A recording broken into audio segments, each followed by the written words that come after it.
Chapter 1829. Her heart aches for the silver. Simultaneously, rumors circulated that Lord Shao had issued another decree.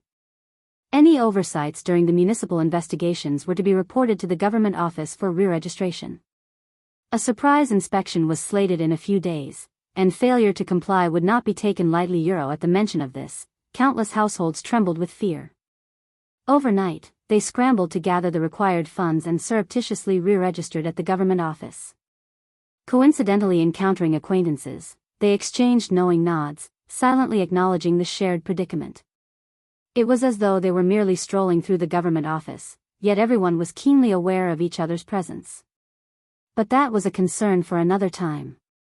Meanwhile, the missive from the two old masters of the Fan family landed in the hands of old Lady Fan, igniting her ire. 9,100 taels. 9,100 taels. Lord Shao must have a penchant for wealth. Those two sons of mine are utterly useless. They're in a panic over such a trifling matter. Fan Rian's distress deepened upon hearing the contents of the letter. Her heart ached at the thought of parting with the silver. Mother, we can't surrender the silver so readily. It's a disgrace to our Fan family. How will we ever hold our heads high in An's province? Nearly 10,000 taels of silver was no trifling amount. Old Lady Fan's lip curled in disdain. Indeed, it isn't. She was well versed in the art of negotiation. Given the exorbitant demand, she intended to haggle fiercely. At most, her sons would be confined to the government office for a mere 500 meters. She doubted Lord Prefect would dare to take further action against them. Tomorrow, she would dispatch the butler to negotiate. First Madame Fan and second Mrs. Fan grew agitated. They couldn't contain their frustration upon hearing old Lady Fan's plan. She felt no remorse, but they certainly did. What kind of establishment was the state office? To even consider subjecting their sons to imprisonment there. Even if they weren't subjected to hardship, the stigma of being incarcerated in the state office was unbearable. Accustomed to a life of luxury with plush beds and soft pillows, could they possibly sleep and eat well in such a place? Is that any place for people? They lamented. Were they so oblivious to the impact on their reputation in the future? With tearful pleas, they agreed to bring their children, daughters-in-law, and grandchildren to old Lady Fan, hoping to sway her with their collective anguish. No matter what, they had to quickly bring them back. They could not ignore them like this. Fan Rian couldn't help but interject, "Sister-in-law, second sister-in-law, let's not stir up trouble. Lord Shao won't dare to make things difficult for us. Even if he keeps them there, they'll surely be treated differently. 9,100 taels of silver is not a trifling sum. Surrendering it so easily would only whet Lord Shao's appetite. Wouldn't our Fan family lose face? We must negotiate. Why not foot the bill yourselves, sister-in-law and second sister-in-law?" Second Mrs. Fan exploded in anger, retorting, "What nonsense are you spouting? Why should we pay? Isn't this an issue that concerns us all? Your own blood brother is the one apprehended by the authorities. Your words are utterly disappointing." Fan Rian, equally incensed, shot back, "The silver belongs to us all. You can't squander it so recklessly. Second sister-in-law, you're too hesitant to part with the silver for second brother's sake. What more is there to say?" "You." "Mother," First Madame Fan intervened, her tone frosty, "this silver is meant for taxes and fines. Isn't it a family matter? We can provide the funds, but we can't let them go for naught. Isn't this blatant coercion?" "Mother, he's your own son." Chapter 1830. Let's go together. If you're unwilling to retrieve them, then so be it. Why don't we all go to the government office and stay together with them? Sister-in-law, they'll have to rely on you to manage the household. Both families harbored resentment towards this woman who married into the family, yet received preferential treatment from the old lady. She seemed more like a true member of the Fan family than they did. Fan Rian felt slighted by the implication but chose to remain silent, attributing it to envy. She offered only a cold smile in response. First Madame Fan said nothing further, leading her family to depart. Second Mrs. Fan swiftly followed suit, declaring, "Sister-in-law, we'll accompany you. Let's go together." "Very well." "How dare you?" Old Lady Fan erupted in fury, slamming her hand on the tea table. "Are you both plotting rebellion?" Second Mrs. Fan defended, "Mother, why can't we stand together as a family in times of trouble? It may alleviate some of old master's embarrassment. At the very least, we can share in the burden." First Madame Fan remained silent, though she silently concurred with the sentiment. Old Lady Fan glared at them, her gaze sharp with indignation. She sensed their determination. Furious, Old Lady Fan staggered backward. They were all in open rebellion. But she couldn't possibly allow them to proceed. It would be a complete loss of face for the Fan family. "If you're so concerned about losing face, then leave." Old Lady Fan barked furiously. With a scornful sneer, she declared, "I'll go myself. Let's see if that Lord Prefect dares to detain me too." First Madame Fan and Second Mrs. Fan exchanged a knowing glance and nodded in agreement. They didn't want to relinquish the silver without a fight, but the humiliation was unbearable. Would Lord Shao even deign to speak reasonably? Would he negotiate with them? He had already subjected them to such humiliation. It was intolerable. If Old Lady Fan personally intervened, Lord Shao wouldn't dare risk the responsibility if she fell ill or suffered any discomfort while in the office. He wouldn't dare allow such a scenario to unfold. Old Lady Fan's heart skipped a beat as she considered the proposal. It struck her as a brilliant idea. Of course, she wanted to accompany her two daughters-in-law. If she didn't assert her authority now, when would she? Prepare the carriage. "I'll leave immediately." However, she deemed it unnecessary for her daughters-in-law to accompany her. As the matriarch of the Fan family, she needed to retain some semblance of dignity. Unlike them, she couldn't afford to compromise her standing. Before they could act, the housekeeper rushed in. "Old Lady Fan, First Madam, Second Mrs. Fan, Mrs. Bai, Madame Shao has arrived euro." "What?" Everyone was taken aback. Fan Ruyan sneered.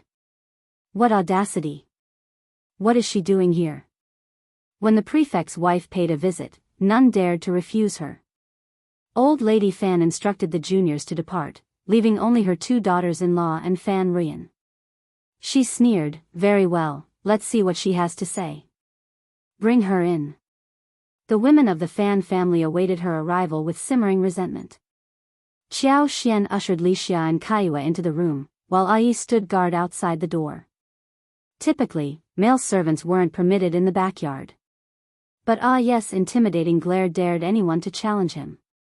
First Madame Fan and Second Mrs. Fan rose to greet Xiao Xian, mindful that their husbands were still detained. Fan Ruyan shot a disdainful glance at Xiao Xian, her lips curling into a sneer. Old Lady Fan, asserting her seniority, remained seated, unwilling to welcome her. Chapter 1831, Xiao Xian's visit. In truth, Old Lady Fan's demeanor was frosty. As Xiao Xian took her seat, Old Lady Fan fixed her with a sneer. "Madame Shao, what brings you here to detain my two sons?" Xiao Xian maintained a composed smile. "Didn't old Master Fan correspond with us, old lady?" He elucidated the situation thoroughly. "Our lord has shown leniency by imposing a mere 1,000 taels of silver as punishment. However, anticipating any misconceptions, I've come to clarify matters." She extended a small token. "This is a gesture of our lord's goodwill." Fan Ruyan couldn't resist interjecting, "Madame Shao, you're correct. Our family's finances aren't bottomless. Isn't demanding nearly 10,000 taels a bit excessive?" "I speak plainly, Madame Shao, please don't take offense." "Indeed, Madame Shao," Second Mrs. Fan chimed in. "Let's resolve this matter amicably. There's nothing insurmountable, is there? The Fan family is renowned in An's province. Lord Shao's leniency grants us face, and naturally, the Fan family reciprocates euro." The implication was clear. In the future, the Fan family would collaborate with Lord Shao's governance, ready to assist whenever he required their aid. First Madame Fan, wary of Fan Rian's potential arrogance, intervened with a smile.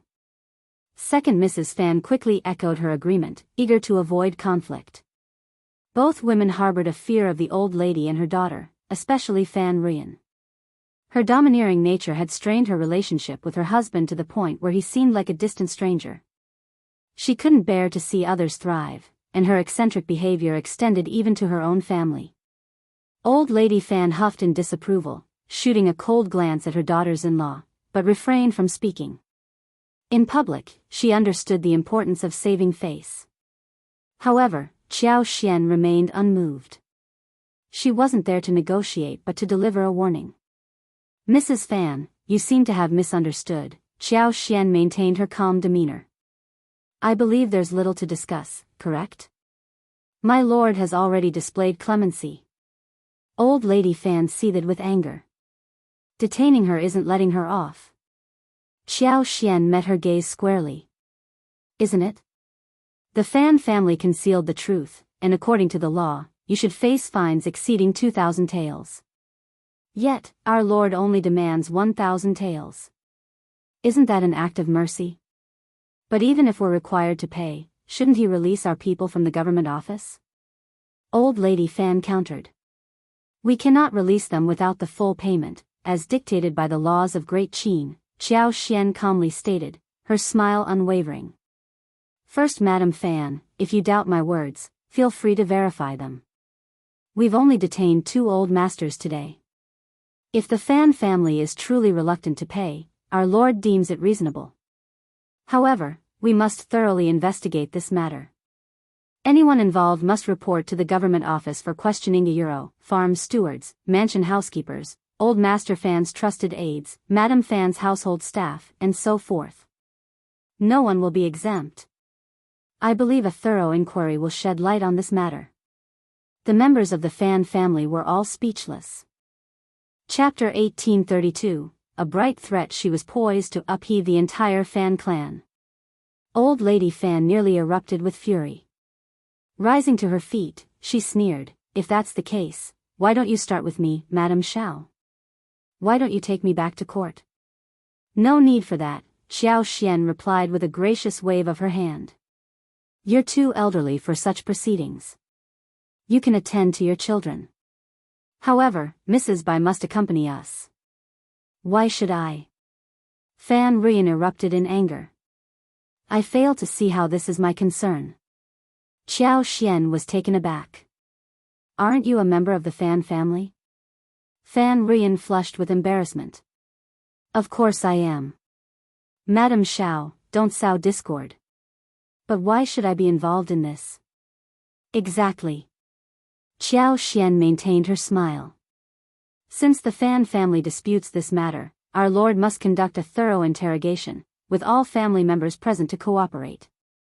You're no exception. Indeed. Old Lady Fan, you needn't trouble yourself. After all, you're elderly, and our lord is compassionate. Fan Rian seethed with speechless anger. First Madame Fan and second Mrs. Fan exchanged a glance, finding solace in Madame Xiao's words, for some inexplicable reason. Old Lady Fan, capitalizing on her seniority, sneered defiantly. As the head of the Fan family, it's only fitting for me to attend the government office. That won't be necessary, Qiao Xian replied calmly, showing no haste. Old Lady Fan, all you need to do is pay the sum. Insisting on attending could lead to complications. What if you encounter discomfort or illness? It would create unnecessary trouble. Then, if first Old Master Fan and second Old Master Fan were deemed unfilial, you'd have to escalate such a trivial matter to court. Our Great Qin does not tolerate unfilial behavior. Our lord will ensure they are duly punished. Qiao Xian asserted firmly. Old Lady Fan, already formidable in her own right, was momentarily taken aback by Qiao Xian's audacity. Fan Rian's eyes widened in disbelief. Had her understanding of the world been so limited? Could truth be distorted to such an extent? However, Qiao Xian remained composed, unfazed by their reactions. In essence, once the payment was made, all would be resolved. Otherwise, the Fan family would soon discover whether they could afford the consequences. Lord Xiao was resolute and would not relent. Both she and Xiao Yunduan had anticipated old lady Fan's obstinance, recognizing the possibility that she might exploit her seniority to evade consequences. If she were to claim discomfort or illness at court, Xiao Yunduan's hands would be tied. Hence, preventing her departure from the Fan family was their only recourse. As an elderly woman, she was shielded from interference by the deputy prefect, scribes, or constables. No one would dare lay a hand on her. Except for Qiao Xian. Qiao Xian, being the prefect's wife, held a unique position. Old Lady Fan was restrained in her presence. As women, Qiao Xian had the audacity to take action where others could not. If Qiao Xian could simply elucidate the situation, Old Lady Fan would realize she had no recourse. Feeling utterly despondent, Old Lady Fan was on the verge of exploding. She had never encountered such blatant intimidation before. Lord Xiao's obstinacy was exasperating, and his wife proved to be equally troublesome. Her daughter's warnings seemed all too prescient now. Despite her hardened exterior, Old Lady Fan couldn't help but feel a pang of sympathy for her son. Unaware of Qiao Xian's jest, she fixated on her with a venomous glare. Then waved the 1,000 tael fine. Well, make amends. It's not that we refuse to pay, but your officials were negligent. You can't hold us accountable. Chapter 1833. It's all his. If we don't remind Thema Euro, why bother reminding them? We're not the ones who made the mistake. Qiao Xian couldn't help but notice the striking similarity in their excuses, almost as if they were mother and son. Deputy Prefect Guan, or rather, Scribe Guan now, was just a disposable tool in their hands, discarded once they were done with him. The blame, however, seemed to fall solely on his shoulders.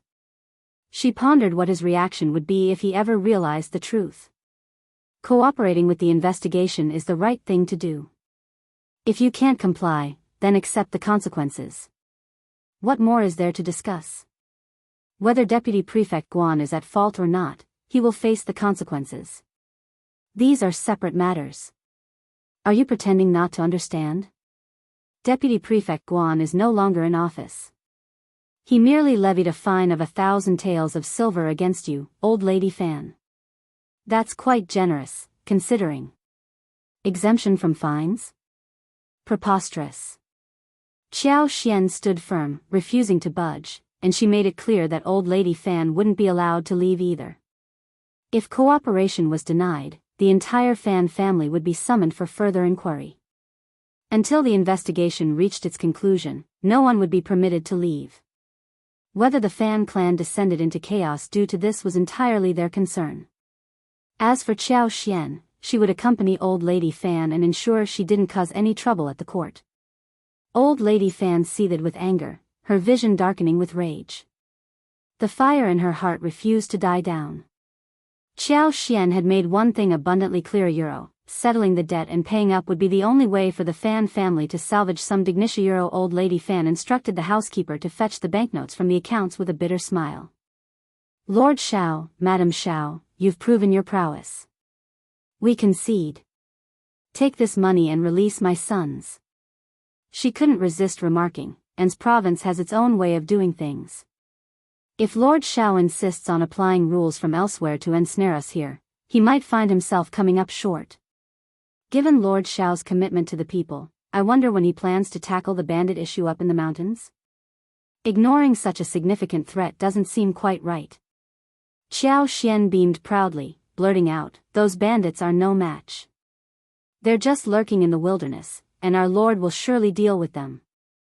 We've only recently posted the recruitment notice, let's give them a chance to surrender. Ha! Old Lady Fan couldn't help but scoff.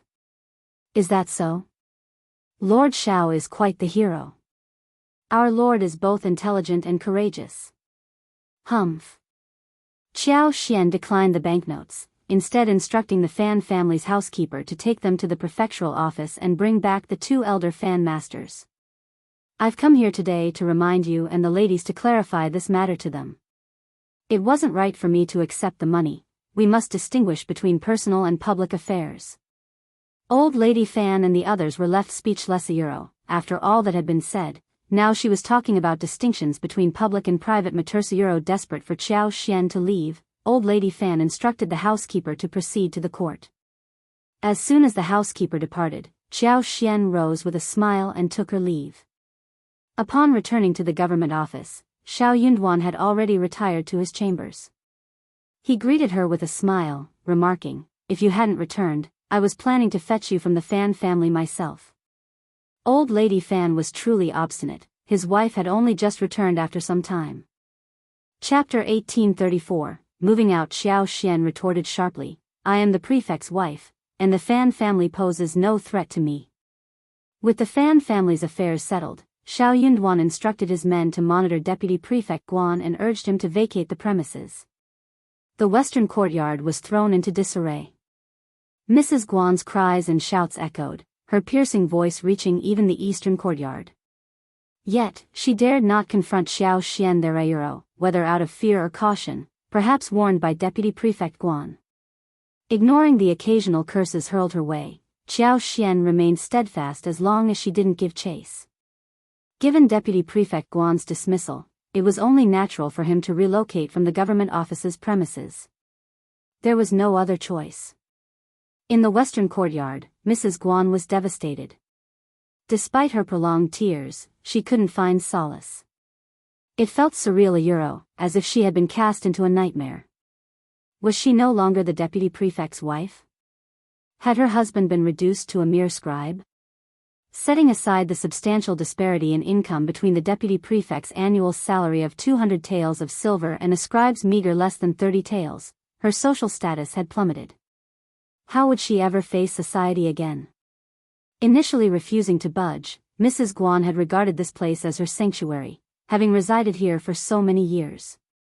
However, the bailiff's ultimatum to vacate within 3 days or face expulsion by Lord Shao left her seething with anger and resentment, prompting her to reluctantly order the packing of her belongings. Simultaneously, she dispatched people to organize the house. In addition to their current residence in An's province, they possessed another courtyard. It was neither grandiose nor modest, but sufficient for their family's needs. Yet, they seethed with indignation. Even if you haven't contributed lately, your past efforts speak volumes, old master. You've dedicated so much to An's province. How can Lord Shao dismiss you so callously? It seems he's reluctant to admit his failure to shake An's province to its core and incite widespread panic. You've served as deputy prefect for a decade. What transgression warranted your expulsion? As Mrs. Guan continued, her despondency deepened. She exclaimed furiously, "I refuse to leave. I won't budge an inch. Let's see if they have the gall to forcibly eject us. If they dare lay a hand on my possessions, I'll challenge their authority." Is there no law for princes, kings, or rulers? Initially, Mrs. Guan had hoped to remain in the eastern courtyard, but now even the western courtyard was off limits. How could she not be furious? Deputy Prefect Guan glanced at her, his smile tinged with coldness, as he recounted the ordeal with the Fan family. "You're well aware of old Lady Fan's character, aren't you? She won't yield an inch to the Shao couple. Do you honestly believe we stand a chance?" Mrs. Guan was left speechless. Don't let anger consume you, Deputy Prefect Guan sighed wearily, rubbing his tired forehead. His cold eyes betrayed no emotion. Just observe. This is merely a setback. We may yet find an opportunity to turn the tide. Mrs. Guan sneered, her teeth clenched. Fine, I'll heed old master's advice. An's province operates by its own rules. Let's see how it all unfolds in the end. Less than 3 days later, on the second day, Deputy Prefect Guan's family vacated their residence. Mrs. Guan's disdain for Xiao Yunduan was palpable. She stripped the house bare of anything movable, leaving not a single curtain behind. She even instructed the servants to uproot numerous flowers and trees from the garden, claiming she had planted them herself. Since she was leaving, she insisted on taking them along. The once lush garden was now a chaotic scene of upturned soil, broken branches, and scattered leaves, a testament to Mrs. Guan's spiteful departure. Chapter 1835. The opportunity has finally come. Xiao Xian remained silent, fully aware that she lacked the capability to overhaul the entire garden. But in truth, it hardly mattered. Her intention was to revamp the garden entirely. She envisioned adding more strawberry patches in one corner, alongside dragon fruit, lychee, longan, cherry, passion fruit, lemon, and various other fruit trees. Her plan was to plant at least 2 of each, ensuring an abundance of fresh fruits. As Deputy Prefect Guan's family departed, the family of Jia Hemming promptly moved in. Both Mrs. Jia and Mrs. Guan harbored dreams they never thought would materialize, residing in the government office's backyard. On the day of their arrival, Mrs. Jia paid a visit to Xiao Xian at the eastern courtyard. Her demeanor exuded humility without veering into flattery, making everyone feel at ease. Xiao Xian found this unexpected. Mrs. Jia, wife of Jia Hemming, proved to be a woman of virtue, far surpassing Mrs. Guan. Jia Hemming himself was elated. He had longed to demonstrate his abilities and achieve something noteworthy. Yet, each prefect lord had treated this land as temporary, fixating on departing as swiftly as possible. Naturally, none cared about leaving a lasting impact. As time wore on, Jia Hemming grew increasingly disheartened. Though he managed to eke out a living, he remained somewhat out of sync with the others, thus earning the disdain of Deputy Prefect Guan. However, there was nothing particularly remarkable about him. Deputy Prefect Guan saw some utility in having such an individual around, so he harbored no intention of ousting him. For Jia Hemming, leaving the government office voluntarily was out of the question. What prospects awaited a cultivated talent like himself elsewhere? His position at the state office, though sometimes idle, was still preferable to most other professions. Seeking a similar post elsewhere after departing An's province would be nothing short of wishful thinking. Yet, deep down, he still yearned to forge a career. And finally, an opportunity presented itself. Replacing Deputy Prefect Guan didn't trouble Jia Hemming in the least. Lord Shao had already displayed remarkable leniency by retaining someone with Deputy Prefect Guan's dubious intentions within the government office. Any other ruler would have likely thrown him behind bars. This significant reshuffling within the state office served as a sobering reminder for the families across An's province. They grew more circumspect in their words and actions, realizing they could ill afford to underestimate the current prefect lord. If Deputy Prefect Guan, a figure entrenched in An's province for a decade, could be dealt with so swiftly, then others stood even less of a chance. There were whispers circulating among the populace, mocking the prefect lord for his perceived complacency and obstinacy. If he could dismiss someone like Deputy Prefect Guan, who could he rely on? Jia Hemming? Who was Jia Hemming anyway? His name was virtually unheard of. Without Deputy Prefect Guan's support, the future of An's province seemed uncertain. Leaders from the Min family tribe, Liuha Fort, and Tiger Head tribe convened at the Min family tribe to address the recent grain thefts. In years past, the issue of food distribution hadn't been such a hassle. The government of An's prefecture and the affluent families maintained an unspoken agreement. These families would manage the distribution of food themselves, collecting and transporting it from designated locations with assistance from villagers. Of course, this food was provided by the city. But this year, not only did the prefect lord refuse to allow the city's wealthy families to continue supplying food, he also issued a ludicrous recruitment notice. What a farce! It was maddening. The trio managed to obtain a copy of the notice from a villager and read it aloud. It was both amusing and infuriating. Chapter 1836. Recruitment certificate. The bandits couldn't resist ridiculing the prefect lord, deriding him as a mere bookworm, pedantic, absurd, and ignorant. They wondered if he had only ascended to his position this year. While they roamed the mountains, the prefect lord was likely burning the midnight oil, buried in his books. To think he had the audacity to issue such proclamations to Thema, it must have been a strain for him to fill a piece of paper with such nonsense. They yearned to descend the mountain immediately and teach that reckless prefect lord a lesson, to show him the boundaries of his speech. What a load of rubbish, this so-called recruitment. They felt insulted by such words. If they didn't know that the prefect lord had a handful of constables and subordinates skilled in martial arts, if they weren't aware of their grasp of the imperial court's constraints, they wouldn't have hesitated to raid Anne's province, let alone venture into the government office to stir up trouble. As they gathered, they couldn't resist mocking and jesting at the purported documents. Lord Xiao must have lost his mind. These scholarly types are all the same euro lost in their books. Heh, he's quite confident. Let's see how that turns out for him. This time, we're not just after food. We're going to give him a lesson he won't forget, so he learns not to overstep. In the end, the bandits reached a unanimous decision. They would join forces in this endeavor. Failure was not an option. They were determined to deliver a resounding blow to that pedantic prefect lord with their actions. As luck would have it, they had learned that the next shipment of grain would be making its way back to Anne's province city from Liangshan town in 3 days' time. Liangshan town, situated to the north of Anne's province, lay 100 miles away from the city. En route, they would pass through a vast rock canyon spanning over 10 miles. The canyon, deep and lengthy, boasted towering cliffs on either side and treacherous peaks.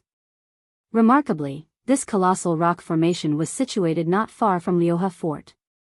It seemed like the perfect gathering point for their plans. The second-in-command of the Tiger Head tribe spoke with icy resolve. "I'll lead the charge. Those constables are going to meet their end." After half a year of recuperation, his injuries had finally healed. But this matter had left him deeply humiliated. It felt like a stain on his honor, a wound that refused to heal. He couldn't bear the thought of facing his comrades with his head held low. Revenge was now imperative. Only by avenging his past humiliation could he regain his dignity. Moreover, he harbored a deep-seated hatred for the prefect lord. Despite his outward appearance of recovery, he knew his Buddhist foundation remained compromised. His strength and agility were but shadows of their former selves. If it came to a fight, his endurance would pale in comparison to what it once was. The momentary lapse in judgment had led to grave consequences. How could he not feel enraged? The fourth-in-command of the Min family tribe chuckled softly. "I have no objections to you leading the charge, but let's not rush to execute the leaders. I prefer to capture them alive, bring them back to our mountain stronghold, and let you unleash your fury upon them." Second-in-command Chao looked at him disapprovingly. The fourth-in-command of the Min family tribe grinned. "Our fourth brother has taken a liking to that horse and wishes to pressure Lord Xiao into exchanging it for another. Second brother Chao, I'd appreciate your assistance in this matter." In the Min family tribe, the first and third heads bore the surname Min, while the second-in-command and fourth-in-command adopted the surname Min as well, making all 4 leaders Min family heads. Second-in-command Xiao frowned reluctantly. "Exchange hostages? I can't guarantee their survival." Chapter 1837, discussing the tribulation of food. Second-in-command Min remained nonchalant.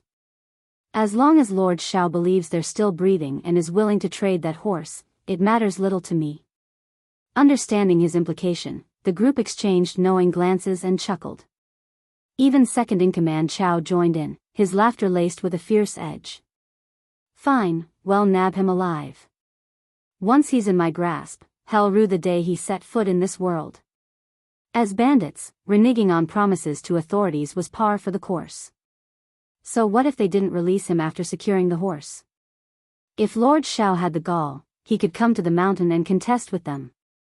Fourth-in-command Min chuckled, laying claim to the horse. "That steed is a gem. I saw it first. None of you better lay a finger on it when the time comes." Second-in-command Xiao snorted. "I only seek retribution." Though the others were tempted, fourth-in-command Min's declaration left them with little choice but to acquiesce with smiles.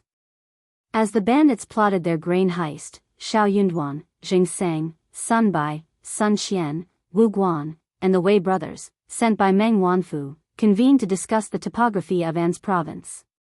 Zheng Sang and the others, seasoned in military strategy, could easily anticipate the tactics of these unconventional mountain bandits. Lord Xiao's arrogant attitude, epitomized by his measly offering of 1,000th of a tael, seemed to belittle the bandits as mere weaklings. Such hubris would undoubtedly stoke their fury. These bandits were untamed and boastful, accustomed to referring to themselves as princes, kings, and monarchs. How could they tolerate such insolence? How could they resist the urge to teach Lord Xiao a humiliating lesson? Moreover, with the upcoming shipment of food passing through the treacherous rock canyon en route from Liangshan town, the bandits saw an irresistible opportunity for plunder. Despite the inevitable heightened vigilance from the government, they remained undeterred. Their lack of knowledge about the government's true strength, coupled with their belief that any previous defeats were due to underestimating the enemy, fueled their confidence. This time, they meticulously planned every detail. How could the government hope to stand against them? Xiao Yinduan cast a grave glance at his companions, speaking in a hushed tone. The mountain bandits may underestimate our strength, but we mustn't underestimate theirs. We must be thoroughly prepared this time. Remember, stay vigilant and never let your guard down. There's no room for mercy this time. Shoot on sight and capture the bandit leader alive if possible. Yes, Lord. With Jia Hemming as deputy prefect, Xiao Yinduan felt a weight lifted from his shoulders. At least now, he didn't have to be as vigilant when organizing dispatches. Deputy Prefect Guan, or rather, Scribe Guan, was so enraged that he feigned illness and avoided attending court. He remained holed up at home recuperating. Xiao Yinduan couldn't have asked for a better outcome and eagerly awaited his recovery. A few days after Scribe Guan and his family vacated the backyard, the Fan family unexpectedly sent a letter to Qiao Xian, inviting the prefect's wife and the deputy prefect's wife to their mansion to admire chrysanthemums, enjoy wine, and listen to opera. Mrs. Jia found herself in a quandary.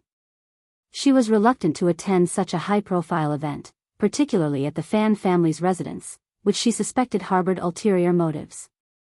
Chapter 1838, Fan Family's Treat. I've never attended such a large family banquet before. I'm feeling quite unprepared and uncertain. What if I embarrass myself? Perhaps I should find a polite excuse to decline the invitation. We can discuss it further later. Madam Xiao, what do you think? Qiao Xian offered a reassuring smile. First, Madam Fan extended a personal invitation, so it wouldn't be wise to decline. Don't fret, I'll be by your side. And as the wife of the deputy prefect, even old lady Fan will have to accord you some respect. What's there to fear? The Fan clan might be influential, but it's not a den of tigers. Just stick with me when the time comes. Well, Mrs. Jia couldn't refuse Qiao Xian's kindness. After some thought, she nodded with a smile. All right, I'll trust your guidance, and I hope you'll offer some advice. Don't worry. Although, I should caution you that Scribe Guan's wife might also be in attendance. Just be mentally prepared. Scribe Guan's wife? Initially unfamiliar with the term, Mrs. Jia's anxiety heightened as she pondered. Qiao Xian chuckled. It's no secret that old lady Fan and the lady of the Fan family have never seen eye to eye with me. And Scribe Guan's wife isn't one to be underestimated either. She's not one to take being sidelined lightly. It's only natural for the Fan family to extend an invitation to her. Wasn't it obvious that he was aiming to stir up trouble and enjoy the spectacle? Mrs. Jia glanced anxiously at Qiao Xian. Indeed, Mrs. Guan was not one to be trifled with. Historically, all the scribes' wives had to cater to her whims. Those who failed to flatter her adequately or were simply not to her liking were met with disdain and ridicule. Jia Hemming had never found favor with Scribe Guan, and Mrs. Jia had been subjected to Mrs. Guan's mockery. Given Mrs. Guan's volatile nature, encountering her at the Fan family's gathering could easily lead to confrontation. Wouldn't that mean? Qiao Xian grinned. What's there to fear? We won't incite trouble, but we won't allow ourselves to be pushed around either. She's merely a scribe's wife, there's no need to be intimidated. If she crosses a line, give her a piece of your mind. She won't relent unless Scribe Guan intervenes, and I doubt he'd be willing to do that. Though still somewhat apprehensive, Mrs. Jia felt reassured by Qiao Xian's words. After a moment's consideration, she nodded with a smile. You're right. I'll trust your judgment. Qiao Xian's smile widened. Don't fret. If she oversteps, I won't hesitate to address it. Xiao Yinduan had been instrumental in promoting Deputy Prefect Jia, and during a conversation with Xiao Xian in the office, he expressed great satisfaction with Jia's performance. He was even pleasantly surprised by Jia's adept handling of various administrative tasks, marveling at his efficiency and organization. Since assuming the role of deputy prefect, Jia's capabilities had grown exponentially compared to his time as a scribe. Xiao Yinduan couldn't help but feel fortunate. He had stumbled upon a valuable asset. It was only natural for Xiao Xian to safeguard Mrs. Jia. They were a team, after all. Mrs. Jia felt completely reassured. With a smile, she rose and took her leave. Chapter 1839. Just what I wanted. Xiao Xian paused, a subtle smile playing on her lips. She then instructed Li Xia and Li Qiu to fetch some attire suitable for the upcoming banquet at the Fan family's residence in a couple of days. Unbeknownst to Mrs. Jia, Xiao Xian regarded the Fan family's invitation merely as an opportunity to advance her own agenda. With Xiao Yunduan having already incurred the wrath of the bandits from the 3 villages, Xiao Xian was eager to provoke the Fan family as well. It could potentially yield favorable results.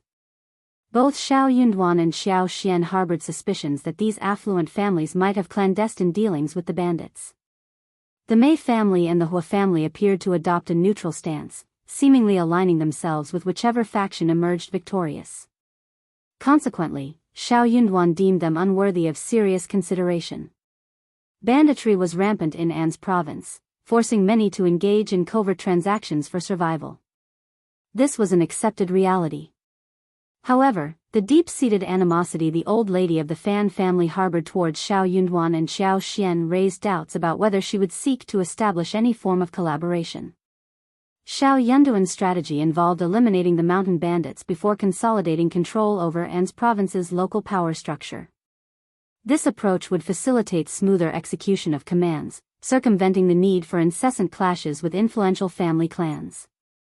Few things were as daunting as the prospect of dismantling one of the 3 mighty clans, namely, the Fan clan.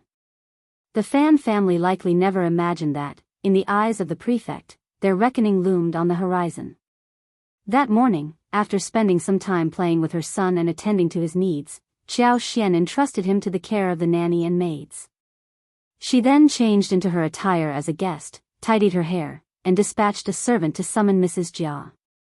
Xiao Xian's attire was resplendent, a vibrant satin gown adorned with inch-wide silver trimmings along the sleeves, collar, and lapels. Delicate begonia flowers were intricately embroidered onto the edges, complemented by a pleated white silk skirt.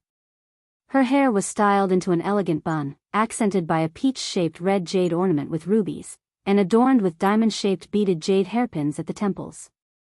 With lightly brushed eyebrows, delicately tinted cherry lips, and a complexion akin to smooth jade, her minimal makeup enhanced her clear autumn eyes and radiant smile. Each gesture exuded grace and poise befitting the prefect's wife, commanding respect without appearing domineering. Mrs. Jia, too, was attired for the occasion, donning a silver-blue embroidered gown paired with a golden hairpin, emanating an air of dignified elegance. These matching grape ornaments were a special gift from Xiao Xian to Deputy Prefect Jia upon his recent promotion, exquisitely crafted and adorned with rubies and sapphires, exuding opulent splendor. This pair of golden hairpins was valued at around 500 taels of silver, a sum far beyond Jia Hemming's means. Upon receiving the gift, the couple was taken aback. Though they couldn't ascertain its exact value, they could discern its extravagance. Mrs. Jia hesitated to accept it, considering its exorbitant worth, and suggested returning it to Xiao Xian. However, Jia Hemming insisted they retain the gift, proposing instead to express their gratitude personally by sending a gift to the east courtyard the following day. It was the first time Mrs. Jia had adorned herself with these golden hairpins to receive guests. Despite feeling a bit anxious, Xiao Xian's compliment eased her nerves. "These golden hairpins suit you perfectly, Mrs. Jia. They enhance your appearance beautifully. I have a knack for selecting gifts." "Indeed, you do." Mrs. Jia responded with a smile, feeling reassured. Unperturbed by the anticipation of the grand entrance, Xiao Xian remained unfazed. Upon their arrival at the Fan family's residence, they discovered they weren't the last to arrive, though nearly all the guests had assembled. Chapter 1840, Confrontation. Second Mrs. Fan was hosting the guests in the garden pavilion, while First Madame Fan stepped out to welcome Xiao Xian. Fan Rian, adorned in resplendent attire, trailed behind them, wearing a smile. First Madame Fan's expression darkened momentarily, but unable to voice her thoughts, she relented. Upon spotting Xiao Xian and Mrs. Jia, First Madame Fan warmly greeted them upon their arrival at the mansion. Though no one else noticed, Mrs. Jia caught several disdainful glances from Fan Rian. Feeling irritated, she suppressed her emotions and feigned ignorance. Unbeknownst to her, Fan Rian's contempt for her deepened. In Fan Rian's eyes, Mrs. Jia appeared undeserving of her position as the deputy prefect's wife, seemingly elevated through sycophancy rather than merit. With a smile, Fan Rian remarked, "Madame Xiao and Mrs. Jia seem to share a close bond. The relationship between the deputy prefect's wife and the prefect's wife is truly exceptional." Xiao Xian shot her a glance before nodding with a polite smile. Fan Rian grudgingly acquiesced, but before she could question why Mrs. Jia hadn't been as close to Mrs. Guan before, First Madame Fan swiftly intervened. Sensing the impending negativity, First Madame Fan swiftly redirected the conversation with a smile. "Sister, are the pastries in the pastry room prepared? Could you please check for me? I'd greatly appreciate it." Though disgruntled, Fan Rian couldn't openly defy her sister-in-law's request. Reluctantly, she complied, casting a disdainful glance at First Madame Fan before departing. What was her sister-in-law insinuating? Madame Xiao and Lord Xiao held no regard for the Fan family. They had brought disgrace upon them, causing considerable financial losses. So why should she restrain herself from making a few cutting remarks?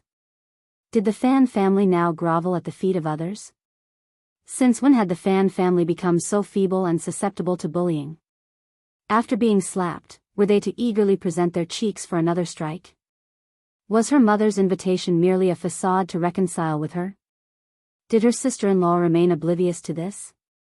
First Madame Fan extended polite greetings and ushered Xiao Xian and Mrs. Jia to the pavilion. The assembled guests greeted them warmly, with Xiao Xian reciprocating with a genial smile as she settled beside Mrs. Jia. Many women discreetly appraised Mrs. Jia. While some were familiar with her, most were not. However, today's gathering would acquaint them with her. As the deputy prefect's wife, Mrs. Jia now commanded a different level of respect.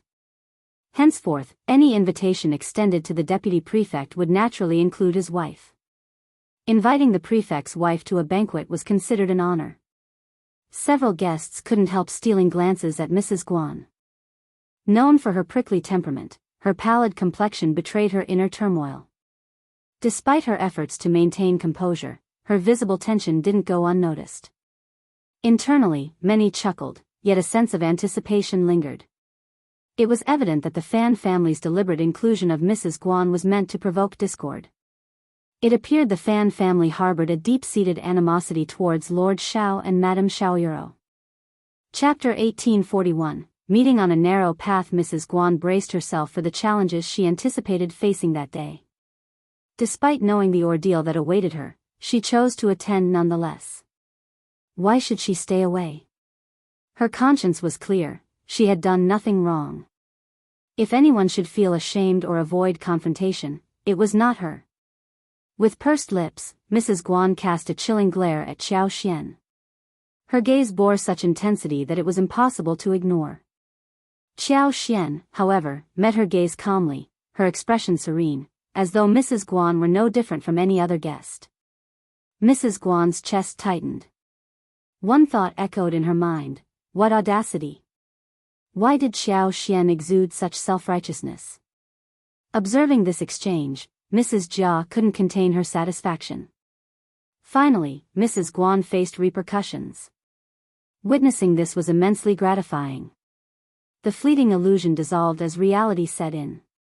Mrs. Guan was no longer the deputy prefect's wife, and her husband had indeed secured a promotion.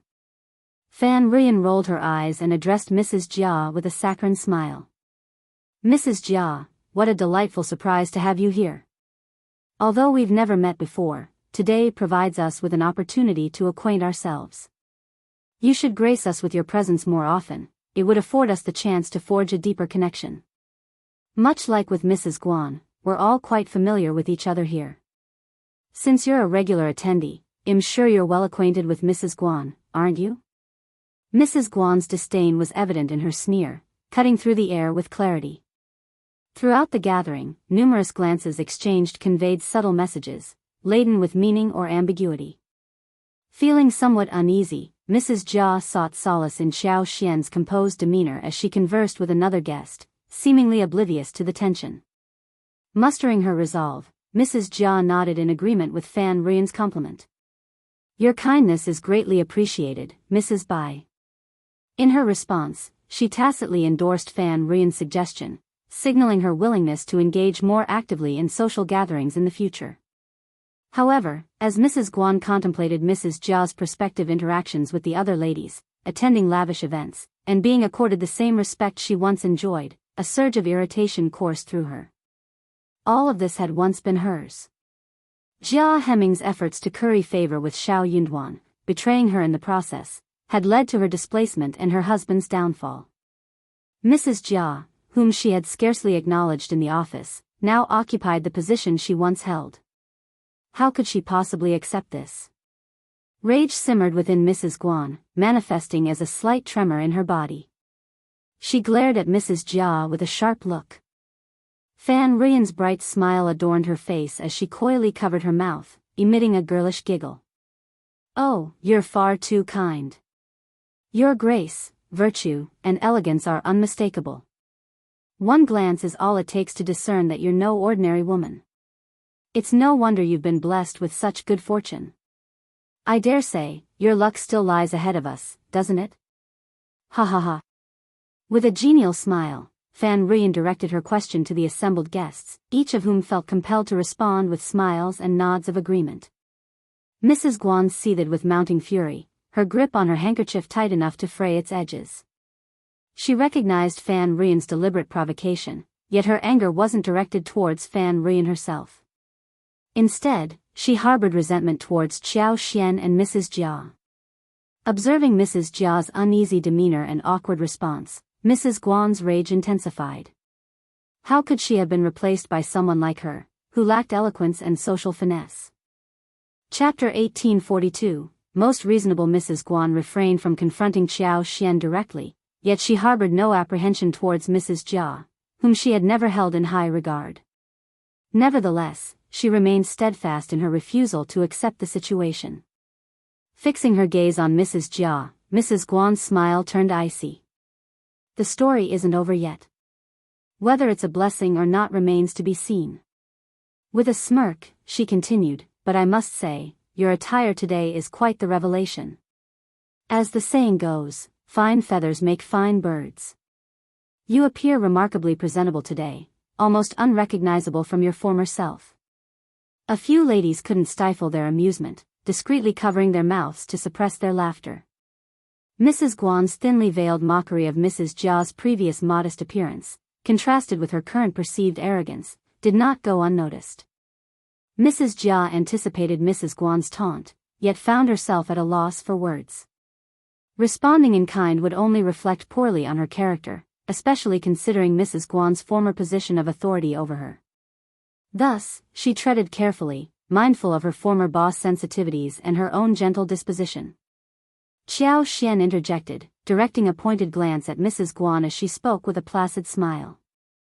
Mrs. Guan, perhaps you're unaware, but today is a joyous occasion. As the wife of the deputy prefect, Mrs. Jia is naturally in high spirits, which reflects in her appearance. Naturally, she's inclined to dress accordingly, signaling a change from her previous status. Mrs. Jia expressed her gratitude to Xiao Xian with a nod. I often stumble over my words, but you articulate things perfectly. Empowered by Xiao Xian's support, Mrs. Jia felt emboldened to assert herself. Observing Xiao Xian's defense of Mrs. Jia, Mrs. Guan's frustration reached its boiling point. During her tenure as the deputy prefect's wife, Xiao Xian had offered her no assistance. Instead, she seemed to single her out for criticism without cause. Jealousy and irritation consumed Mrs. Guan as she spoke up. What's there to be so arrogant about? Qiao Xian maintained her composure, her smile unwavering. And what, may I ask, is arrogant about it?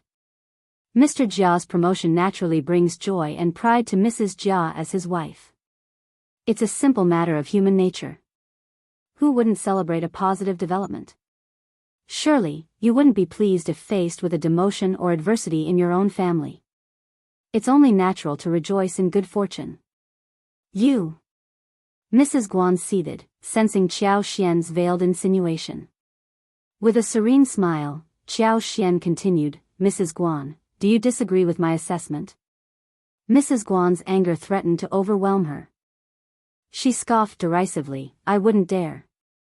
Who would dare challenge the judgment of the prefect's wife? If we incur her displeasure, who knows what repercussions we might face? Qiao Xian remained unperturbed. No, she countered, I'm known for my fairness, as I'm sure everyone here can attest.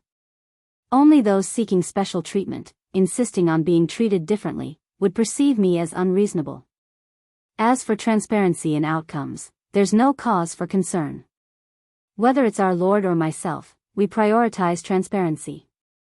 If anyone feels uncertain about their situation, it's either due to misunderstanding or an unwillingness to acknowledge the truth. If you have any uncertainties, simply inquire, and clarity will be provided. Oh, don't claim you're too afraid to ask. Doing so would be quite uncivilized behavior. Chapter 1843, Sowing Discord. Mrs. Guan's composure shattered upon hearing Qiao Xian's words. With a disdainful sneer, she retorted, a hooligan? Madame Xiao, that's a bit too far. Madame Xiao remained firm, it's not excessive at all. Consider this, you claim to be aggrieved, yet when questioned about the cause, you remain silent. How can others respond?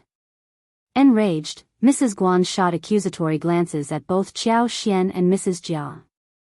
Rising from her seat, she snapped, I see through this charade now. You're aiding Mrs. Jia in tormenting me, aren't you? What's the point of rubbing salt in the wound? Haven't you humiliated us enough? If you'd rather not have me here, I'll leave. I won't be a nuisance. Mrs. Guan, please refrain. Fan Ruyan intervened swiftly, aware of the unsightly spectacle unfolding. She attempted to defuse the tension. Guiding Mrs. Guan back to her seat, Fan Ruyan maintained a placating tone, Mrs. Guan, that's not what Madame Xiao intended. You're letting your imagination run wild. Let's calm down. But it's undeniable that Madame Xiao is tending to Mrs. Jia exceptionally well. It's a side of her we haven't seen before. The implication hung in the air, unspoken yet keenly felt. Mrs. Guan's frustration was palpable, and her reaction was understandable. Nevertheless, voicing this sentiment would only exacerbate matters, potentially reopening old wounds. After all, Mrs. Guan's status had changed since her husband's demotion from deputy prefect. Silent exchanges among the onlookers conveyed their astonishment and discomfort. Mrs. Bai had indeed crossed a line. As the wife of the prefect, her words were unmistakably divisive. How could Madame Xiao confront this situation? In truth, Madame Xiao was more than capable of facing it head-on. Instead of directly addressing the question, she responded with a genuine smile, I didn't have the opportunity to get to know Mrs. Jia previously, so I couldn't extend my care to her even if I had wished to. Mrs. Jia stifled a laugh, chiming in, Indeed, I'm delighted to receive your care now, Madame Xiao. When you first arrived in An's province, we hadn't yet acquainted ourselves. The ensuing silence spoke volumes, punctuated by Mrs. Guan and Fan Ruyan's simmering indignation. What was the insinuation behind her words? Madame Xiao's feigned ignorance was transparent. Just then, first Madame Fan returned, ushering everyone to their seats to enjoy the festivities. Fan Ruyan put on a smile, though her eyes betrayed a frosty demeanor. Mrs. Guan shot dagger-like glances at Mrs. Jia throughout the meal, her resentment palpable. During the seating arrangements, Fan Ruyan placed Mrs. Guan at the table with Qiao Xian and Mrs. Jia. Curiously, Mrs. Guan opted to sit beside Mrs. Jia, prompting a subtle sigh of relief from the latter. Mrs. Guan perceived it all as a cheap ploy, a devious stratagem, cursing inwardly, sycophant, deceitful schemer, utterly shameless. She scoffed internally at the implication. So what if she was once the wife of the deputy prefect? She was nothing more than a lapdog at Madame Xiao's side. As the banquet commenced, Xiao Xian's smirk directed towards Mrs. Guan was accompanied by a pointed remark. Mrs. Guan, perhaps instruct your servants to be cautious when serving, lest Mrs. Jia receive the wrong dish. We wouldn't want rumors circulating about your narrow-mindedness and vengeful intentions, would we? Chapter 1844. Half-joke exposed. Mrs. Guan had contemplated such a move. But even if it seemed obvious, she doubted Mrs. Jia would dare to retaliate. However, Xiao Xian's jesting tone gave her pause. Repeating the act would be undeniably shameless. Though Mrs. Guan didn't find dealing with people like Xiao Xian and Mrs. Jia particularly daunting, she preferred not to draw attention in front of the crowd. What do you mean, Madame Xiao?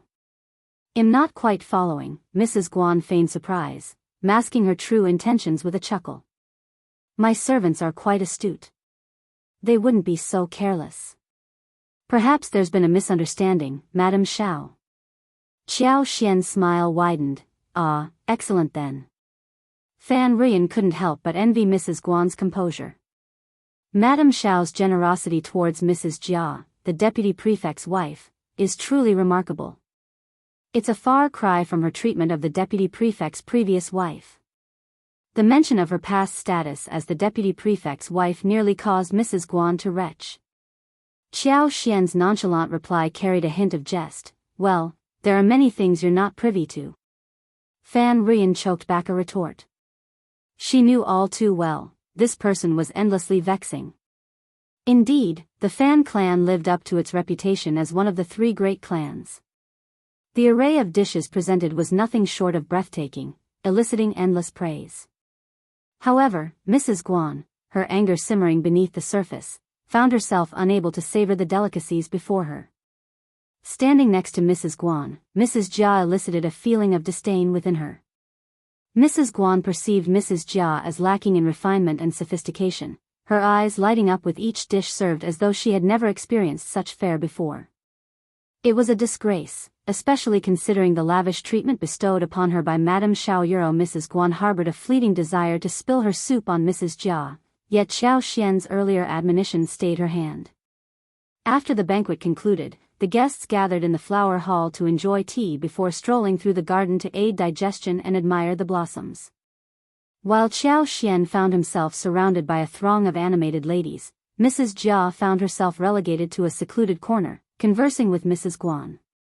With clenched fists, Mrs. Guan resisted the urge to strike Mrs. Jia. Instead, she offered a chilling smile. Observing Mrs. Jia's fearful and evasive demeanor, Mrs. Guan experienced a conflicting mix of disdain and envy. She despised the fact that someone like Mrs. Jia could dare to tread upon her, figuratively speaking, asserting superiority over her. Envy festered within Mrs. Guan as she pondered Madame Xiao's arrogance and obstinacy. Never once had Madame Xiao deigned to meet her gaze, consistently making her existence arduous and harboring disdain towards her. How could she not feel incensed? With a contemptuous sneer directed at Mrs. Jia, who attempted to evade her verbal assault, Mrs. Guan lashed out. Who would have thought that you'd become so haughty after associating with a prominent family? Humph, your former meekness has given way to smugness. One can indeed never judge a book by its cover. What right have you to act so superior in my presence? You were nothing more than a lapdog to me. How long do you reckon your arrogance will endure? Even our old master, a paragon of virtue, has his limits. I'm curious to see how capable Scribe Jia truly is. Mrs. Jia, unable to stomach Mrs. Guan's shameless tirade, gritted her teeth in frustration. Mrs. Guan, I implore you to mind your manners. There's a line you shouldn't cross. And what if I choose to cross it? Mrs. Guan's anger flared even hotter. Chapter 1845. Madame Xiao's offer. She raised her hand threateningly towards Mrs. Jia, who instinctively recoiled. Amused by Mrs. Jia's reaction, Mrs. Guan chuckled derisively. You're unworthy of being the deputy prefect's wife. What significance do you hold? You're nothing in my eyes. Mrs. Jia retorted, her voice trembling, I may be insignificant, I'm aware of that, but I am still the deputy prefect's wife. You should show me some respect, or else euro, or else what? Mrs. Guan's fury boiled over as she fixed Mrs. Jia with a steely glare. What can you possibly do? Are you threatening me? Mrs. Guan found the situation ludicrous and demeaning. How dare Mrs. Jia assert dominance in her presence? Drawing courage from Madame Xiao's support, Mrs. Guan remained undeterred. Mrs. Jia's heart raced, her legs feeling like jelly. My husband is now the deputy prefect. If you continue like this, I will report your behavior to him. Why wouldn't you? I have every confidence in your loyalty. Mrs. Guan sneered contemptuously. I won't forget how your husband climbed the ranks, even if you choose to overlook it. A man who betrays and schemes for his own advancement is nothing but a tool. Do you truly believe Lord Xiao would condone such treachery? He's merely a pawn in Lord Xiao's game. Mark my words, when he's no longer useful, he'll be discarded like trash by those he once served. What else do you expect? What authority does that haughty prefect's wife possess to shield you? Do you truly believe she acts out of benevolence and affection towards you? How naive. Mrs. Jia, unable to stomach such slander, felt her face flush with anger. Cease your baseless accusations. Madame Xiao is not the person you portray her to be. Anyone with eyes can see that since their arrival in An's province, Madame Xiao and Lord Xiao have conducted themselves with transparency and integrity. It's those accustomed to exploiting others who now resent their loss of opportunity. This is not the fault of Lord Xiao and Madame Xiao. They're working to rectify the situation. Furthermore, my husband did not betray or frame old Master Guan. Unless Mrs. Guan can provide evidence, it would be wise to refrain from spreading unfounded rumors. What will you do if an investigation is launched? Mrs. Jia believed she was offering a gentle reminder, but Mrs. Guan interpreted it as a threat. The former meek woman, who once cowered in his presence, now revealed a sharp and resolute side. She dared to insult her. Mrs. Guan felt herself on the verge of losing control. Indeed, power wielded its influence, emboldening individuals to act more assertively. Mrs. Guan couldn't stand the sight of Mrs. Jia's countenance. She yearned to deliver a resounding slap, reducing her to her knees, begging for clemency. Yet, she retained a semblance of rationality. While she entertained such thoughts, she knew better than to act upon them. Today's gathering boasted a sizable audience. If she, the wife of a mere scribe, were to strike the deputy prefect's wife, she'd become a laughingstock, perceived as a sore loser. As for Madame Xiao, she possessed leverage, undoubtedly poised to exploit it for maximum effect. Chapter 1846. Why should she compensate? Are you attempting to intimidate me? Mrs. Guan sneered, her tone dripping with disdain. Who do you think you are? How dare you threaten me? You want proof? Fine, I'll provide it. Without hesitation, Mrs. Guan removed the jade bracelet from her wrist before Mrs. Jia's bewildered gaze. Brandishing it before her, she released her grip, allowing the bracelet to plummet to the ground, shattering into 3 pieces. Mrs. Jia's eyes widened in astonishment. You! Mrs. Guan's sneer deepened. You've broken my bracelet, a piece valued at 400 taels of silver. Mrs. Jia, are you prepared to compensate me with silver or an equivalent bracelet? The emerald green bracelet emitted a soft, ethereal glow, undoubtedly fetching a hefty sum. Even if its value didn't quite reach 400 taels of silver, it easily exceeded 200 taels euro, an indisputably pricey item. But Mrs. Jia couldn't possibly afford such a sum, whether it be 200 or 400 taels. Moreover, why should she compensate at all? Mrs. Jia and her attendant were dumbfounded by Mrs. Guan's audacity. It's you, me? Mrs. Guan scoffed. Do you truly believe I deliberately discarded such a valuable piece of jewelry? Preposterous. It's blatantly obvious. Who would believe such nonsense? Just because you're the wife of the deputy prefect, don't presume you can freely distort the truth and besmirch others' reputations. As Fan Ruyen and her companions enjoyed the flowers, they overheard the confrontation. Stepping forward with a genial smile, Fan Ruyen interjected, "Mrs. Guan and Mrs. Jia, you seem quite engrossed in conversation. What's the topic of discussion?" Mrs. Guan sneered, wasting no time in recounting the incident. "Mrs. Bai, perhaps you can offer your judgment after presenting her version of events," she demanded. "Shouldn't Mrs. Jia apologize and compensate? This isn't how one should treat others, is it?" Mrs. Jia, on the verge of tears, protested, "I didn't do it. I didn't lay a hand on her bracelet. How could I have broken it? She must have done it herself." Mrs. Guan's sneer persisted. Fan Ruyen maintained a composed smile. "But that contradicts Mrs. Guan's account. Furthermore, why would Mrs. Guan break her own bracelet? It's clearly of considerable value.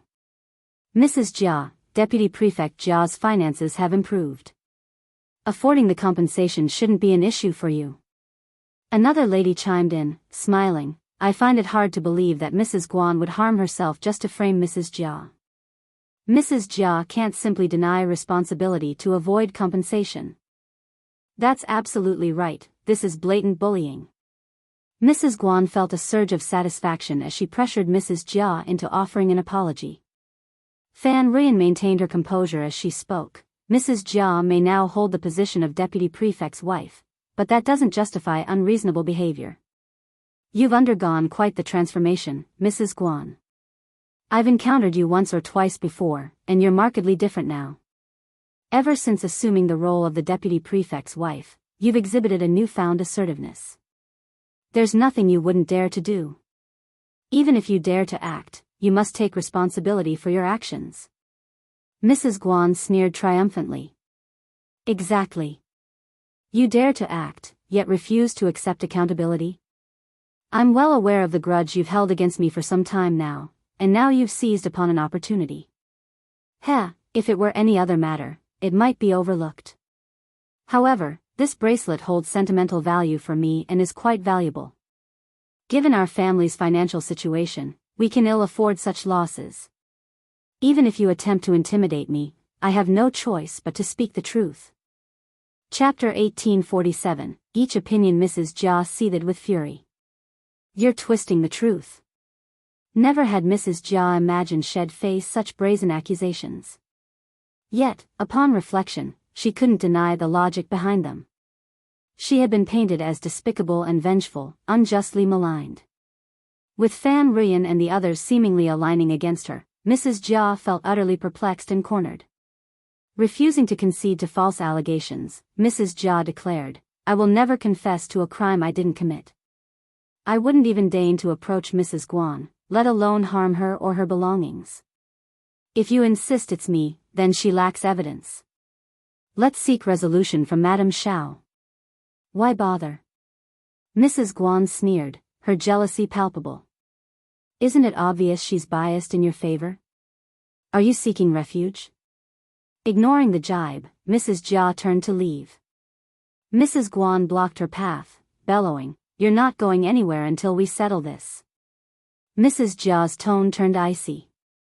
"Even if it means taking this to court, you can't detain me, can you?" "To court?" Ha! It was clear who held sway in the court of law, Lord Xiao. Anger coursed through Mrs. Jia as she trembled with frustration. Dealing with Mrs. Guan proved far more challenging than Mrs. Jia anticipated. Her demeanor bordered on bullying, leaving Mrs. Jia feeling backed into a corner. It seemed that unless Mrs. Jia capitulated to Mrs. Guan's accusations, she'd inevitably be branded as the wrongdoer.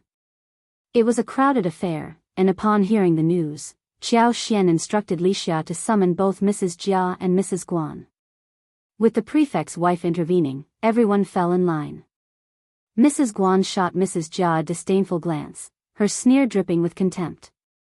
"Seems you have someone in your corner. Let's see how you try to twist the truth now." Aware of Qiao Xian's staunch support for Mrs. Jia and their ongoing feud, onlookers began to cast speculative glances at Mrs. Jia. Sympathy naturally gravitated towards the underdog. Since Xiao Yunduan's arrival in An's province, his decisive and efficient leadership had compelled these entrenched family clans to relinquish their unwarranted privileges. While they may not have been entirely swayed by the prefect, they certainly had to heed his directives. The same held true for Qiao Xian. Seeing Mrs. Guan embroiled in trouble, pity welled up among the onlookers.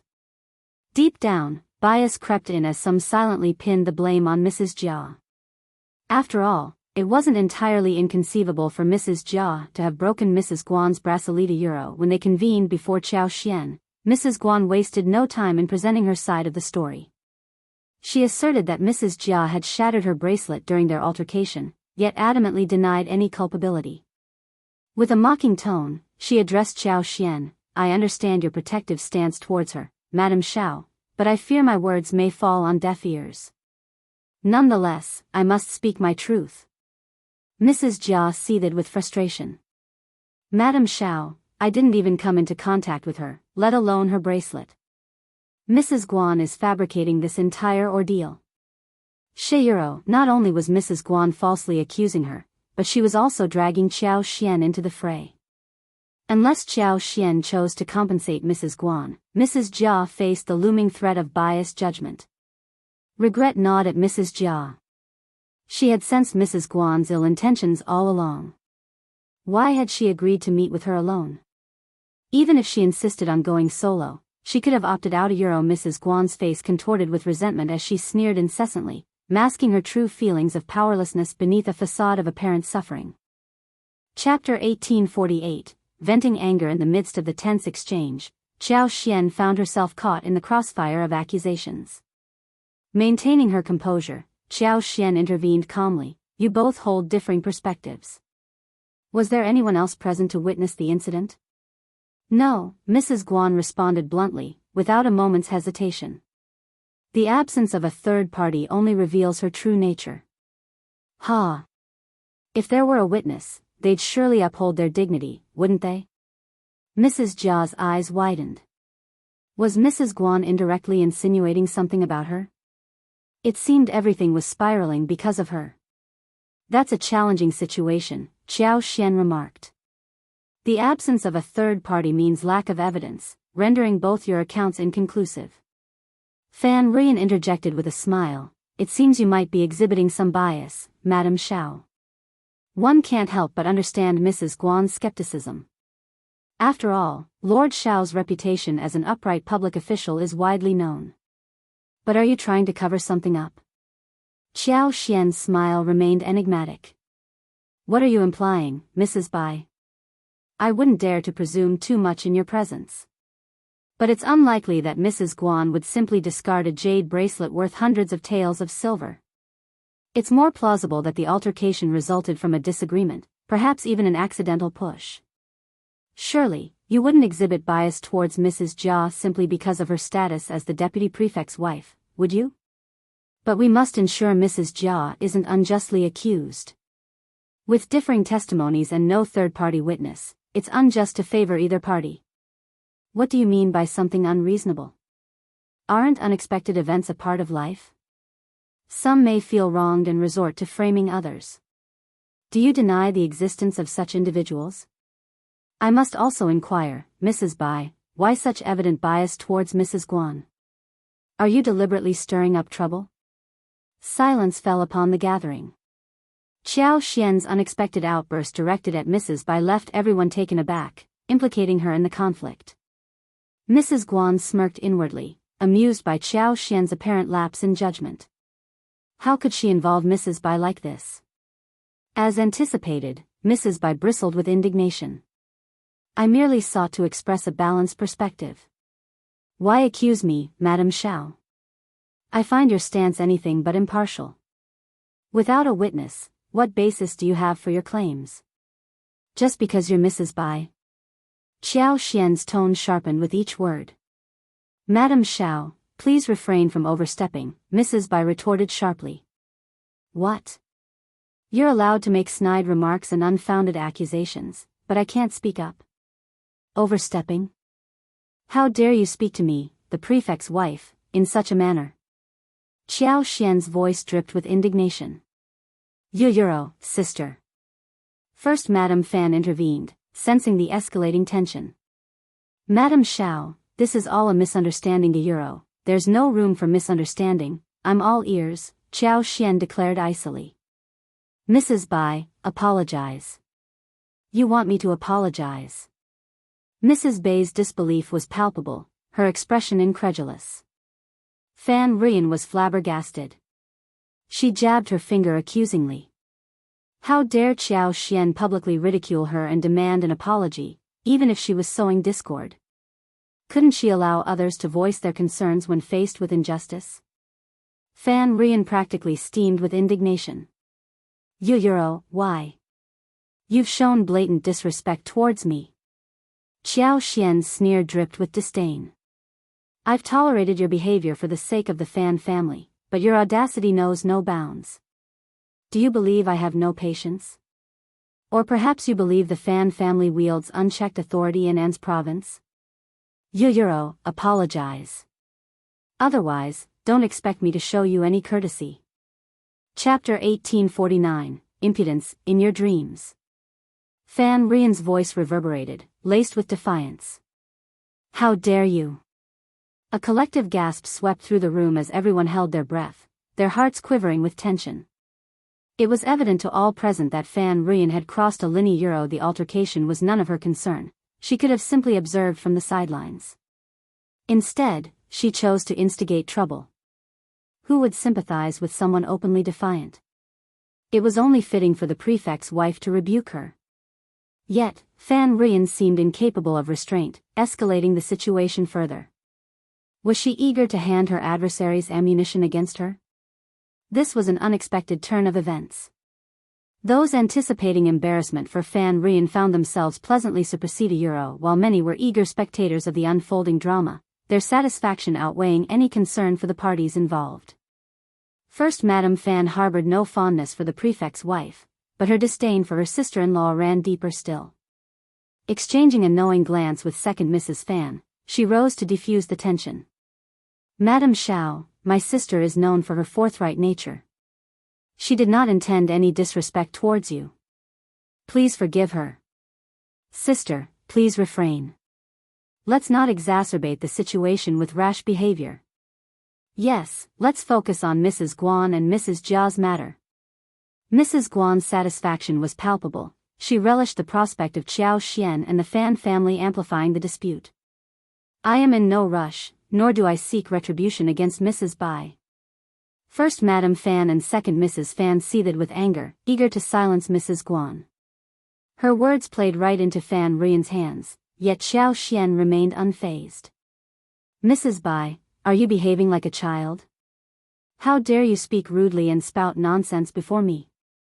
Must I endure the Fan family's brashness and allow you to demean me? Fan Rian, I am not obliged to tolerate your insolence. Apologize sincerely and refrain from such behavior in the future. That will resolve this matter. Other Euro, Fan Rian was on the verge of losing her composure. Her sister-in-law's attempts to intervene fell on deaf ears. Otherwise, what? What do you intend to do?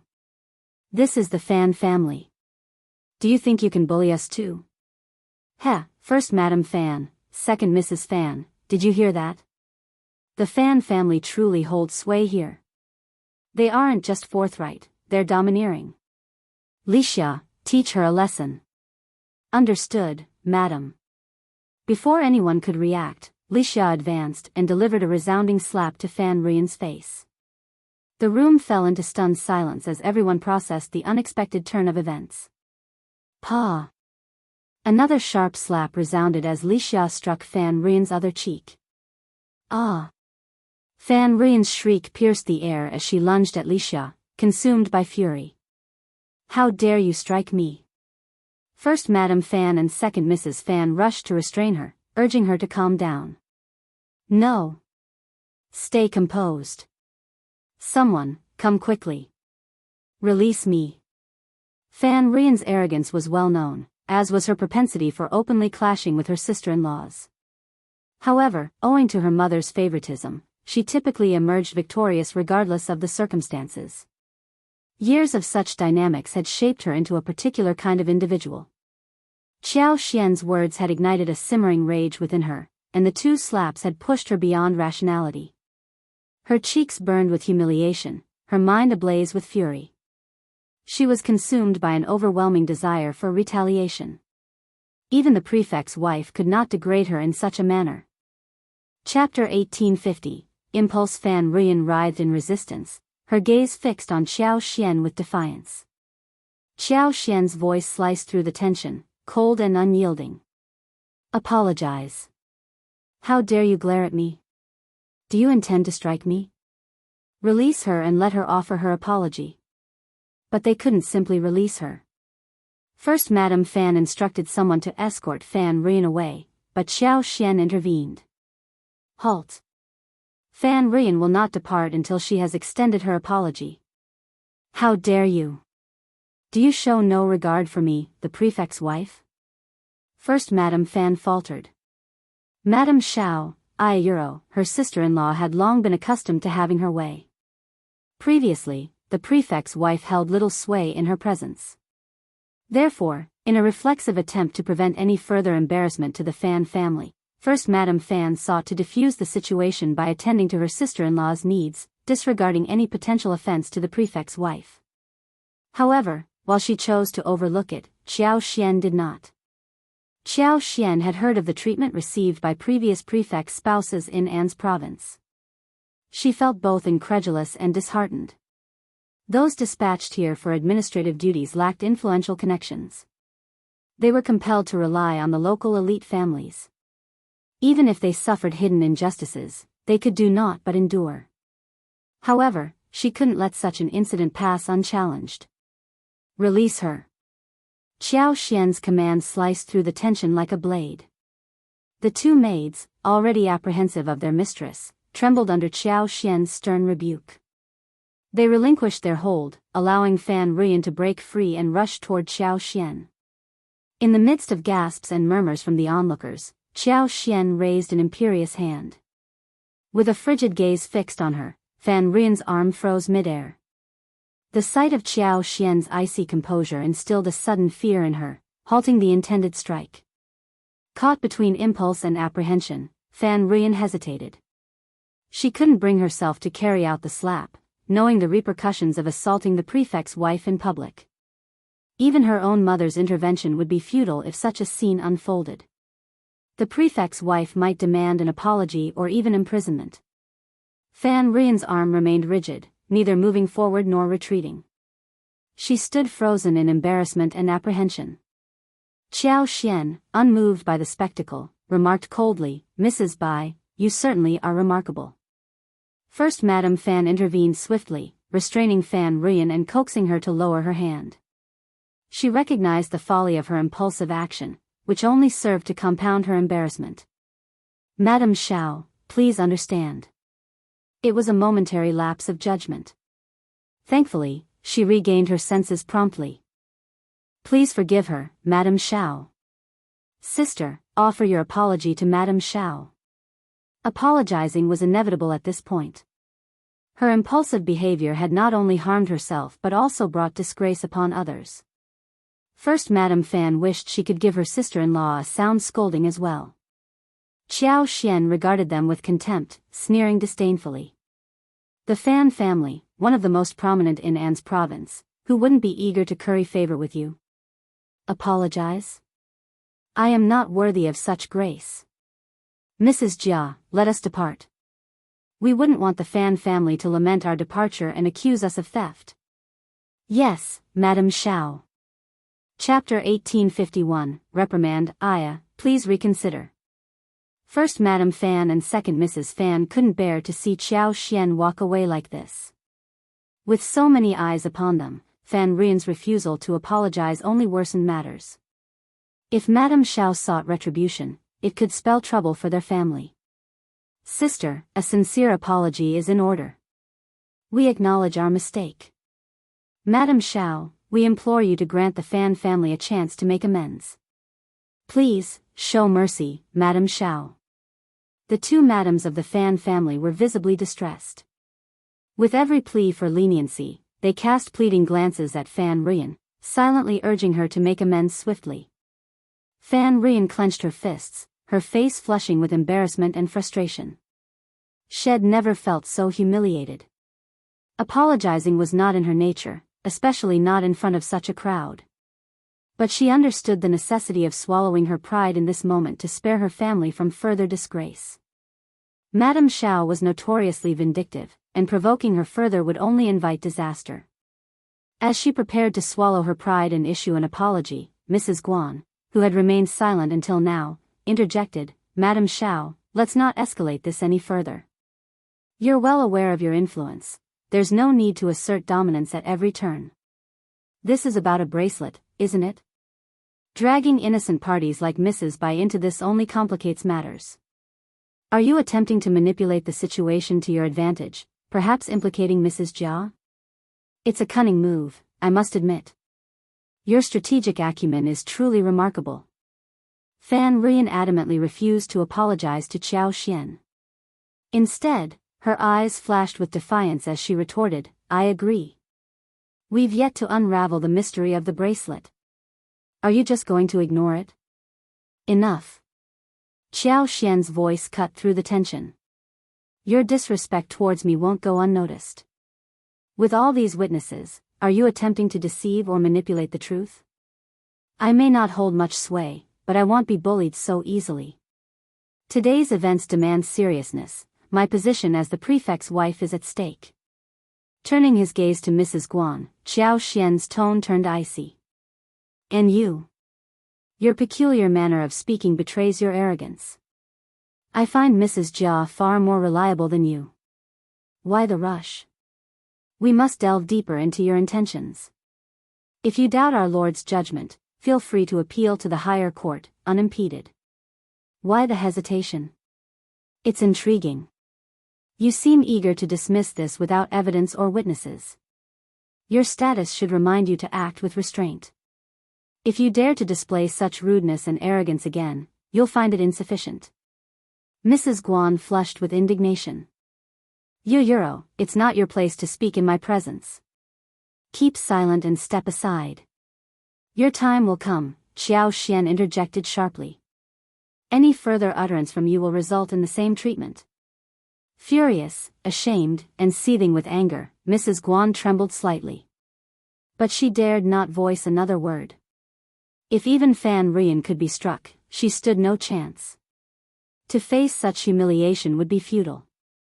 A sudden realization struck her. Euro, hadn't she once wielded arrogance and dominance just as flagrantly? Chapter 1852, not accepting as long as she found joy and contentment, the opinions of other scribes' wives were inconsequential to her. She remained indifferent, unconcerned, and apathetic. Euro, but now, with her status diminished, she experienced the discomfort of this indifference. This didn't signify regret for her past actions. Rather, she harbored resentment towards Xiao Yunduan for stripping her husband of his position as deputy prefect. Having dealt with Mrs. Guan, Qiao Xian's gaze turned coldly to Fan Rian. "Mrs. Bai, what is your course of action?" Fan Rian felt a rush of blood to her head, her mind reeling. Mrs. Guan's rebuke felt like a personal reprimand, as she had just spoken up on Fan Rian's behalf. Madame Xiao showed no mercy to the Fan family. I was mistaken. I shouldn't have acted impulsively. Madame Xiao, I beg your forgiveness. Qiao Xian sneered. "Am the one seething with anger and resorting to bullying?" Fan Rian shot him a glare before swiftly averting her eyes, seething with even more rage. She had struggled to utter those words, yet Qiao Xian dismissed them with disdain. His mockery only fueled her fury further. If given the chance, she would retract her apology without a moment's hesitation. Fan Rian couldn't help but feel utterly worthless in this moment. Madame Xiao's intent to provoke trouble was glaringly obvious, and the outcome would remain unchanged regardless of whether she apologized or not. So why subject herself to such humiliation willingly? Had she apologized to Mrs. Guan, Qiao Xian wouldn't have relented either way. Yet she chose to follow suit, mirroring Mrs. Guan's behavior and earning nothing but disdain. It was only when she pushed them too far that she finally offered an apology, inviting further mockery. None of the madams dared to betray their emotions. Offending the Fan family was out of the question for them, and the same applied to Madame Xiao Euro. Xiao Xian's sneer cut through the tense silence. You're insolent, overbearing, contentious, and braggadocious. Had I been even slightly weaker, you might have bested me. Do you truly believe a mere apology suffices? Will anyone dare to behave like this in my presence from now on? At the very least, they can choose not to apologize or bow, can't they? The two madams of the Fan family had initially intended to plead for leniency, but they found themselves speechless. Fan Rian's conviction that Xiao Xian was deliberately stirring up trouble only strengthened. The ladies begrudgingly acknowledged that Madame Xiao held the upper hand. After all, she was the wife of the prefect. While the Fan family wielded considerable influence, it wasn't what it used to be. In the past, they could afford to disregard the prefect's wife, but with the current holder of that position, the dynamics had shifted. Over the years, Fan Rian's haughty demeanor had alienated many. Numerous individuals harbored ill will towards her and relished in her downfall. Though they didn't vocalize their satisfaction, their expressions betrayed their sentiments. Catching sight of their smug looks only deepened Fan Rian's embarrassment. Convinced that Xiao Xian orchestrated this ordeal deliberately, Fan Rian resolved not to endure further humiliation here, regardless of the consequences. Besides, she had always been timid, preferring to shirk responsibility and foist it onto others. If she could evade blame, she would; if not, she'd simply delegate the cleanup to her two sister-in-laws without a second thought. She had no qualms about standing before her mother and berating her sister-in-laws for their perceived sluggishness and thoroughness in resolving her messes. She'd even brazenly accused them of harboring ulterior motives against her. Chapter 1853, berating it remained unchanged. Realizing she couldn't gain an upper hand and would only face humiliation, Fan Rian promptly resigned, shirking her responsibilities. Madame Xiao, if you're dissatisfied, feel free to take it up with our family. As the wife of the prefect, who could dare to oppose you? Moreover, your eloquence is unmatched. With those words, Fan Rian turned on her heels and stormed off. The two madams of the Fan family exchanged glances, their faces draining of color, their expressions contorting into a mixture of rage and disgust. Their sister-in-law's penchant for stirring up trouble had resurfaced once more, leaving them to deal with the aftermath. Dealing with other matters was one thing; after all, there was hardly anything in Anne's province that the Fan family couldn't handle. But tangling with the prefect's wife? That was an entirely different matter. Madame Xiao Euro, the Fan family undeniably holds great influence in Anne's province. Their power is unquestionable. As the wife of the prefect, I am but a mere outsider in your esteemed family.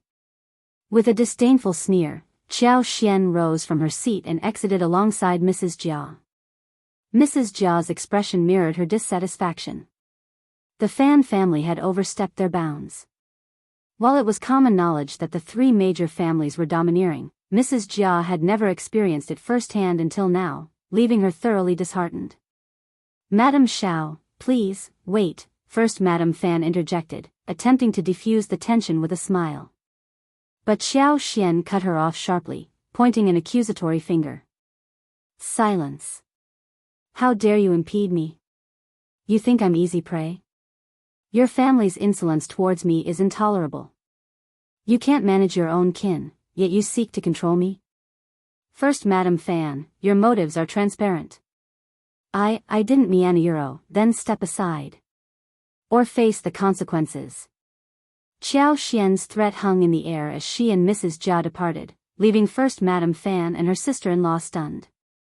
A heavy silence enveloped the room as everyone exchanged uneasy glances.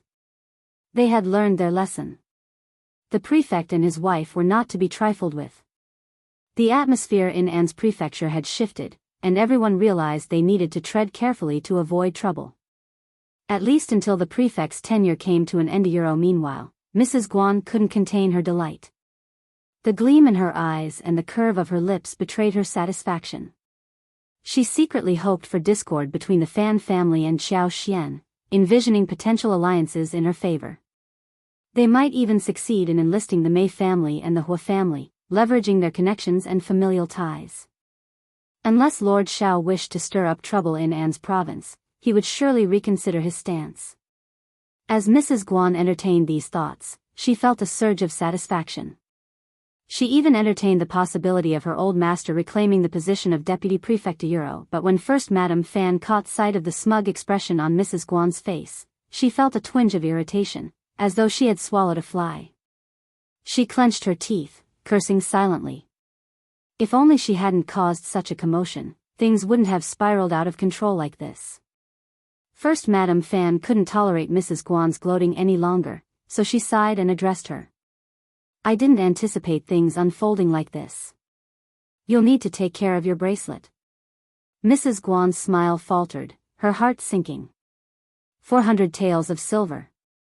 That was no small sum. Forced to maintain her composure, she responded, Thank you for the reminder, First Madame Fan. I cannot bear this loss alone. I must seek compensation from someone. Chapter 1854. You're too much today. First Madame Fan's smile was tinged with irony. Compensation? Who would she seek compensation from without evidence? Unless Madame Xiao intervened and pressured Mrs. Jia into admitting defeat. But was that a feasible outcome? Madame Xiao had stormed out in a fit of anger, signaling the end of the banquet. The two madams of the Fan family offered profuse apologies. Second Mrs. Fan escorted them out, while First Madame Fan hastened to find Fan Rian. Meanwhile, Old Lady Fan was enjoying her lunch. Fan Rian, always mindful of her mother's needs, wouldn't dare disturb her during this time. Hence, First Madame Fan easily intercepted her in her chamber. The atmosphere in the room was tense and subdued. The maidservants held their breaths, cowering in fear, their heads bowed in anticipation of reprimand. Fan Rian shot a glare at First Madame Fan. Sister-in-law, what brings you here? Have you dealt with that troublemaker? First Madame Fan's lips curved into a sneer. Troublemaker? It seems you're the one causing the most trouble. All of you, leave, she commanded the maidservants. Casting furtive glances at Fan Rian, the maidservants discerned her dark expression but obediently complied, hastening to vacate the room. First Madame Fan's voice sliced through the tension like ice. You've crossed a line. What did you just say? Euro, Fan Rian began, her voice rising. Silence. First Madame Fan's palm crashed down on the coffee table, her tone scathing. Fan Rian, you are a member of the Fan family, show some restraint. If you're capable of causing trouble, then resolve it yourself. I owe you nothing. I'll clean up your mess when we return. I've had enough of your antics. Any mishap today will spell disaster for the Fan family. Are you oblivious to that fact? And what noble intentions does Mrs. Guan harbor? Her husband faltered due to his own shortcomings, and now she seeks to stir up trouble without cause. What's your stake in this? What makes you so special? Now that things have soured, you plan to abandon ship, leaving the fallout for me and second sister-in-law to handle? Your scheme is quite cunning. Euro, Fan Rian stammered, her eyes wide with disbelief, her breaths coming in ragged gasps. She struggled to formulate a response, taken aback by her sister-in-law's audacity. First Madame Fan relished the shock on Fan Rian's face. Let me make this clear, I won't assist you in resolving this mess today. Go apologize to Madame Xiao. And make sure you do it with genuine humility and sincerity. Don't forget, you're meant to beg for forgiveness, not disgust her. Shut up. Fan Rian's scream reverberated, her chest heaving with emotion. How dare you speak to me like that? Why wouldn't I? First Madame Fan's voice remained cold and composed. I'm your sister-in-law and the senior daughter-in-law of the Fan family. You've implicated the entire family, so why shouldn't I hold you accountable? Fan Rian, Euro. In theory, this response seemed justified, but to Fan Rian, it felt like a scathing rebuke. She seethed with anger, struggling to find a rebuttal. As she opened her mouth to retaliate, she realized she couldn't articulate the pent-up frustration and hurt within her. A pang of anguish pierced her heart, and a sense of injustice washed over her. Euro, you always pretend to be righteous and virtuous, but I never imagined you harbored such thoughts. I see now. You've despised me all along, eager to rid me from this household. But this is my family too. My mother wanted me to stay. Who are you to look down on me? You think you can control me? No chance. With tears streaming down her cheeks, Fan Rian sniffled and wiped her eyes. Turning on her heels, she fled straight to Old Lady Fan's quarters. Chapter 1855. Let her sue. First Madame Fan's lips curved into a cold smile as she leisurely sipped her tea. First Madame Fan and second Mrs. Yuezheng couldn't shake off their nerves when Fan Rian threatened to seek Old Lady Fan's intervention. They dreaded the prospect of having to bow their heads, no matter how unjust they felt, fearing that Fan Rian would escalate the matter to Old Lady Fan. Yet today, First Madame Fan chose to disregard it, showing a remarkable indifference. She was free to act as she pleased. Madame Lady Qiao had endured years of grievances. Could she be expected to endure them indefinitely? Old Lady Fan was still robust and healthy, potentially living for another decade or even two. But Madame Lady Qiao refused to tolerate this suffering any longer.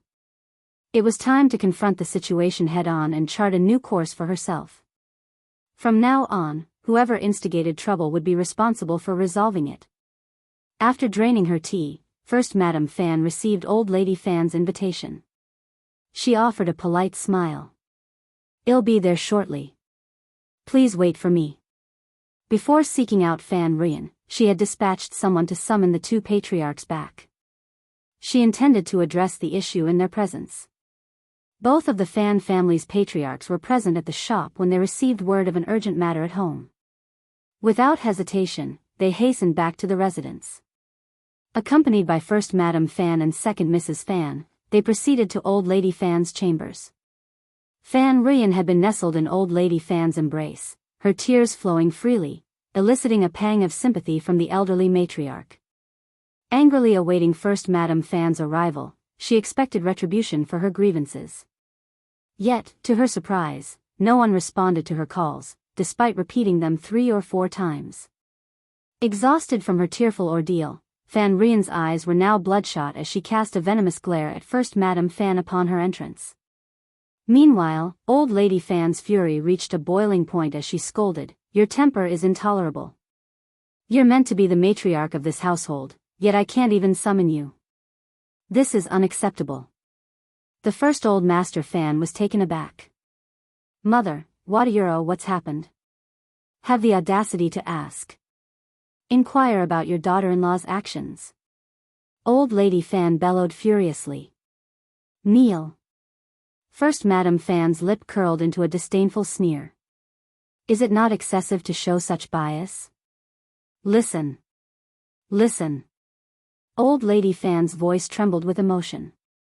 "Observe closely, she's on the verge of rebellion."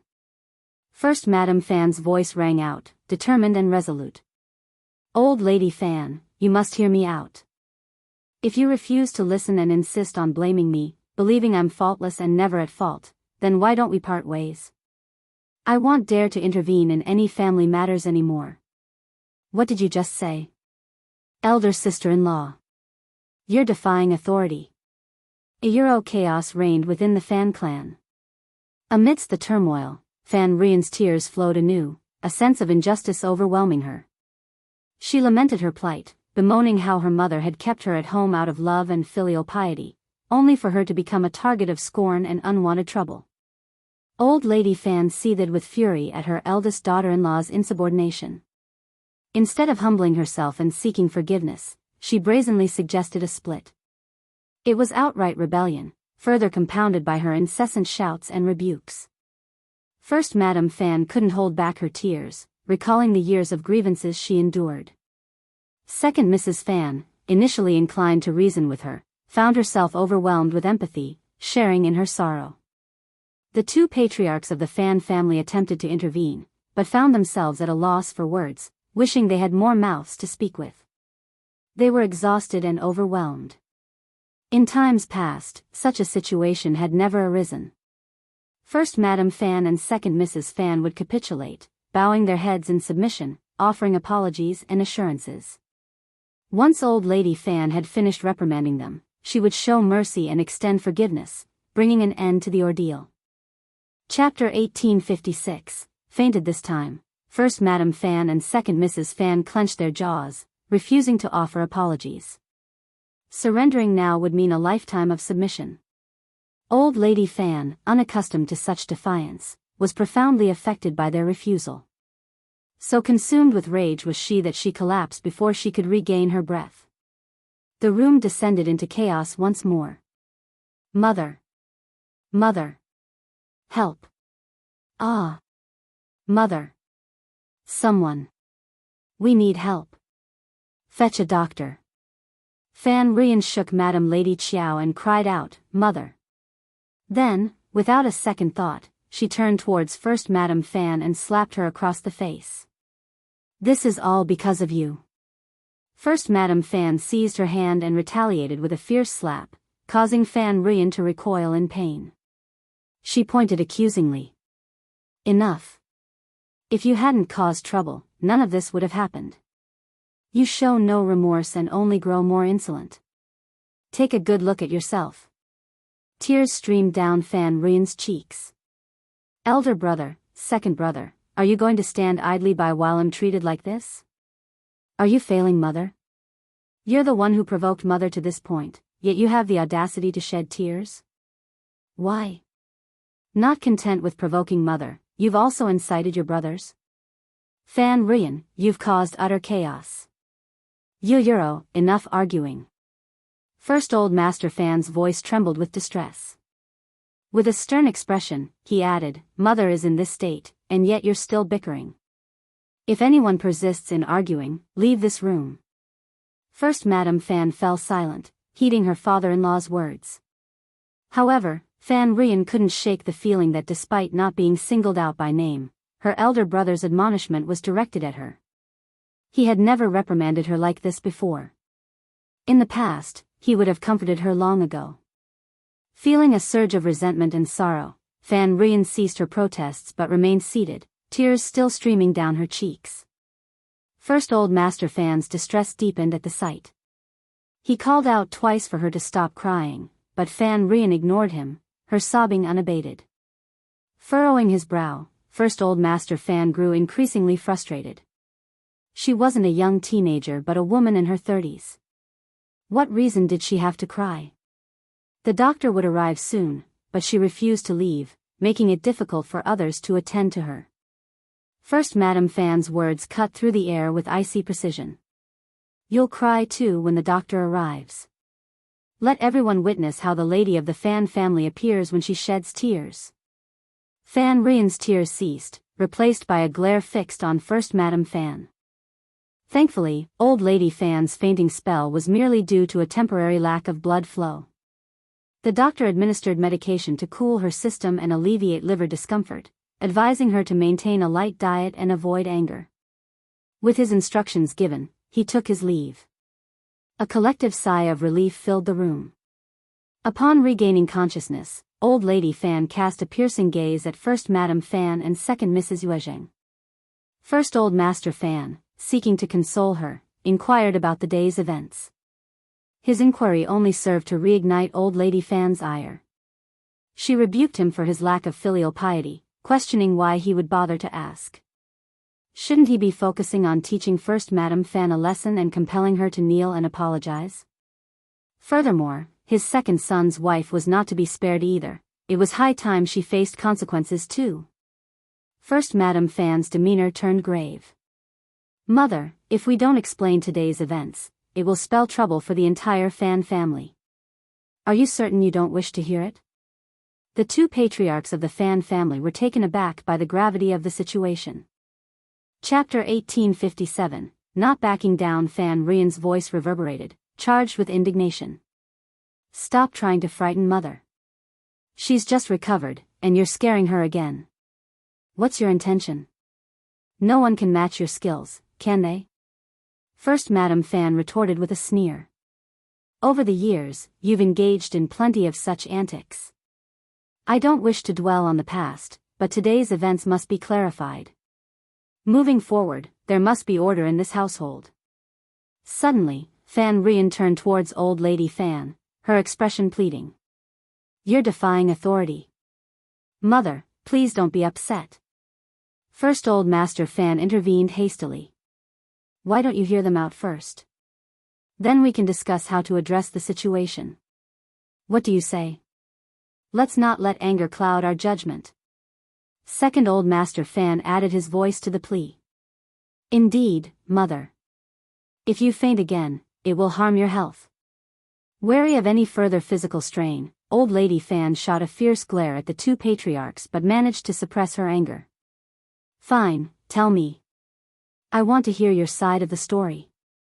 Otherwise, you might think him showing favoritism and not allowing you to speak. Internally, First Madam Fan couldn't help but think, how self-righteous you are.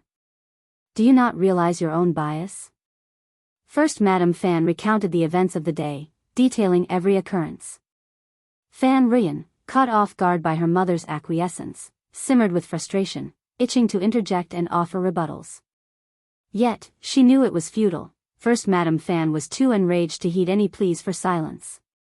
But even as Fan Ryan bristled, First Old Master Fan's attempts to intervene fell on deaf ears.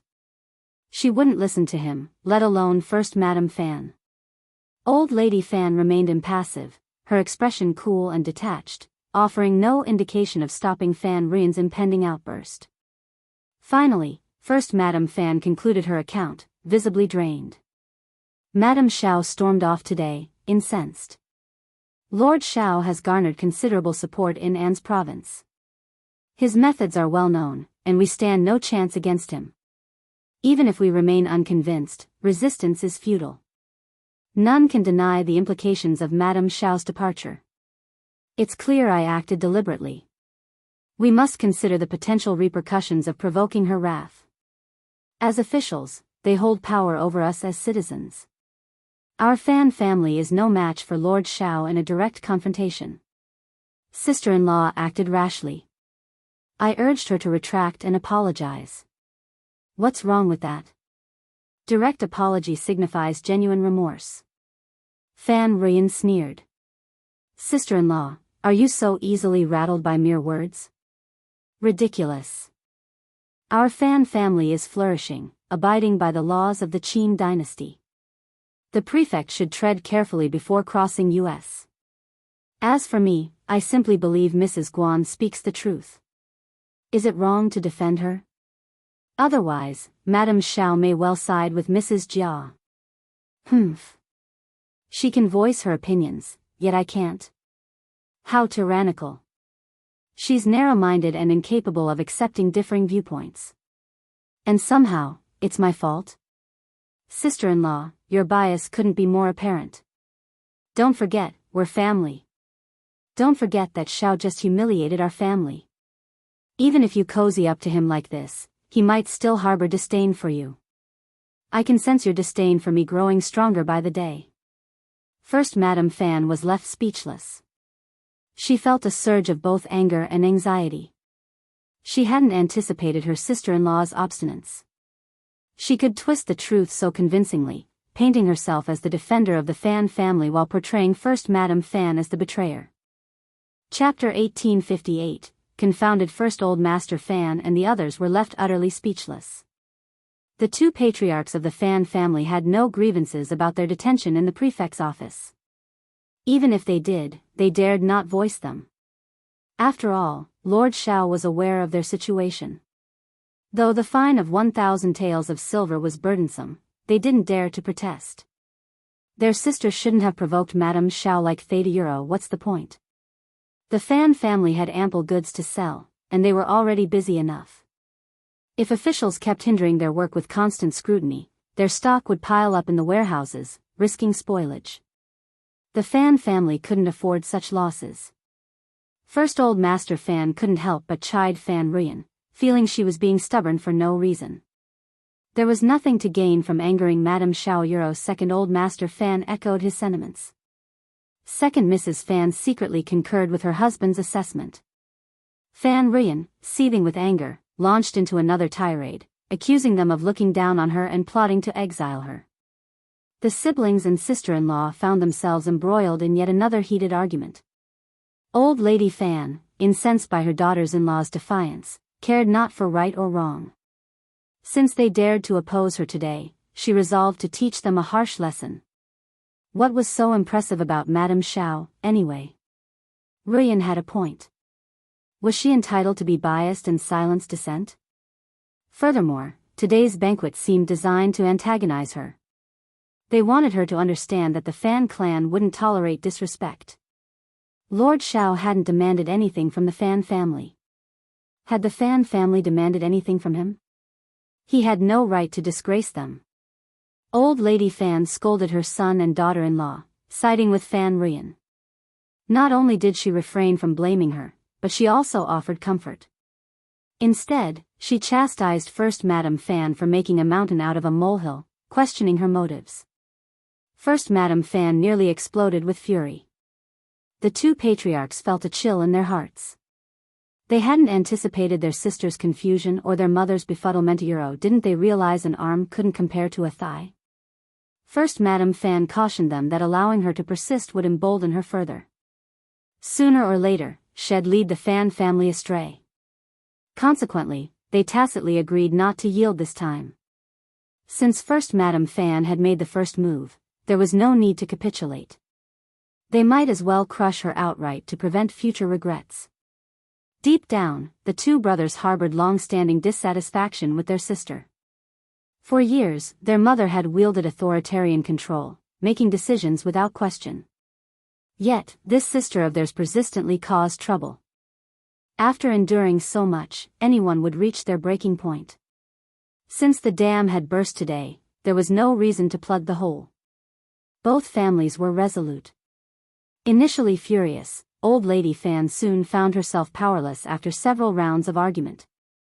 Continuing to shield her daughter would only drive a wedge between her and her Sansayuro, a scenario Old Lady Fan dreaded.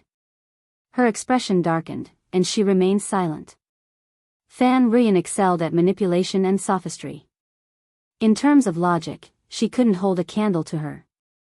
No matter how vehemently she argued she was aiding Qiao Xian or that Qiao Xian was being petty, it wouldn't change the fact that she had offended the prefect's wife, potentially putting the Fan family in jeopardy. It fell upon her to rectify this mess. No one was obligated to come to her defense.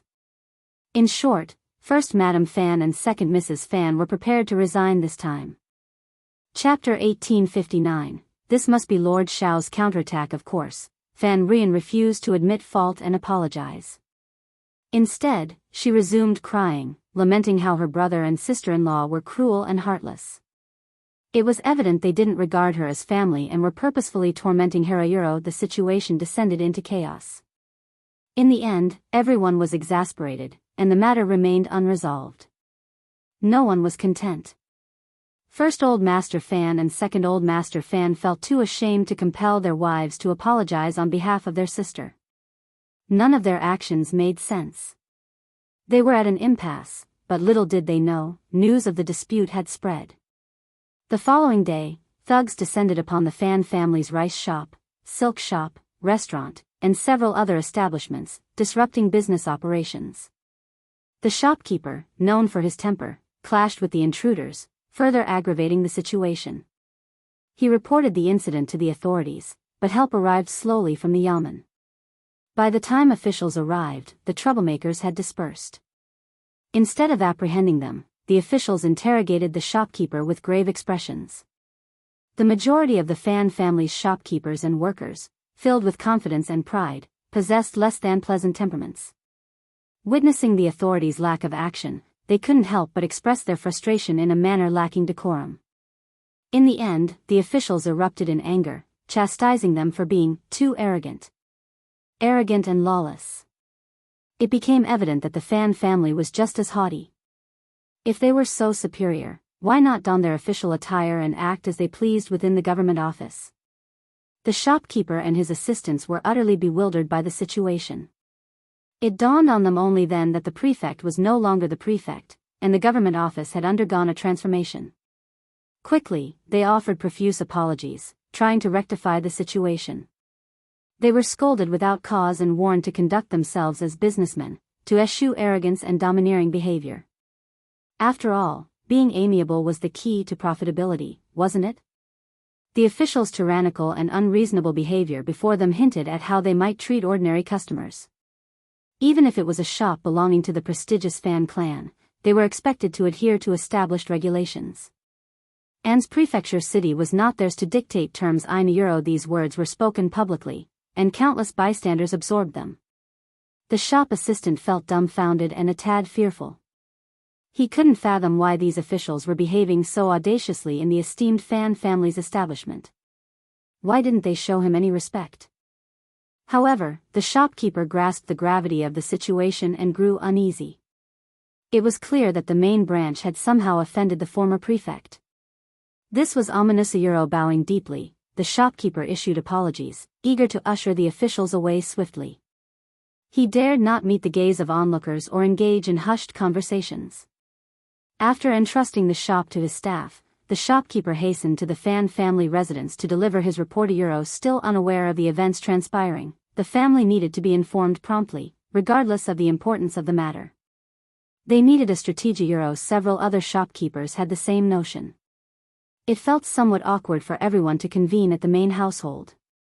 As they exchanged accounts of what had occurred, an air of unease settled over the group. The hearts of first Old Master Fan and second Old Master Fan sank. This was undoubtedly Lord Xiao's retaliatory strike.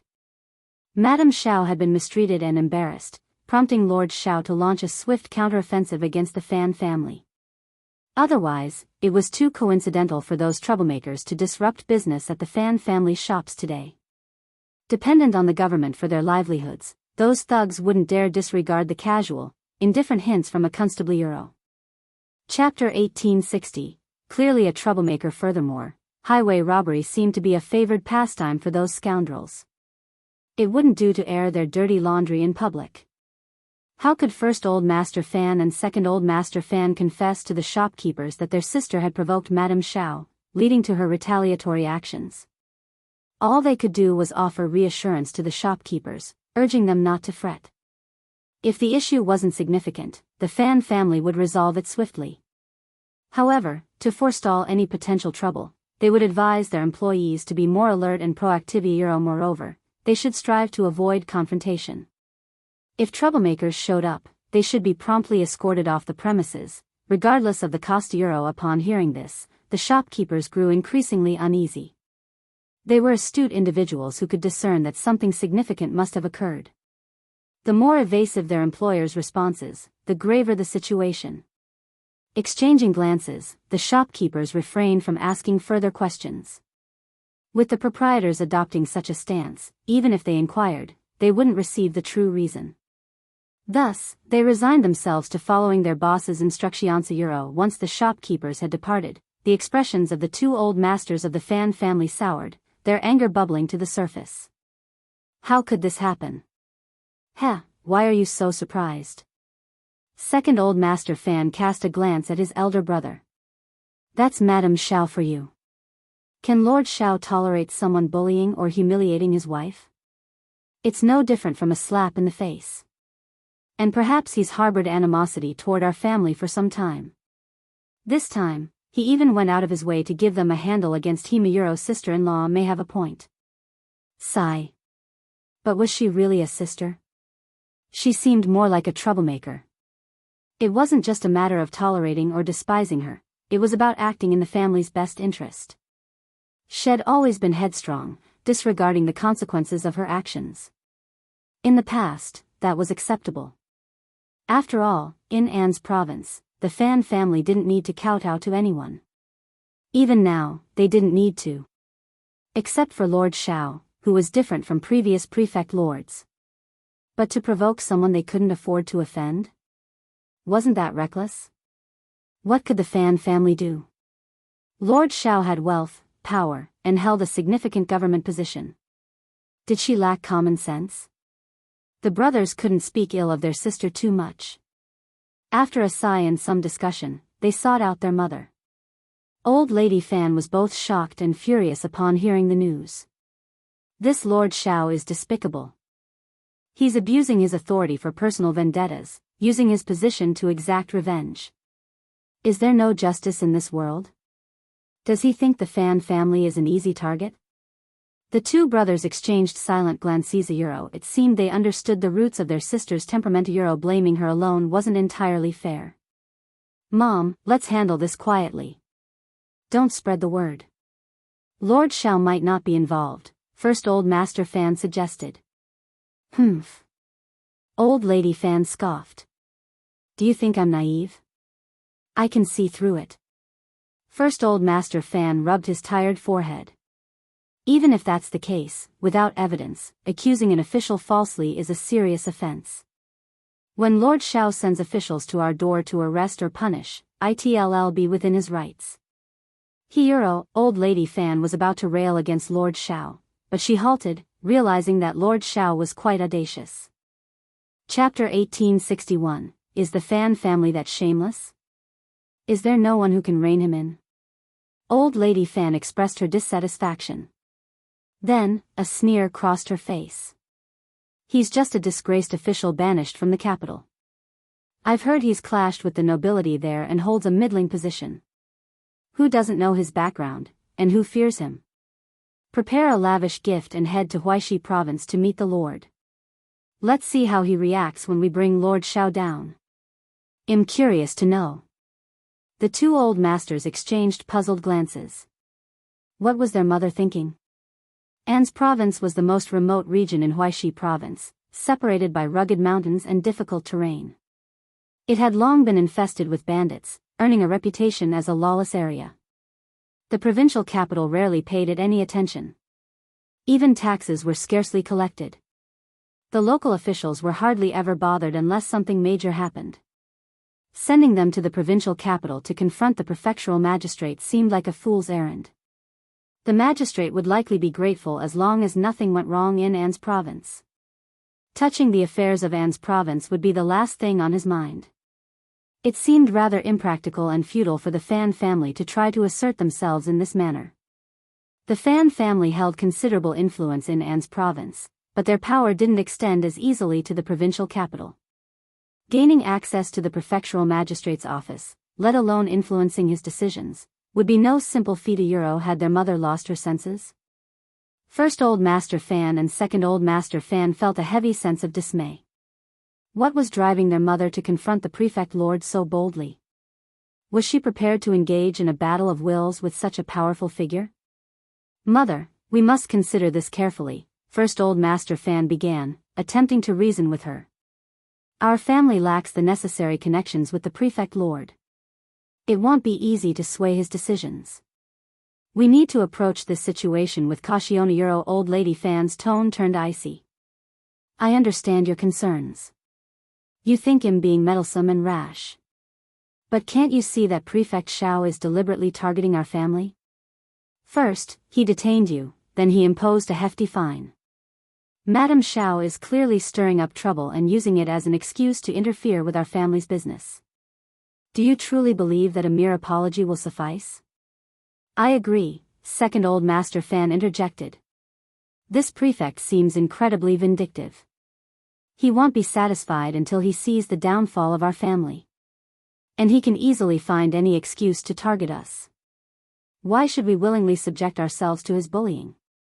You need to rein in your temper. Old Lady Fan bristled at her son's retort. Don't talk back to me. I mean no disrespect, Mother, Second Old Master Fan responded, undeterred. But let's be honest. We tried to keep this matter low-key, but it got out somehow. It's not surprising that we faced consequences. Besides, if Rian hadn't impulsively intervened at yesterday's banquet, things might not have escalated to this extent. Enough of your lectures. Old Lady Fan snapped.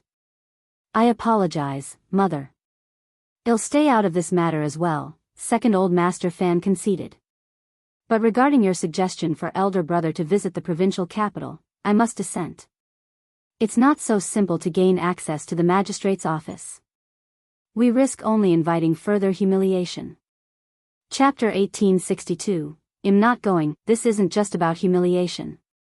It's likely to cost us a considerable amount of money, with no guarantee of a favorable outcome. Prefect Xiao may be reasonable, but who knows what kind of person the Lord Prefect is, remarked Second Old Master Fan, expressing his concerns. Old Lady Fan's anger flared. You are your wife behind this? How dare you speak to me like that? You ungrateful son. The accusation caught second Old Master Fan off guard. Mother, what are you implying? I haven't discussed this matter with her at all. And she wouldn't have the audacity. Old Lady Fan sneered, suspicion evident in her eyes. Behind my back, who's to say you aren't plotting against me?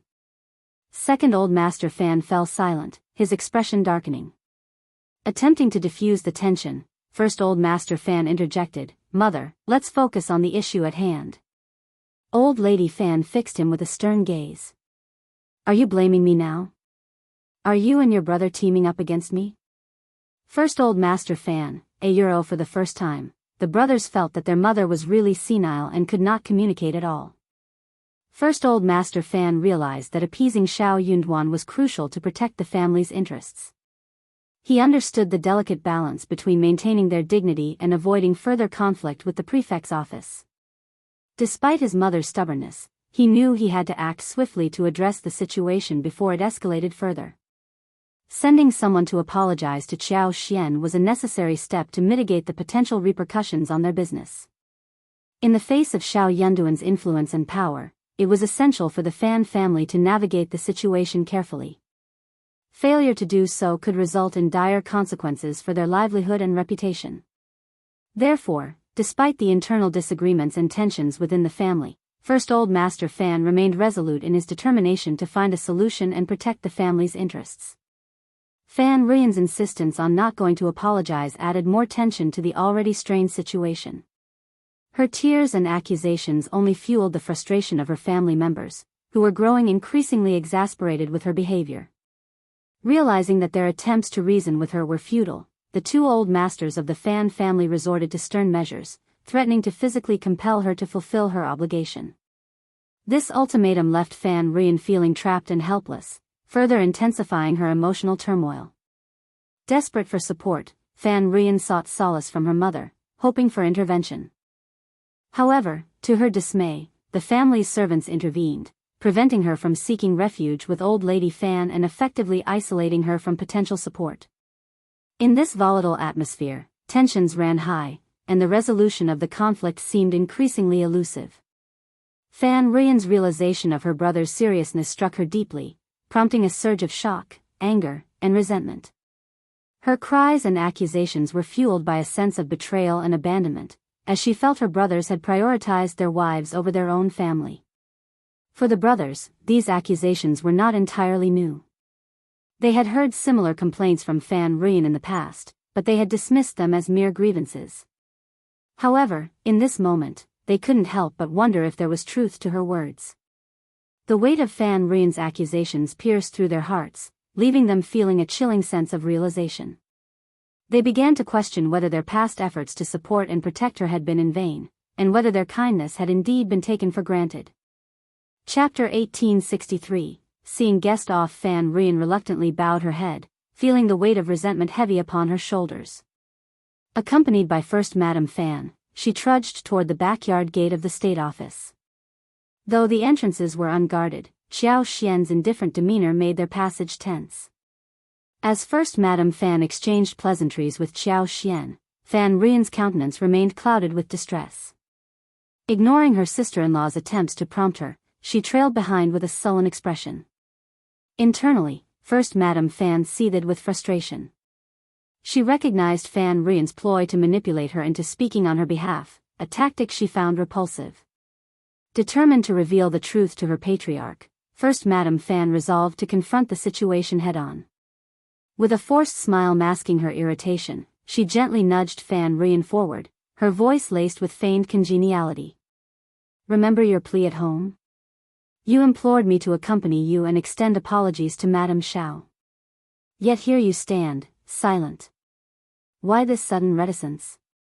Caught off guard, Fan Ruiyan shot a brief, accusatory glare at her sister-in-law. She begrudgingly faced Xiao Xian, swallowing her pride. Madame Xiao, please accept my sincerest apologies for my misguided actions the other day. I regret my words in defense of Mrs. Guan, which undoubtedly caused you distress. Silence. Xiao Xian interjected, her voice dripping with disdain. What exactly do you think you're accomplishing here? Are you here to offer apologies, or to cast aspersions on my character? Do you take me for a fool, attempting to deceive me with hollow words? Madame Xiao, please, you've misunderstood. First Madame Fan interjected desperately, attempting to defuse the escalating tension. She's simply not eloquent. We sincerely came to offer our apologies today. Please, forgive us. Sincerity? Xiao Xian scoffed. Your sincerity is as empty as your words. Take your gifts and leave. I won't entertain such insincere apologies. Liqiu, escort our guests out, she commanded coldly. Madame Xiao, please reconsider. First Madame Fan pleaded, but her words fell on deaf ears as Liqia and Liqiu ushered them out, their expressions reflecting their displeasure. Humiliated and enraged, First Madame Fan couldn't contain her fury any longer. As they boarded the carriage, her frustration boiled over, and she delivered a resounding slap to Fan Rian's cheek. Fan Rian recoiled in shock, her eyes wide with disbelief. Enough. First Madame Fan snapped, her finger pointed accusingly. This is all you're doing. If harm befalls the Fan family, it's because of your reckless words. You've brought nothing but chaos upon us. I knew this day would come. Fan Rian winced as she clutched her stinging cheek, her gaze fixated on First Madame Fan with seething resentment. Once, she would have erupted in fury, retaliating against First Madame Fan with all her might. Yet today, an inexplicable restraint held her back. This newfound inhibition only fueled the flames of hatred burning within her. Observing Fan Rian's smoldering glare, First Madame Fan's anger flared even hotter. With another forceful blow, she spat out coldly, You dare to hate me? What right do you have? You, the very source of the Fan family's troubles. Fan Rian's trembling intensified, torn between her raging impulses and a newfound fear. The echoes of her inner turmoil reverberated, screaming for vengeance, yet she couldn't muster the courage to act upon them. She was paralyzed by her own apprehension, her impulses silenced by a chilling dread. Chapter 1864. The Fan family is indeed dead. First Madame Fan paid no heed to Fan Rian's protests as she retreated to the safety of the mansion. She promptly instructed her trusted servant to escort Fan Rian back to her quarters and ensure she remained there. Fuming with indignation, Fan Rian attempted to voice her grievances to her mother, but her resolve faltered. Who are you to confine me like this? You're nothing but a conniving, malicious woman.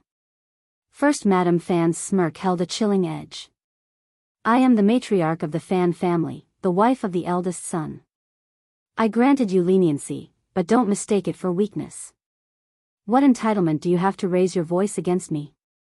A malicious woman like you has no right to lecture me. Your lack of manners is appalling.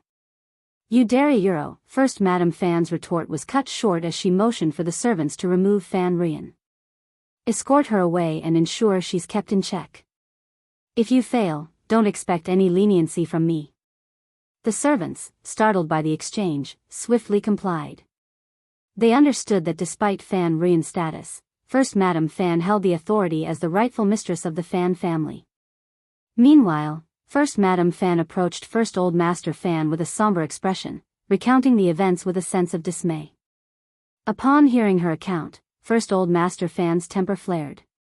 He couldn't help but question his decision to allow Fan Rian to apologize. It seemed she had transcended mere stubbornness and ventured into sheer folly. How could they possibly save face for Madame Xiao? Liqia and Liqiu fumed in the east courtyard of the prefect's residence, their voices laced with indignation. Xiao Xian's smile was tinged with satisfaction.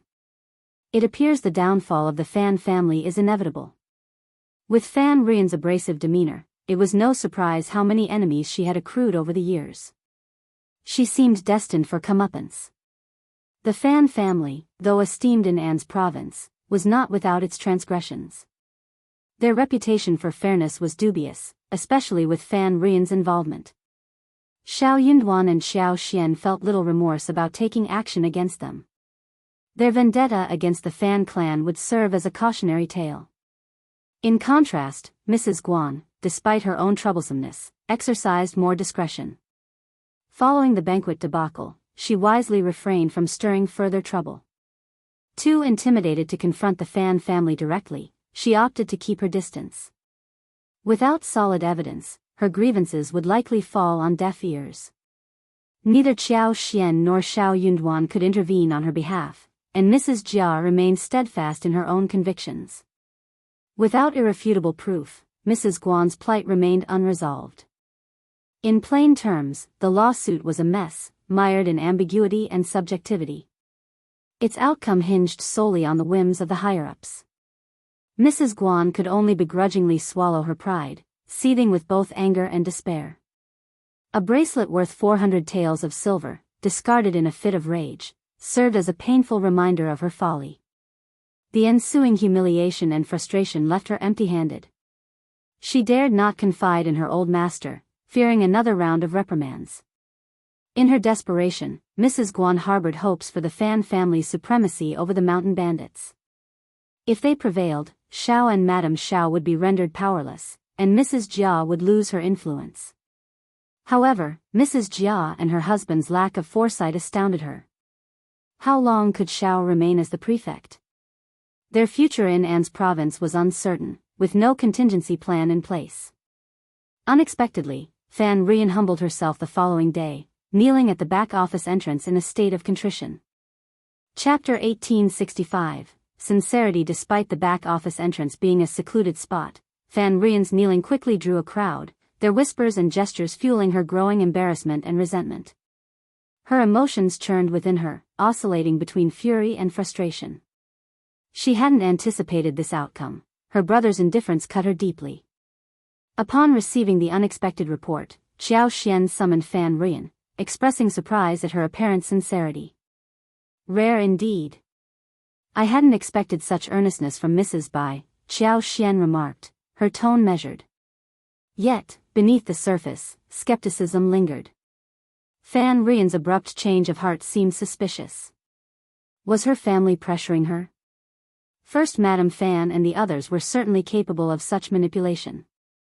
To Fan Rian, Qiao Xian's words felt like a taunt, a reminder of her defeat at the hands of her adversaries. The urge to lash out surged within her, but she swallowed it back, recalling her brother's aloof demeanor and icy words. It was my fault before. I owe you an apology, Fan Rian began, her voice tinged with contrition. This time, I sincerely apologize. Please forgive me. Qiao Xian regarded her with a cool gaze, her response measured. I can discern sincerity, Mrs. Bai. Today, you have shown respect, and that is a form of sincerity. Acknowledging your mistakes is commendable. But be mindful of your actions and words in the future. Another misstep will have consequences. Qiao Xian remained seated as Fan Rian knelt, enduring the humiliation of her reprimand in silence, her fists clenched tightly as she hung her head in resignation. Feeling a simmering indignity, Fan Rian interpreted Qiao Xian's words as a tacit agreement to her chastisement. But it was too much. Qiao Xian's smile was indifferent as she dismissed Fan Rian. Enough. Rise and depart. This matter is concluded. Take your gift with you, it matters little to me. Without a word, Fan Rian complied and exited, escorted by Li Qiu. His demeanor, however, was frosty as he issued a thinly veiled warning. Our madam is merciful and compassionate. Another wouldn't have let you off so easily. Mrs. Bai, why the hostility? Isn't it ill-fated? Fan Rian's glare bore into Lycius, her patience wearing thin. Why should she tolerate the judgment of a mere servant? Lycius' sneer only stoked her ire. And who are you to judge me? The Xiao family's decorum is hardly impeccable. Mrs. Bai, spare us your lectures.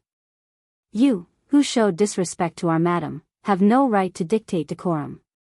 We, as servants, are obliged to uphold her honor. You, on the other hand, lack the standing to critique the Xiao family's upbringing. Your previous apology speaks volumes about your own manners, or lack thereof. Anger flared in Fan Rian's eyes. You dare speak to me in such a manner? A mere servant. Mrs. Bai, I implore you to reconsider. What authority does someone lacking propriety possess to criticize others? Your disrespect towards our madam cannot be ignored, and as servants, it is our duty to address it. You are hardly qualified to assess the upbringing of the Shao family. While you may have forgotten the demeanor of your previous apology, we remember it vividly. Your own conduct leaves much to be desired, Mrs. Bai, Li Qiu admonished sternly. Fan Rian seethed with rage. Fine, just fine.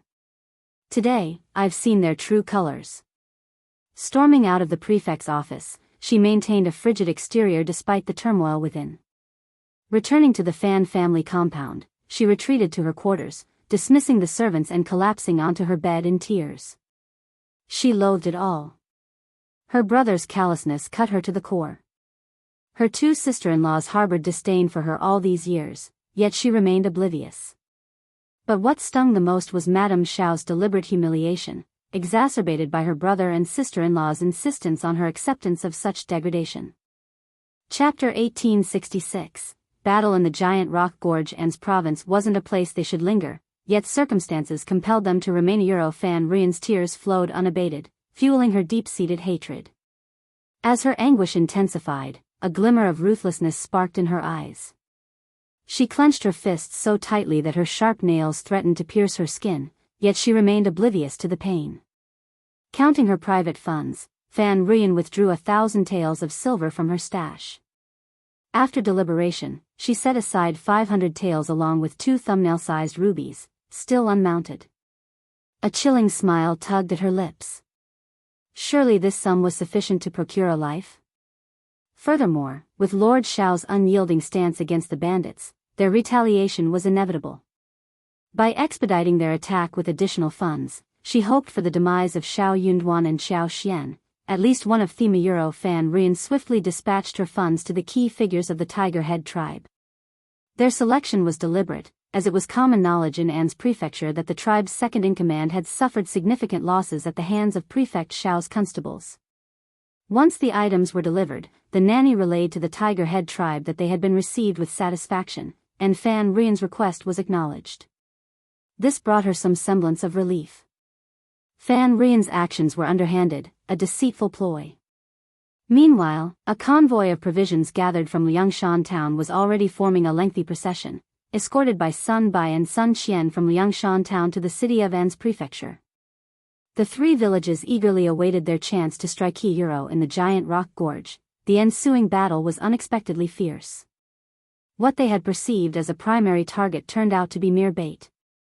They were the prey, unaware of the predator lurking in the Shidausa. The alliance between the Min family tribe, Liuhe Fort, and Tiger Head tribe was formidable. Their objective was clear: to humble the haughty Lord Prefect and shatter his confidence, rendering his authority a mockery. Their combined forces, numbering over 100 strong, posed a significant threat. Despite Xiao Yunduan's skilled constables, they were outnumbered and outmatched. Aware of the ineptitude of the bailiffs in An's province, the 3 villages believed victory would be swift once they overpowered or eliminated Xiao Yunduan's constables. However, their expectations were shattered upon reaching the giant rock gorge. Instead of a triumphant slaughter, they encountered a living nightmare. This battle became an indelible stain on the reputation of the 3 villages. Despite their meticulous planning and caution, they underestimated the strength and resilience of their opponents. The bailiffs proved to be a formidable force, quickly regrouping and coordinating their efforts against the attackers. Despite being outnumbered, they held their ground, forming defensive formations and countering every assault. Even more disconcerting were the unknown experts among the bailiffs, whose ferocity and precision surpassed anything the attackers had encountered before. In the heat of battle, they found themselves outmatched and overwhelmed, their every move ruthlessly countered. Chapter 1867. Wild and arrogant. This time proved markedly different from their previous encounter. The members of the Tiger Head tribe were stunned, realizing they had underestimated their opponents before and had been caught off guard once again. But there was more to their shock. Who was that masked expert? Their presence had caught them completely unawares, leaving them utterly unprepared. The bandits of the three strongholds, already shaken by the intensity of the battle, found themselves dumbfounded. When had these newcomers entered Nzizhou? How had they gone unnoticed? The palpable aura of battle prowess emanating from these individuals surpassed even that of seasoned mountain bandits like themselves. They had the air of seasoned warriors, hardened by countless battles on the battlefield. These were no ordinary bailiffs or martial artists. They were soldiers, veterans of the battlefield. The bandits, initially surprised, now felt genuine terror. What formidable force had they provoked? It became evident why Xiao Yunduan exuded such audacity and pride. As their comrades fell around them, the remaining mountain bandits dared not continue the fight. With panicked whistles, they scattered and fled. Their escape, however, was short-lived. Ambushed along their route, they found themselves facing a small but skilled group of adversaries. Despite their best efforts, the bandits were swiftly overwhelmed and scattered in defeat. At the conclusion of the battle, only a scant dozen managed to stagger back to their village, their ranks decimated and their spirits shattered. Panic and fear gripped every survivor, their sorry state a testament to the ferocity of the conflict. Second in charge Chao, esteemed leader of the Tiger Head tribe, fell victim to the chaotic flurry of swords. The third in charge of the Min family tribe and the second in command of Liuhe Fort were apprehended by the officials, while the remaining small leaders who failed to escape met their end on the battlefield. As the defeated soldiers retreated in disarray, the leaders of the three villages convened in the intermediate Tiger Head tribe, nearest to the giant rock gorge. Eager anticipation filled the air as they awaited news of the battle's outcome, their hearts buoyed by hope. Unexpectedly, they received shocking news that made them feel as if they were in a dream. It was like a bolt from the blue. Everyone was stunned by this news. So much so that his eyes and mouth were wide open, and he stood there in a daze for a long time. Second brother, how is it possibly Euro? I don't believe it. How can that dog official's subordinate be so capable? The third in charge of Tiger Head tribe shouted angrily with a pale face. He suddenly grabbed a man who had escaped and punched him twice. He grabbed him and asked sternly. Then, he was scared out of his wits. He stuttered and trembled, but he did not dare to lie Euro, there was no way he could lie about such a thing. In the end, the third in charge kicked him away, dumbfounded.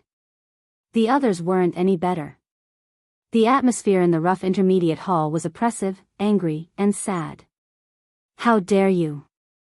If I don't take revenge, the heavens won't tolerate it. Revenge. Revenge. Everyone was furious. After a round of cursing, the third in charge of Tiger Head tribe angrily wanted to bring people down the mountain to take revenge.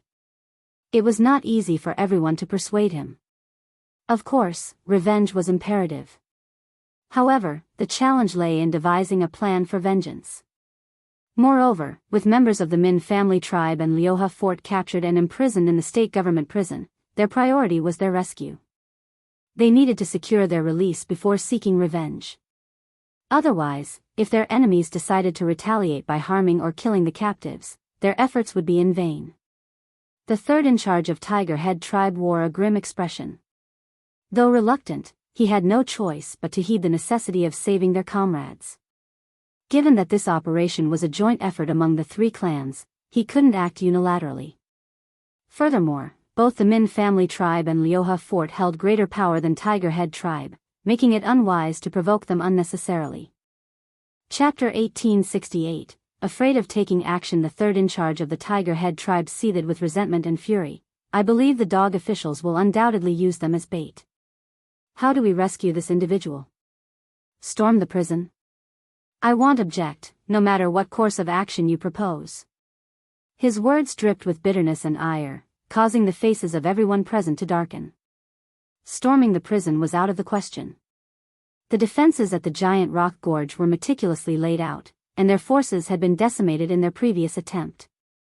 They couldn't even dream of infiltrating enemy territory. The recent defeat had been devastating, particularly for the Tiger Head tribe, which had already suffered significant losses before. Second in charge Chao's retaliatory expedition had only worsened their plight, costing him his life and leaving only 2 survivors from the tribe. With more than 2/3 of their elite warriors gone, the notion of breaking into the prison was ludicrous. Despite their reluctance to accept it, they had to acknowledge their limitations. Their actions knew no bounds. While avenging the fallen second in charge was a daunting task, their initial response was brutal and easy, a spree of massacre and pillage. They didn't dare breach the walls of An's city or confront Xiao Yunduan directly, but unarmed villagers were fair game in their eyes. To them, the villages were mere lambs waiting to be slaughtered. They could take lives at whim, as many as they pleased, with the government powerless to stop them. Their violence and plunder knew no bounds. Yet, they made sure to leave a few villagers alive, spinning a tale of retribution against the lord of the prefect. They blamed him for the calamity, citing his vicious actions against their brethren as justification for the villagers' suffering and demise. For years, peace had prevailed. But with the arrival of the lord of the prefect, disaster followed. They argued that to reclaim tranquility, the lord of the prefect must be driven away. Otherwise, unless he possessed the means to eradicate them all, they would endure endless torment, a cycle of harassment, pillage, and bloodshed.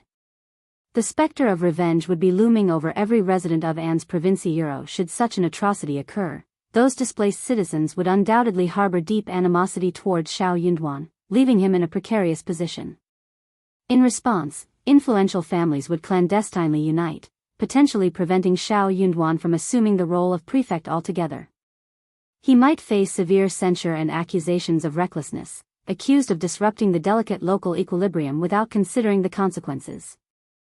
His eagerness to make a mark had led to a catastrophic loss of life and untold suffering. Yet, amidst the chaos, survivors from the Min family tribe and Liuhe fort languished in captivity. Should the Tiger Head tribe unleash their vengeance upon the populace, these captives would surely suffer as well, a scenario intolerable to the Min family tribe and Liuhe fort. The Tiger Head tribe couldn't afford such Machiavellian schemes. The leader of the Tiger Head tribe sneered with sinister intent. We have options aplenty. With careful planning, not only can we rescue our kin, but we may also exact retribution upon that vile official. Didn't that official recently welcome a son into the world? Perhaps we should visit his wife and child with our wrath. Brother Qing, what strategy do you propose? Waste no time in enlightening us, implored the Min family's leader. Chapter 1869, Method. Brother Qing spoke up. That woman from the Fan family reached out to us just 2 days ago. Let's seek her out once more. And Deputy Prefect Guan is known to be approachably. His words left everyone stunned, but gradually, their eyes sparkled with understanding. The news of the bloody skirmish at Giant Rock Gorge quickly permeated An's prefecture city. While the common folk rejoiced, the various families trembled in fear, resigned to accepting the grim reality. Among them, those who had once dallied with the mountain bandits in clandestine dealings felt a shiver of apprehension, like birds startled by the twang of a bowstring. They were plagued by deep unease, fearing a resurgence of their past entanglements. Previously, they hadn't dared to underestimate the lord of the prefect, recognizing his capabilities and refraining from provoking him lightly. Now, their reverence for him swelled from the depths of their souls. Yet, the most rattled by these events were the members of the Fan family. First Old Master Fan and Second Old Master Fan possessed intimate knowledge of the situation and were gripped by intense fear. Even Old Lady Fan, typically stubborn and eager to undermine Xiao Yunduan, remained conspicuously silent on the matter. Fan Rian never imagined that the Tiger Head tribe would come knocking at her door. They tasked her with arranging for Madame Xiao to leave the city and notify them once the date was confirmed. Fan Rian felt a twinge of fear. While she wished ill upon Xiao Xian, she balked at direct involvement in such matters. She had already expended considerable sums when initially declining their proposition. Having paid the Tiger Head tribe, she expected them to fulfill their end of the bargain. Why should she be dragged into this personally? Yet, could she reason with the Tiger Head tribe? By willingly engaging with them, she had unwittingly entangled herself, akin to crossing the Rubicon and now seeking to backtrack. But this wasn't her decision to make. The tribe employed both subtle persuasion and coercive tactics. Refusal might invite dire consequences. Even as a member of the prestigious Fan family, one of the region's 3 major clans, she recognized the tribe's ability to deal with an ordinary individual like herself. Fan Ruyan was both shocked and incensed, yet she dared not defy the Tiger Head tribe's demands. Only now did she grasp the formidable force she had provoked. Initially, she had rationalized the bandits' actions as born of necessity, believing them to possess innate goodness. But now, faced with their coercion, she felt a pang of regret, wishing ill upon Xiao Xian. Forced by the tribe's pressure, Fan Ruyan humbled herself, reaching out to reconcile with her sister-in-law and second sister-in-law. First Madame Fan and second Mrs. Fan were taken aback but soon recognized her newfound contrition. Though her demeanor remained somewhat awkward, it marked a significant improvement. Previously, she would never have initiated such gentle and polite conversation with them. Feeling both relieved and moved, the 2 madams of the Fan family contemplated how they could have altered their approach years ago, realizing that persuasion, not confrontation, might have been more effective. Their sister-in-law's lack of repentance and escalating recklessness had dragged the Fan clan towards an irreversible path of ruin. Having made amends with her sister-in-laws, Fan Ruyan seized the opportunity to extend an invitation to Xiao Xian. I admit fault for the incident at the banquet. It was a grave mistake, and I deeply regret its consequences. Chapter 1870. Knowing her mistake. In all our years, the Fan family has never encountered such a situation. The Bright Moon Villa in the southern suburbs boasts picturesque landscapes, perfect for leisurely activities. I wish to extend an invitation to Madame Xiao and a few other madams to enjoy the scenery. It's also an opportunity for me to offer my sincere apologies to Madame Xiao and mend any grievances between us. Sister-in-laws, I implore your assistance in this matter. It's for the betterment of our Fan family. The 2 Madame Fans harbored no suspicions upon hearing this proposal. Upon reflection, they deemed it a splendid idea. First Madame Fan, in particular, nodded with genuine agreement. Absolutely. Though I hesitate to admit it, we must tread carefully around Lord Xiao and Madame Xiao. Consider the events at Giant Rock Gorge. Hundreds of bandits fell to Lord Xiao's forces. Their leader is either dead or incarcerated. Only a handful managed to flee. Those bandits were formidable, yet Lord Xiao proved even more formidable. It would be unwise to provoke him. Madame Xiao has endured much from our family. It's imperative that you extend a sincere apology during this outing. Let's hope Madame Xiao is merciful and refrains from targeting our Fan family in the future. Feeling a twinge of guilt, Fan Ruyan dared not dispute First Madame Fan's counsel. She offered a forced smile and humbly acknowledged her lesson learned. Seeing Fan Ruyan's newfound humility, First Madame Fan was greatly pleased and decided to treat her with kindness. Fan Ruyan was ecstatic and wasted no time in urging First Madame Fan to set a date for the gathering in the coming days. With the weather being favorable, she emphasized the importance of not delaying the arrangements. First Madame Fan readily agreed.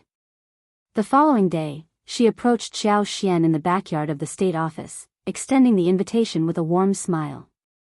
She invited Xiao Xian to join them at the Bright Moon Villa in the southern suburbs in 2 days' time.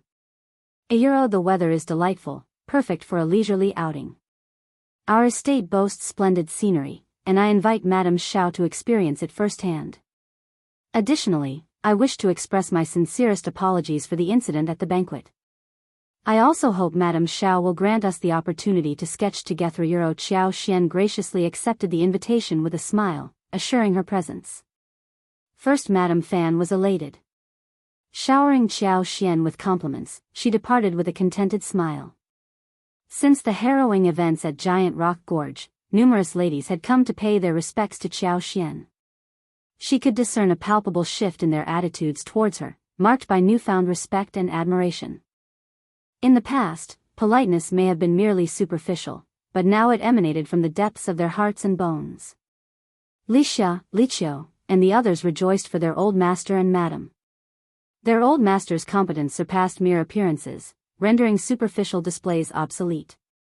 They dared anyone to belittle their madam. Henceforth upon Xiao Yanduan's return for lunch, Xiao Xian relayed First Madame Fan's invitation to venture outside the city for scenic enjoyment and a visit to their estate. Xiao Yanduan's expression soured. The Fan family knows no bounds. Inviting you out of the city for a leisurely excursion to Euro, I can't fathom their intentions. Don't entertain it. His wife wasn't naive. Even within the city limits, Xiao Yunduan couldn't assert complete safety, let alone venture beyond its walls. Having decisively quashed the village's arrogance this time, inflicting heavy losses and debilitating their strength, he knew they would harbor intense animosity. Chapter 1871. Apologize and treatment. Now was the time for strict vigilance, raising their guard to the utmost level. They couldn't afford to let their defenses waver in the slightest. Xiao Yunduan was adamant about safeguarding his wife. Having tasted the anguish of almost losing her once, he refused to endure it again. I don't trust the Fan family's intentions. Let's not be swayed. Bright Moon Villa can wait. Well, go wherever you wish after we've dealt with the bandits, he declared, a smile on his lips. Inwardly, Xiao Xian sighed.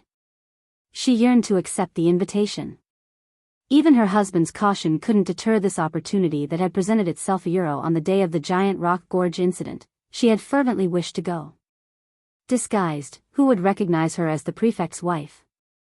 With her presence, victory would have been assured, and none of the enemy would have escaped. No one would slip through her grasp. But she couldn't risk it. As the prefect's wife, venturing to such places was out of the question. Thus, she could only await news anxiously in the government office alongside Xiao Yunduan, who shared her apprehension.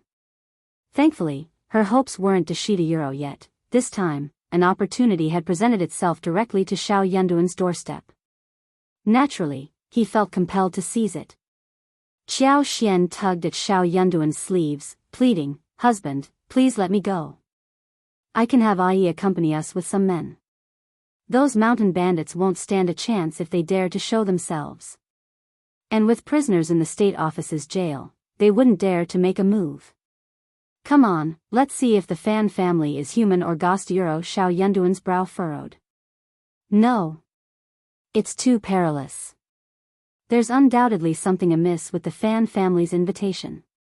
Stop insisting. I won't allow you to take such a risk. Xiao Yunduan couldn't shake the feeling that the Fan family's invitation harbored ulterior motives. Xiao Yunduan couldn't afford to believe that the Fan family's intentions were purely benevolent. In a place like An's province, trusting all the prominent families was a risk he couldn't take. Anyone could have been in league with the mountain bandits, driven by coercion or fear of past grievances resurfacing. Euro. Xiao Xian longed to confide in him about her unique abilities, but she held back. The prospect was too daunting. She didn't want her husband to view her differently from now on. Despite Xiao Xian's pleading and various attempts to sway him, Xiao Yunduan remained steadfast in his refusal to let her go. Disappointment and discontent clouded Xiao Xian's expression. Euro. Xiao Yunduan, torn between amusement and frustration, embraced her tenderly, attempting to console her. Darling, I promise to accompany you on a trip next spring, when the centaurea blossoms and the landscapes are resplendent. Isn't that scenery more enticing? I've already devised a plan to apprehend the remaining mountain bandits before the new year. They won't linger until then. Just be patient. Euro. Xiao Xian was at a loss for words. Was her disappointment solely due to missing out on the scenery? It wasn't merely about that, though she did enjoy venturing into the mountains in search of treasures and game. It was something more profound. Euro. She yearned to share his burdens and actively contribute to significant endeavors. Euro. It felt like an immense waste to sideline her talents. Xiao Yunduan had confidence in Ai's prowess. With a handful of skilled followers and in the Fan family's territory, he doubted the Fan family would openly collude with the mountain bandits. With proper precautions, he believed nothing would go amiss. Chapter 1872. Secretly going unable to sway Xiao Yunduan, Xiao Xian resigned herself to taking action first and informing him later. With Xiao Yunduan preoccupied by the ongoing efforts to capture the remaining bandits and maintain order in An's city, the government office buzzed with tension and urgency. Countless discussions and meetings filled the days. Hence, Xiao Xian instructed the nanny to look after her son, claiming she was going shopping in the streets. In reality, she departed the city with Mian Mian and Ai, heading for Bright Moon Villa. While bringing Ai along wasn't paramount, it would undoubtedly reassure her husband if he knew. Bright Moon Villa bustled with activity that day. Early in the morning, first Madame Fan and her sister-in-law, Fan Rian, arrived with their daughters in tow. Despite having meticulously prepared and even hosted a banquet to extend their apologies to Qiao Xian, they remained vigilant, lest any oversight sour her mood once more. For what if Qiao Xian construed any misstep as deliberate? They couldn't afford to tarnish their reputation. Despite their fatigue and worries, they remained committed to executing their tasks flawlessly. Throughout the morning, Fan Rian drifted in a daze, her mind wandering aimlessly. At one point, second Mrs. Fan had to urge her to speak louder, startling her in the process. Reflecting on this later, both first Madame Fan and second Mrs. Fan berated themselves for failing to notice Fan Rian's obvious abnormality. They assumed her apprehension stemmed from concerns about Qiao Xian's acceptance of their apology. Realizing their earlier strictness might have instilled fear in Fan Rian, they felt a pang of guilt and sought to comfort her.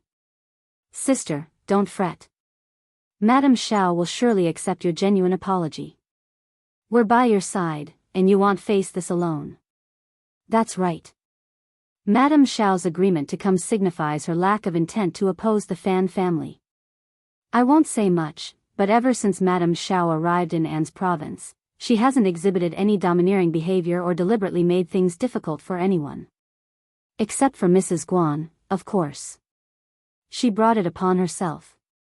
Exactly. Fan Rian found no comfort in their words. She felt her sister-in-laws were too noisy, and their remarks made her feel like she was scolding a locust for no reason. Growing increasingly distraught, she responded with nonchalance, trying to calm her mind with casual indifference. Around 10:30, Qiao Xian arrived at Bright Moon Villa. The carriage pulled directly into the manor, prompting first Madame Fan and others to rush out to greet them. All the guests, aside from the Fan family hostesses, gathered to welcome Qiao Xian with smiles, displaying respect in their friendly demeanor. Noticing this, Qiao Xian felt a mixture of amusement and emotion. She was even prouder. Her husband's influence was so significant that he could finally command the respect of these people. However, this was just the beginning. The ordeal was far from over. This was the most critical moment, with no room for error. Chapter 1873, Can't Dislike It, Can't Kill It. Qiao Xian, however, harbored a wish for the banquet to be less enjoyable, perhaps even attracting more bandits. Upon catching sight of Qiao Xian, a surge of both old and fresh resentment flooded Fan Rian's heart, momentarily eclipsing her anxiety. She pressed her lips together tightly, shooting Qiao Xian a frigid glare before bowing her head and dutifully trailing behind first Madame Fan. That was the extent of her efforts. She couldn't vie for Qiao Xian's favor like the opportunists. To avoid complicating matters further, she chose silence. First Madame Fan greeted her with a smile and a discreet wink, signaling for her to impress Madame Xiao. But her sister-in-law seemed too rattled by recent events to notice the gesture, nervously keeping her gaze lowered. First Madame Fan couldn't afford to be too overt, fearing it might backfire or require coercion. Any verbal misstep due to nerves could be disastrous. Qiao Xian saw through Fan Rian's facade immediately. Fan Rian's demeanor remained unchanged, merely concealed beneath a veneer of composure. Qiao Xian hadn't anticipated her audacity in seeking favors from a tiger. She presumed Fan Rian still harbored animosity but lacked the courage to express it, embodying the proverbial, "I can't shake her off even if I dislike her." That was all. Qiao Xian paid little heed to such matters. As long as Fan Rian refrained from confrontations and avoided stirring trouble intentionally, she could easily ignore her existence altogether. Bright Moon Villa nestled in the foothills, its backdrop adorned with a peculiar peak. Upon opening its doors, one was greeted by a vast lake, its surface glimmering under the moonlight. A picturesque spot for moon gazing. Hence, the Fan family bestowed upon it the name Bright Moon Villa. Currently, the mountain foliage flaunted hues of red, yellow, orange-red, and orange-yellow, presenting a vibrant and splendid spectacle. Large patches of wild chrysanthemums adorned the lakeside, their diminutive blooms resembling copper coins yet unfurling in succession like celestial stars. Despite their simple white and golden hues, they exuded an exceptional beauty amidst the verdant mountains and crystalline waters. During this time of year, the sky boasted an advanced clarity with faint clouds drifting lazily. The autumn breeze carried a refreshing coolness, and though the sun shone brightly, its rays were not searing. It was inherently uplifting to bask in the ambience of the lakeside. Accompanied by Qiao Xian, First Madame Fan and her companions ventured to the shore. Though outings were rare for the ladies, they reveled in the moment, exchanging laughter and conversation, animating the lakeside with their joy. A pavilion stood nearby, recently refurbished. First Madame Fan extended an invitation for Qiao Xian to join her for tea and conversation within its confines. Enthralled by the picturesque scenery, Qiao Xian expressed her delight and encouraged others to explore freely, opting to take a leisurely stroll. Observing her contentment, First Madame Fan eagerly began to highlight the villa's finest attractions to her guest. Qiao Xian refrained from causing embarrassment, much to the relief of First Madame Fan. However, her sister-in-law remained dissatisfied. The sister-in-law, who had initiated the banquet with good intentions, now seemed as reticent as a mute gourd in the presence of Madame Xiao, keeping her head bowed and uttering not a word. Perhaps she was merely shy, considering her past demeanor of dominance and strong will. Such a swift change was improbable. As Qiao Xian prepared to venture off alone, Fan Rian's eyes sparked with a sudden idea. She pondered how to discreetly coax Qiao Xian away from the group. Little did she know, opportunity was about to present itself on a silver platter. Chapter 1874. It must be a coincidence. Although Fan Rian knew she could find an opportunity to coax Qiao Xian away from the group later, perhaps when they entered the manor or during a moment of privacy, it wasn't the same as acting outside the manor's confines. If anything were to happen to Qiao Xian within the manor, it would bear no connection to the Fan family, making it easier to evade blamey Euro. As she watched two young ladies accompany Qiao Xian towards the east, Fan Rian's satisfaction grew. She couldn't help but mutter under her breath, "They're asking for trouble." Euro. Her words barely escaped her lips when Qiao Xian turned and caught her gaze. Startled, Fan Rian's eyes widened in panic, feeling as if she'd been caught red-handed. But Qiao Xian merely offered a smile before departing with the two young ladies. Relieved, Fan Rian let out a sigh, gently patting her chest as her heart raced. What in the world? Euro. No one else had heard her words, so how could Qiao Xian have possibly heard them? It had to be a coincidence. Euro. At least, that's what Fan Rian tried to convince herself. Yet, despite her attempts to dismiss it, she couldn't shake off the uneasy feeling gnawing at her. Meanwhile, Qiao Xian engaged in conversation with the two ladies, savoring the scenery, while her own maids trailed behind.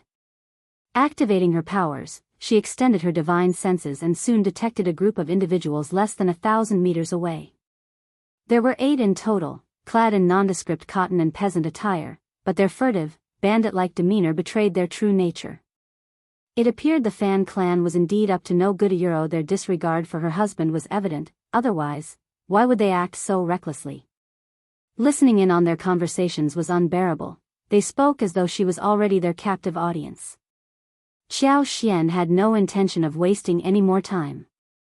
Maintaining the facade of enjoying the scenery, she unleashed her powers. Suddenly, the mountains trembled and the earth split open. Before the intruders could even react, they were struck unconscious by falling debris, silenced before they could comprehend what had transpired. The cacophony of falling rocks startled Qiao Xian and her companions, prompting screams that soon drew First Madame Fan and the others to the scene. "Madame Xiao. What's happening? Are you all right?" First Madame Fan's concern was palpable, fearing any further incidents might provoke Qiao Xian's wrath against the Fan family. Euro. A disastrous outcome. Nervously, Qiao Xian gestured towards the distance. "We were simply admiring the scenery when a landslide occurred. We should send some people to investigate." Ah Yi, who had been observing from afar, approached cautiously upon hearing the commotion. However, he maintained a respectful distance from the women. Upon receiving Qiao Xian's instruction, he nodded. "Of course, madam." The two startled ladies, still recovering from the shock, expressed their lingering fears to Qiao Xian, who reassured them with a comforting smile. With no time to spare, First Madame Fan swiftly organized a group of servants to accompany her. Madame Xiao, landslides are not uncommon in these mountains, she reassured, hoping to allay any concerns. Chapter 1875, Instant Removal. €. It's not uncommon for soil to give way, rocks to tumble down, trees to snap, or sudden flash floods. As long as it doesn't directly affect us, no matter how tumultuous it gets, it's manageable. I didn't anticipate scaring you today. I apologize, Madame Xiao. Please forgive me. Xiao Xian shook her head with a reassuring smile. First Madame Fan, you're not to blame. It wasn't intentional, and I'm not one to hold grudges. How could I fault you? Please, don't apologize. Laughter rippled through the group, easing the tension. Madame Xiao's rationality and understanding were apparent. Fan Rian's lips twisted in a silent sneer of disdain. Who couldn't speak prettily on the surface? But who could discern their true intentions? This person had always been adept at sweet talk, like a blooming lotus. It wasn't news to anyone. Weren't these people a bit too trusting? First Madame Fan playfully chided, Madame Xiao, you truly are generous. I feel ashamed of my pettiness. The teasing banter lightened the mood further, dispelling the earlier solemnity and tension. Seizing the moment, First Madame Fan extended an invitation to Xiao Xian with a warm smile. It's almost lunchtime. Shall we head inside? The dishes may be simple, but they're made with fresh ingredients. Please, join us, Madame Xiao. She harbored genuine fear of another mishap, finding solace in the safety of the manor's area. This sentiment resonated with the group, garnering unanimous agreement. Xiao Xian, with a smile, remarked, exploring the wild can be intriguing, and freshness is indeed a precious commodity. First Madame Fan, your humility is commendable. We are fortunate today. However, I can't help but feel compelled to uncover the truth. Let's wait and see what transpires. Despite First Madame Fan's reluctance, Xiao Xian's insistence left her with little choice but to acquiesce. Some among the group, fueled by curiosity, opted to stay and observe. They craned their necks, whispering among themselves in anticipation. Residing in a mountain town, they were no strangers to occasional mountain collapses, often triggered by prolonged heavy rain. However, such occurrences typically had a discernible cause. Before long, two maidservants rushed over, their expressions unreadable from a distance but clearly fraught with anxiety and urgency. Did something really happen? I don't know. It looks like Hevensa. First Madame Fan's heart skipped a beat. First Madame. Something is wrong. The two maidservants finally ran over, out of breath. A collective gasp swept through the group. First Madame Fan's ire flared. Mind your manners. What's the matter? Why are you alone? Where are the others? The two maidservants stiffened, their expressions growing tense before hastily responding. There's been a massive collapse nearby. Several individuals are unconscious, some partially buried and unresponsive. The others are stationed there. Yi instructed us to inform and summon additional help. Indeed. Panic ensued. What? Unconscious individuals? How did this happen? Who ventured there? Chapter 1876, Strange Man. Heavens, Thesa. This didn't kill anyone, right? That's horrible. Hurry up and tell us what happened. True. Xiao Xian's voice cut through the tension, commanding attention. Everyone, quiet down. First Madame Fan, dispatch servants to aid them. Yi wouldn't alarm us without cause. There must be a reason behind his actions. You two, recount everything from start to finish. Don't hold back. First Madame Fan's thoughts whirled with apprehension. She swiftly instructed the maids to summon help, then turned her gaze to the two maidservants. The assembled group fell into a hushed silence, fixating on the maidservants with unwavering attention. The two maidservants hesitated momentarily before relaying their account. As we approached, we witnessed the mountain rocks cracking, followed by a massive landslide. 8 men lay unconscious, some partially buried in the soil. It was a distressing sight. All 8 appeared to be middle-aged, clad in ordinary attire, and unfamiliar to us. It's puzzling how they ended up there. A veil of suspicion shrouded the onlookers as they subtly scrutinized First Madam Fan. The proximity of the collapse to their scenic spot raised doubts about the stranger's presence. Were these truly unrelated individuals, as the maids claimed, or was there more to the story? Who could say if they were being truthful? Luckily, Madame Xiao's own servants had accompanied them. Otherwise, if those who went over were all from the Fan family, they might have kept it under wraps. But if these individuals were indeed invited by the Fan clan, what was their intent? What did the Fan clan have in mind? Regardless, the situation felt unsettling, and it likely involved the Fan clan. Unease rippled through the group, prompting a collective desire to depart promptly.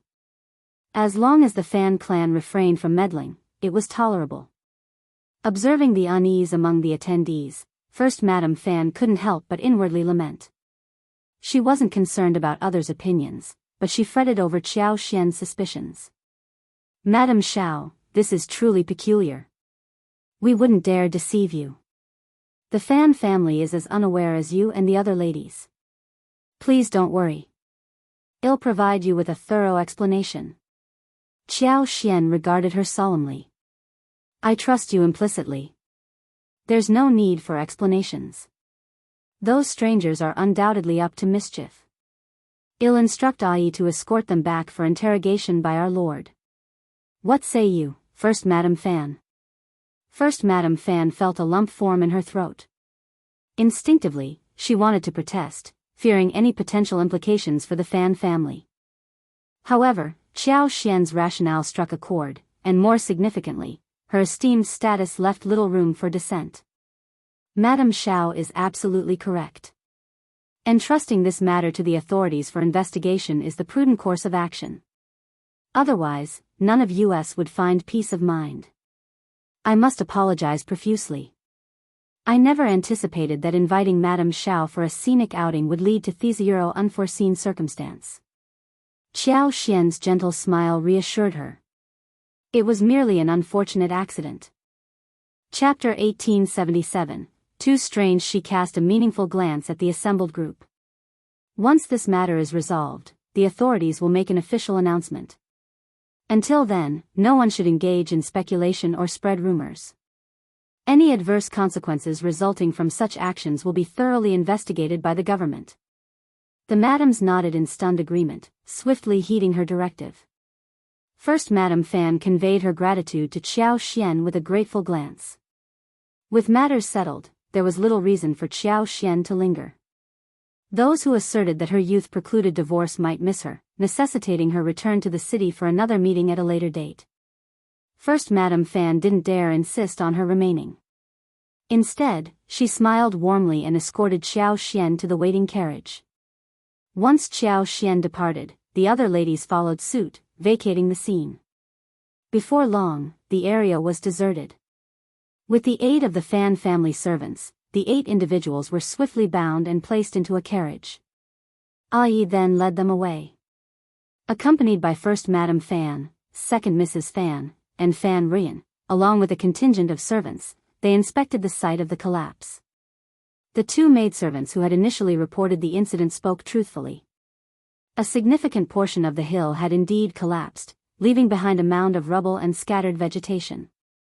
Yet, the collapse occurred on a hill abundant with soil and greenery. It seemed inexplicable that such a stable terrain would give way without cause. This is truly baffling. Fan Rian was tempted to seize the opportunity to disparage Xiao Xian, perhaps insinuating something along the lines of, her presence attracts misfortune, but she hesitated. Her current demeanor restrained her from such slanderous remarks. First Madam Fan and her attendants deliberated to no avail, ultimately resigning themselves to the conclusion that it was an unforeseen accident. In the wagon, Xiao Xian grappled with confusion. Could she have been mistaken? During the maidservant's explanation, she had scrutinized Fan Rian's reaction closely. Yet, Fan Rian appeared genuinely surprised and perplexed, devoid of any guilt or unease. Something didn't add up. Xiao Xian couldn't fathom that someone as transparent as Fan Ruyan could conceal her emotions so adeptly. Perhaps Fan Ruyan hadn't even considered the possibility that the unfamiliar men were mountain bandits. Upon reflection, this seemed to be the only plausible explanation. Xiao Xian chuckled in disbelief, but soon, a sigh escaped her lips as she rubbed her temples. He had left the city with such determination, catching her husband off guard, only to return and likely face his reprimand. Considering her options, Xiao Xian couldn't devise a suitable strategy to evade his scolding, so she resigned herself to her fate. As expected, upon her carriage's arrival at the state government office's backyard, her husband stood there with an inscrutable expression, hands clasped behind his back, awaiting her. Xiao Xian's scalp tingled with nerves. Mustering a smile, she greeted him, "Husband, you've been waiting for me." His response only exacerbated her anxiety. Attempting to appear composed, she flashed a bright smile. "As you can see, I've returned safely. There was an incident at Bright Moon Villa, and I swiftly discerned that something was amiss, hence my prompt return home." Chapter 1878, His Lesson. Xiao Yunduan's expression tightened as Xiao Xian spoke. "Really? Should I compliment you?" he asked, his tone laced with a hint of sarcasm. "No, no." Xiao Xian quickly shook her head, a flattering smile on her lips. "There's no need for that. I know I was wrong. I won't ever sneak out of the city again. This time, I just wanted to see what the Fan family will do, and they'll be cautious." "Cautious?" Xiao Yunduan's anger flared. "You know what kind of family the Fan family is. You know how arrogant and domineering Fan Ruyan and old lady Fan can be. How could you risk it? Even if you're cautious, you're stepping onto their territory. What good will that do? If something were to happen, even if she sensed danger, could she handle it? Help from afar wouldn't reach in time. The news would spread, and he wouldn't be able to rush to her aid." Just the thought made him shudder, a cold sweat breaking out. It would drive him insane. "Yes, you're here too." Xiao Xian had never seen Xiao Yunduan lose his temper like this, realizing she shouldn't have provoked him, but she couldn't help herself. She tugged at Xiao Yunduan's sleeve, speaking softly, "I'm confident that with Yes capabilities, the Fan family won't dare touch me unless they want trouble with you, the prefect lord. At most, they'll try to address the situation openly, to acknowledge the elephant in the room. Ai could whisk her away to safety in minutes." Xiao Xian attempted to explain and console Xiao Yunduan, and his expression softened slightly. Breathing a sigh of relief, Xiao Xian recognized the boundaries of her influence. She couldn't afford to joke about herself, not when her life experience was still unfolding. How could she have been so rash and thoughtless? But there was one truth she couldn't reveal, her extraordinary ability to control everything within the courtyard. Regardless of Fan Ruyan and the others' schemes, she was always aware. She wouldn't allow anyone to plot against them. If she backed down, wouldn't it embolden Fan Ruyan's arrogance? It would imply that she, as the prefect's wife, feared the Fan family, which would severely disadvantage Xiao Yunduan in his struggle against them. Awareness dawned on Xiao Xian. The stakes were high, and many keen observers were watching the power struggle between the prefect and the Fan family. The outcome would shape their stance and tactics toward the prefect's office. Xiao Xian refused to be a liability. The Fan family had brazenly invited confrontation, and she intended to deliver a resounding blow. Moreover, she was determined to drive them to the brink of madness. Xiao Yunduan sighed, gently grasping her hands. "I understand you're trying to support me, my dear, but there's no need. I'm genuinely worried. I'm scared too." Xiao Xian interjected with a smile. "I won't act independently anymore." Xiao Yunduan's expression softened. "That's what I want to hear." "Absolutely," Xiao Xian affirmed. "I'll always consult with you." Xiao Yunduan paused, contemplating. He sensed there was still a lesson she needed to learn. Chapter 1879, the second day. Xiao Xian was left speechless. "I'm not pretending," she insisted. "I just feel like resting a bit longer." Even in defeat, she refused to admit defeat. Despite his unreasonable behavior, she tried to see reason in it. Xiao Yunduan didn't argue, merely smiling. You slept from yesterday afternoon till now. Do you still want to rest? What? Qiao Xian's eyes widened. Was it already the next day? The brightness of the sun confirmed it. She realized her perception was skewed. Late autumn meant shorter days and longer nights. She had thought she slept for a significant period with the elder, but apparently not. Xiao Yunduan noticed her shock, his smile widening. Qiao Xian composed herself, refusing to give in. She couldn't let him think he'd won. So she blinked and replied calmly, I know, but I could still use a bit more rest. Wanting to say, I'm just tired and need more sleep, she changed her words, fearing it might stroke his ego too much. Xiao Yunduan chuckled softly, pinching her cheeks affectionately before enveloping her in his arms. His voice lowered, carrying a note of sternness. Promise me, no more recklessness. Do you understand the danger? Think of our son and me. He had placed too much trust in her, never imagining she'd act so boldly without consulting him first. The moment he heard the news, a chilling fear gripped him, his heart plunging like it had been struck by lightning. He dared not contemplate the consequences. Those mountain bandits lacked even the fourth prince's limited restraint. If she fell into their hands, the suffering she'd endure was unimaginable. He wouldn't blame her, but he couldn't sway public opinion. And what if? What if he couldn't reach her in time? He swiftly dispatched guards and headed to Bright Moon Villa, determined to protect her without alarming her, though his heart seethed with silent reprimand. Although he chastised himself inwardly, Xiao Yunduan couldn't bring himself to forcefully stop her from leaving the city. So, he silently reproached himself. This woman dared to be so bold, and he bore some responsibility for it. Hearing his words, Qiao Xian felt a pang of guilt, her heart softening. She reached out, wrapping her arms around his waist, and nestled her head against his chest. I understand, my love. I promise, I won't put myself in harm's way. With Ai and Ben Lei by my side, along with the guards, I can ensure my safety. I couldn't bear to put you and our son at risk. I want to support you, she continued earnestly. I don't trust Fan Rian's intentions, inviting us for a meal. I just want to see what she's plotting, what the Fan family is up to. Until these matters are resolved, we won't truly be safe. I know my limits. Xiao Yunduan's touch was gentle as he stroked her hair. All right, I'll trust you from now on. But promise me, you won't do something like this again, understood? He truly had no other choice. He couldn't confine her to their home and deny her freedom. Chapter 1880, Don't dare again. In that case, it was better for him to be proactive and ensure her safety by sending someone to protect her. It was far preferable to her taking such risks on her own. Qiao Xian smiled, nodding. Yes, I understand, husband. I'll heed your advice. Bah. Xiao Yunduan scoffed, not entirely convinced by her words. He reached down, playfully pinching her soft waist, and whispered, If you dare to defy me again, I'll have you confined to bed for 3 days and nights. Qiao Xian blushed, suddenly feeling self-conscious. She pushed him away, retreating under the blanket, and pouted coyly. Just go already. Independent Illinois, get up. Xiao Yunduan grinned. Are you sure?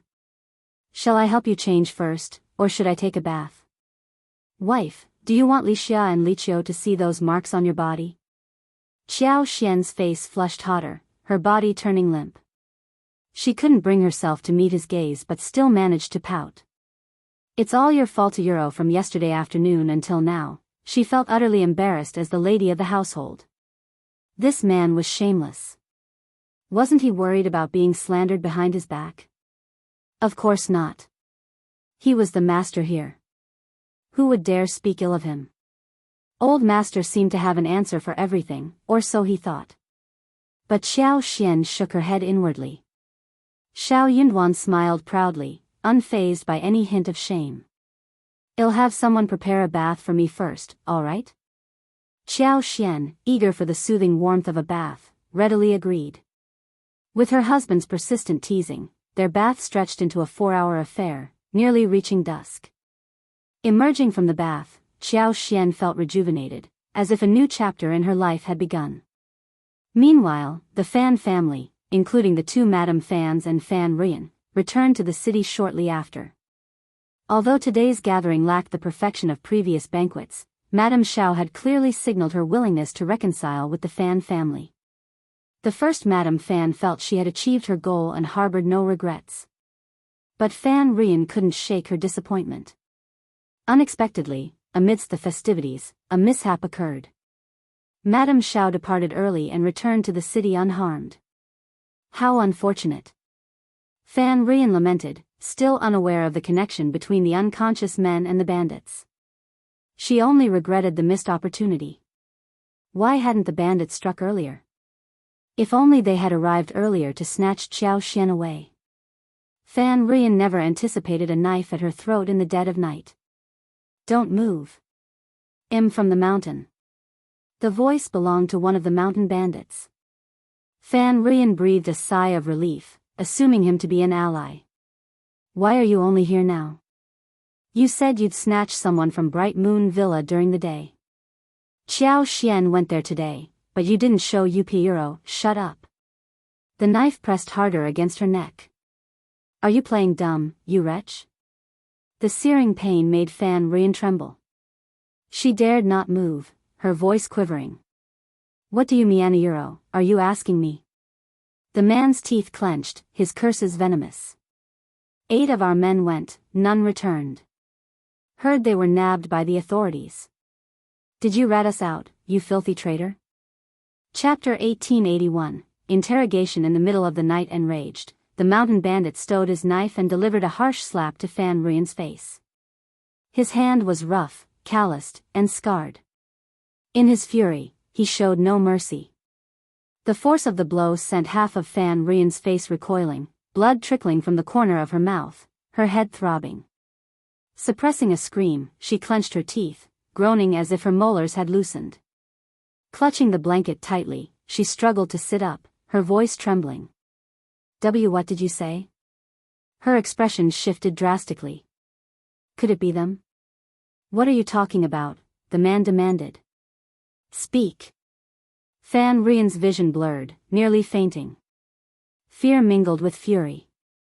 How foolish. Why hadn't she realized sooner? Who else but those mysterious men near Bright Moon Villa? Why hadn't she made the connection earlier? With trembling lips, she recounted the entire encounter to the bandit. Euro, foolish woman. The man's rage surged. He slapped her once more, his teeth clenched. Traitor. Those were our comrades. You watched them get taken by the authorities. The man seemed to favor alternating his slaps, landing one on each side of Fan Rian's face. Fan Rian had always been cautious and diligent about her skincare.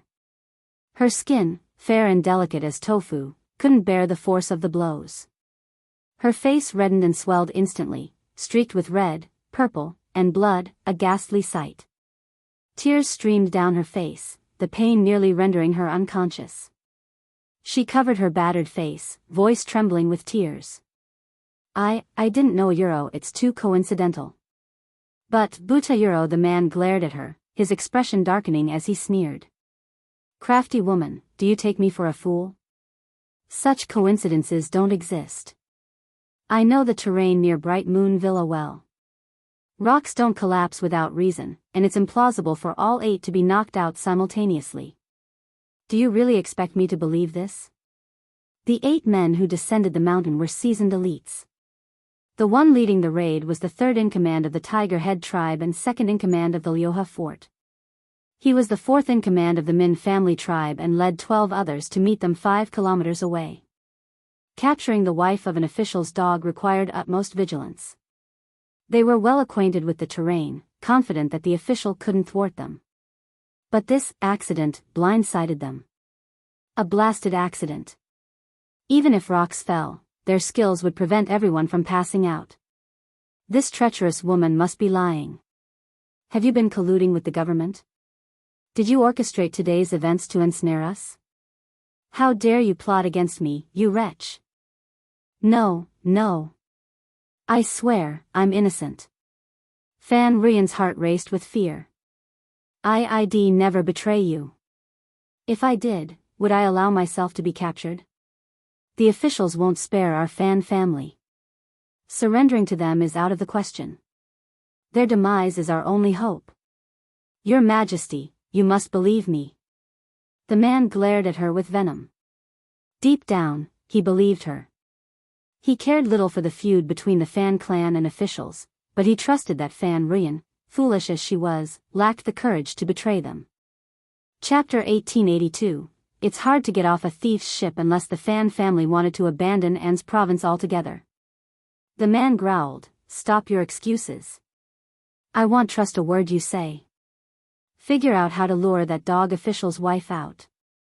If you fail, I'll obliterate you. And your precious Fan family along with you. Humph, don't think you're clever. If you dare double-cross me for a dog official, unless your family hides within the prefect's office and never steps outside, Mfiro, no, I swear I won't, I swear. Words mean nothing. I want action. Get up and write something. Now." Fan Rian hesitated. Written evidence could easily fall into the wrong hands, becoming a vulnerability.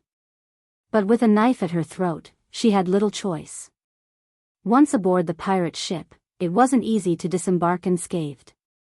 The loyal worldly folks she thought she knew were ruthless bandits willing to wield their blades against innocents without a second thought. Fan Rian dared not refuse, muttering her grievances silently. With trembling hands, she penned the incriminating evidence and pressed her fingerprint. Illiterate as he was, the bandit trusted Fan Rian's sincerity. If she dared deceive him, her Fan family would face dire consequences. Satisfied, the bandit nonchalantly pocketed the document. He glared at Fan Rian, sneering, "Listen up, you wretch. You have 3 days to lure that dog official's wife out of the city, by any means necessary. Fail, and you'll face my wrath." "Butayuro, what?" A euro. As the bandit swaggered off into the night, Fan Rian collapsed to the ground, her limbs weak, hugging herself as tears flowed. Fear, anger, shock, and regret overwhelmed her, mingled with panic and despair seeping through her entire being. Exhausted from crying, she remained huddled against the bed, her mind blank.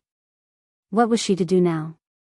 Those mountain bandits were a force to be reckoned with, terrifying and ruthless. Fan Rian's resentment towards Xiao Xian and Xiao Yunduan festered. If not for them, she wouldn't be in this mess.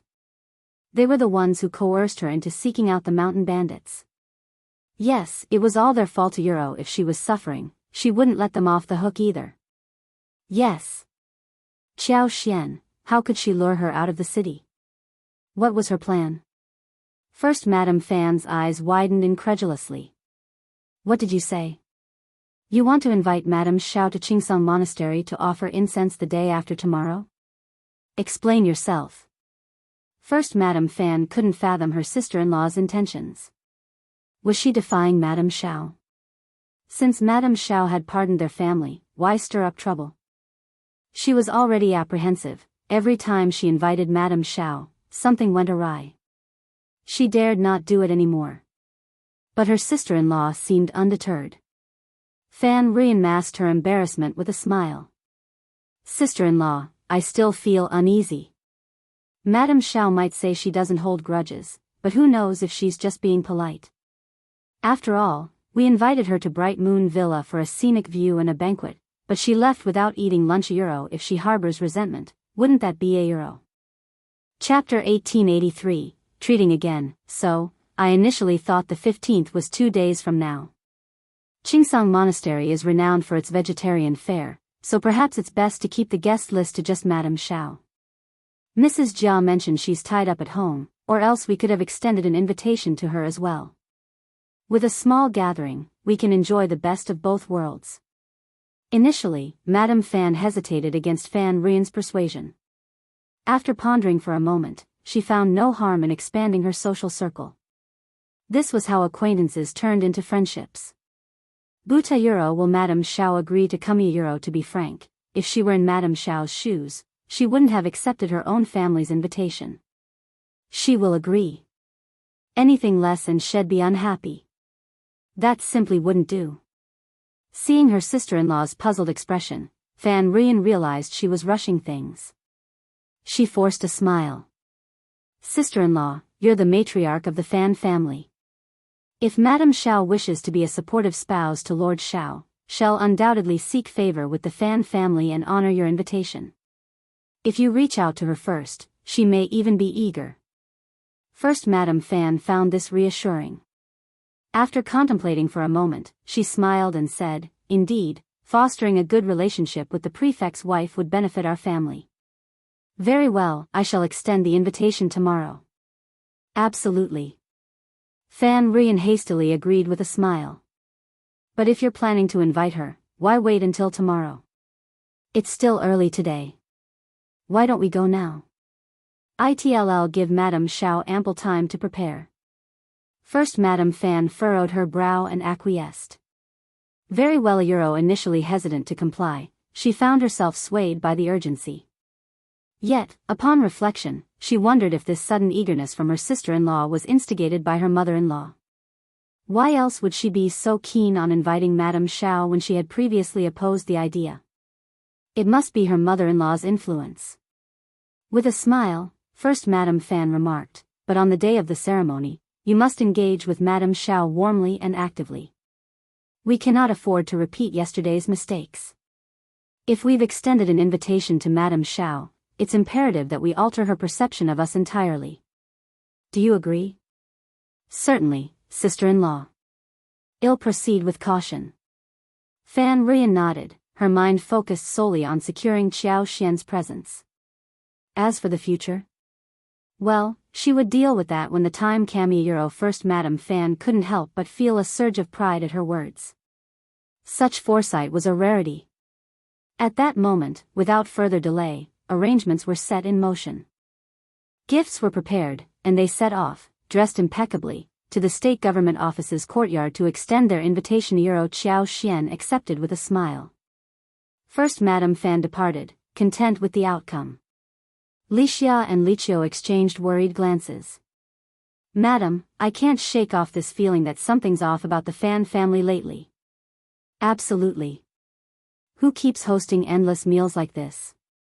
It's rather suspicious. Madam, perhaps it's best if you skip the incense ceremony. I can't shake the feeling that the Fan family is up to no good. A sacred place like the temple is ripe for manipulation. It just doesn't sit right with me. Qiao Xian cast them a glance and chuckled. You two are quite observant, aren't you? Your vigilance has certainly improved. Li Xia and Li Qiu exchanged a smile. After all these years by Madame's side, we must have picked up a thing or two, no matter how slow we were to start. Chapter 1884. I just want to see what they want. The trio enjoyed their conversation, sharing laughs. Li Xia and Li Qiu hinted at the possibility of declining the Fan family's invitation. No need to decide just yet, I'll ponder it, Qiao Xian replied. Though she initially intended to attend, she decided to consult her husband before finalizing her decision to avoid any potential conflicts. After all, he had a tendency to become irritably Li Xia and Li Qiu trusted their mistress to make the right choice and nodded with smiles. Just then, the nanny, Kaiyue, arrived with the young master, who had just woken up. Laughter filled the room as they all played together. Xiao Yunduan returned in the evening, and the couple shared a meal. Sensing her husband's upbeat mood lately, Qiao Xian seized the opportunity to broach the topic of the invitation from First Madame Fan. Nestling against his arm, she spoke sweetly, Darling, what do you think about visiting Qingsong Monastery? I've heard their vegetarian cuisine is exceptional, especially the pine mushrooms and bamboo shoots harvested from the mountain's forest. They're said to be exquisite. Xiao Yunduan's silence spoke volumes. No wonder Qiao Xian had sensed something amiss the entire night. There was indeed cause for concern. You wish to attend? Yes. Qiao Xian affirmed. I suspect the Fan family has ulterior motives. Before Xiao Yunduan could respond, she continued, but I merely wish to discern their intentions. Xiao Yunduan's expression turned grim as he sneered. Merely attending the banquet at Bright Moon Villa yesterday led to a run-in with mountain bandits. I could dispatch officers to apprehend the Fan family on mere suspicion. Yesterday, Ai had brought back 8 captives, and after thorough interrogation by Xiao Yunduan, Sun Bai, Sun Qian, and Jing Sang, it was revealed that 2 among them were leaders, while the rest were significant accomplices. This revelation sent shivers down everyone's spines once more. Jing Sang and his team were seasoned and resolute in their belief that the mountain bandits were undoubtedly linked to the Fan family, despite their denial. In this world, coincidences were a rarity. It just so happened that Madame attended the banquet at Bright Moon Villa. It just so happened that the bandits appeared near the villa simultaneously, each one a skilled operative. It required no stretch of the imagination to conclude that they were targeting Madame, intending to abduct her, perhaps to negotiate for the release of their captured leaders. However, fate had a different plan. Before they could execute their scheme, they encountered an unexpected setback. Truly, the saying held true, the heavens have eyes. Clarifying the truth behind the matter proved to be a straightforward task. Under interrogation, it was unlikely that these individuals could endure punishment without breaking. Once a confession was obtained, they could proceed to apprehend the Fan family. With the Fan family in custody, no stone would be left unturned in the interrogation process. However, Xiao Yunduan hesitated to entangle himself with the Fan family at this juncture. The paramount concern remained the 3 villages. With the commencement of hostilities, the conflict between the 2 factions had officially commenced. Their objective was to eradicate the opposition entirely in one decisive strike. In comparison to the Fan clan, these individuals posed a greater threat. They operated outside the bounds of morality, disregarding the law and acting without scruples. One misstep could lead to irreversible tragedy. Therefore, upon uncovering their identities, Xiao Yunduan opted to steer clear of involvement with the Fan family. Chapter 1885. Xiao Yunduan's helplessness, the audacity of the Fan family to extend an invitation for the incense ceremony? They must be exceedingly brazen. Xiao Yunduan's frustration simmered. Even after their collusion was exposed and the mountain bandits apprehended, they still had the gall to deceive his wife into accepting their invitation. Their lack of scruples was staggering. Did they truly believe he and his wife to be so naive? Qiao Xian countered with a smile, "Darling, I believe you may have misinterpreted the situation. While I cannot speak to the Fan family's involvement with the 3 villages, it's plausible that they may not be fully aware of recent events. My suspicion lies with Fan Ruyan. During our encounter at Bright Moon Villa, I subtly inquired about Qingsong Monastery. It was all orchestrated by Fan Ruyan. First Madame Fan even vouched for her sister-in-law, claiming genuine remorse and a desire to apologize to me. It appears even she was misled by Fan Ruyan's facade.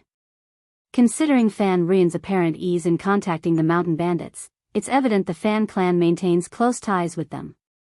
Since you've extended the invitation, I shall attend." Xiao Yunduan gazed at her with a mixture of resignation and admiration. After a moment's contemplation, he relented with a sigh and nodded. "I'll make the necessary arrangements. You may attend, but exercise caution. Stick to well-traveled areas and avoid remote locations like the back mountain." Qiao Xian readily concurred, offering a smile. "Indeed, I'll confine myself to the intermediate grounds of the monastery. The continued pursuit by those bandits indicates their disdain for both my husband and the authorities. Once within the monastery's bounds, they might feel emboldened, considering themselves masters of their surroundings. They're unlikely to venture into secluded areas like the back of the mountain." Xiao Yunduan's expression contorted into a disdainful sneer. "I won't tolerate any threats to your safety." The very idea of someone daring to lay claim to his wife was preposterous. On the designated day, Qiao Xian, accompanied by Mianmian, embarked in a carriage driven by the coachman, with Ai trailing closely behind. Alongside them were the Fan sisters-in-law. Qiao Xian noted the absence of Bo Ruerue, Fan Ruyan's daughter, and the presence of Mrs. Fan's 2 daughters. She couldn't help but inwardly scoff at Fan Ruyan's evident favoritism toward her own offspring. As they departed the city, the journey to Qingsong Monastery lasted less than an hour. Situated in An's province, the renowned ancient temple was nestled amidst pine trees, exuding an atmosphere of tranquility and simplicity. A winding path led up the mountain, guiding the carriage towards the main monastery, a journey of less than 20 minutes. Throughout the trip, First Madame Fan and Second Mrs. Fan entertained Xiao Xian with captivating tales and historical anecdotes about Qingsong Monastery, painting a vivid picture of its scenic beauty and cultural significance. Their unhurried pace allowed for frequent stops, and after over an hour of travel, they finally arrived at the intermediate monastery. Upon their arrival, the prefect's wife, alongside the Fan family's matriarch and their young ladies, were accorded the utmost respect by the monastery's staff. Led by a senior monk responsible for guest reception, a group of over 10 monks warmly greeted them at the mountain gate, escorting them with courtesy to the meditation room designated for esteemed visitors. The elder accompanied the guests for a brief period, during which Xiao Xian graciously assured them the freedom to pursue their own interests without disturbance. Recognizing her considerate gesture, the elder expressed heartfelt gratitude and admiration before taking his leave. After a short break in cleansing of hands, Xiao Xian, accompanied by First Madame Fan, made their way to the main hall to procure incense offerings. With infectious enthusiasm, First Madame Fan extended invitations to explore the monastery's various attractions, sparking Xiao Xian's curiosity and prompting her to join in the adventures eagerly. Chapter 1886. Buddha and Bodhisattva are all watching Fan Rian struggle to maintain her composure, her heart in turmoil. Despite 2 days passing, the memory of the stinging slap still haunted her. She had to plaster on layers of makeup to conceal the bruises on her face, and the lingering pain served as a constant reminder of her mission. But they couldn't afford to overlook Xiao Xian. Were those individuals still around? How could they apprehend Xiao Xian? The uncertainty gnawed at her, every moment agonizing. Unable to bear it any longer, Fan Rian resolved to take action. After some contemplation, she devised a plan. First, she persuaded second sister-in-law to return to the rest area under the pretense of fetching tea leaves and tea sets. Then, she ventured to the renowned bonsai garden within the intermediate section of Qingsong Monastery to make preparations. Subsequently, she invited Madame Xiao to join her in making tea. Second Mrs. Fan found the idea agreeable and promptly departed. In a stroke of luck, Fan Rian accidentally collided with First Madame Fan once more. Although she narrowly avoided hitting a pillar, her hair was left askew from the impact. Maintaining the image of a dignified mistress of the household was paramount, and having her hair askew was undignified. First Madame Fan felt a flush of embarrassment as she apologized to Xiao Xian and promptly excused herself to tidy her hair. With the departure of the two Mrs. Fan, before Fan Rian could speak, Xiao Xian cast a glance at the Fan family's young ladies and kindly reassured them, "Go and enjoy yourselves, don't worry." The young misses of the Fan family, already eager to explore, breathed a collective sigh of relief and quickly departed with their maidservants. Now, only Xiao Xian, Mian, Fan Rian, and her maids remained. Xiao Xian flashed a smile at Fan Rian. Under Xiao Xian's gaze, Fan Rian felt a twinge of panic. She couldn't shake the feeling that Xiao Xian had sensed something, but upon reflection, she dismissed it as paranoia. Surely, if Xiao Xian truly suspected her, she wouldn't have agreed to come to Qingsong Monastery in the first place. Suppressing her unease, Fan Rian smiled and invited Xiao Xian to continue their activities. Xiao Xian happily agreed. Led by Fan Rian, Xiao Xian followed to a secluded spot. Fan Rian couldn't contain her excitement. She discreetly scanned the surroundings, wondering where the bandits might be lurking and when they would emerge to seize Xiao Xian. Lost in her thoughts, Fan Rian inadvertently stepped on the corner of her skirt, nearly tumbling. Fortunately, Pinglan reacted swiftly, rushing to her aid and preventing a fall. Fan Rian let out a startled cry, her complexion draining of color as she pressed a hand to her chest to steady her racing heart. Observing her distress, Xiao Xian offered a sympathetic gaze and inquired with genuine concern, "You seem preoccupied and uneasy ever since we arrived at Qingsong Monastery. Is something troubling you?" Fan Rian's heart, which had just begun to settle, leaped once more in terror. "And no. You must be Mr. Kinayuro. I'm glad to hear that, Xiao Xian replied with a warm smile. Remember, this is a temple, and the Buddha and Bodhisattva are watching over us. If you encounter any difficulties, sincerely seek their guidance and assistance. Fan Rian's expression darkened further. Ah, thank you for the reminder, Madame Xiaoyuro. Despite her tumultuous thoughts, Fan Rian understood her own intentions. She knew that the blessings of the Buddha and Bodhisattva were unlikely to be bestowed upon her endeavors. Chapter 1887, teasing her she couldn't even risk the Buddha and Bodhisattva discovering her intentions. Perhaps Madame Xiao was deliberately taunting her. Fortunately, Xiao Xian shifted the conversation with a smile, steering away from the topic. Instead, she turned to Fan Rian with genuine interest. Is there a spot within 500 meters of Qingsong Monastery that's serene, captivating, and offers splendid scenery? Mian, privy to certain details, couldn't help but glance at her wife, suppressing a smirk. Fan Rian felt a surge of frustration. She inwardly cursed the incompetence of the bandits. Despite leading them to such a secluded spot, why hadn't they acted yet? Nevertheless, she maintained a composed smile and replied, for tranquility and picturesque views, nothing surpasses the back mountain. It boasts lush pines, verdant bamboos, cascading waterfalls, natural springs, mountain blooms, and peculiar rock formations. It's truly breathtaking. Since we're here, it's only fitting to explore the back mountain. Would you care to accompany me? Fan Rian's eyes gleamed with anticipation. Yes, they might be lying in wait at the back of the mountain. Considering the monastery's numerous visitors, the back mountain offered the most seclusion, making it an ideal location for capturing targets. Xiao Xian smiled. Shall we venture alone? Shouldn't we wait for first Madame Fan and second Mrs. Fan?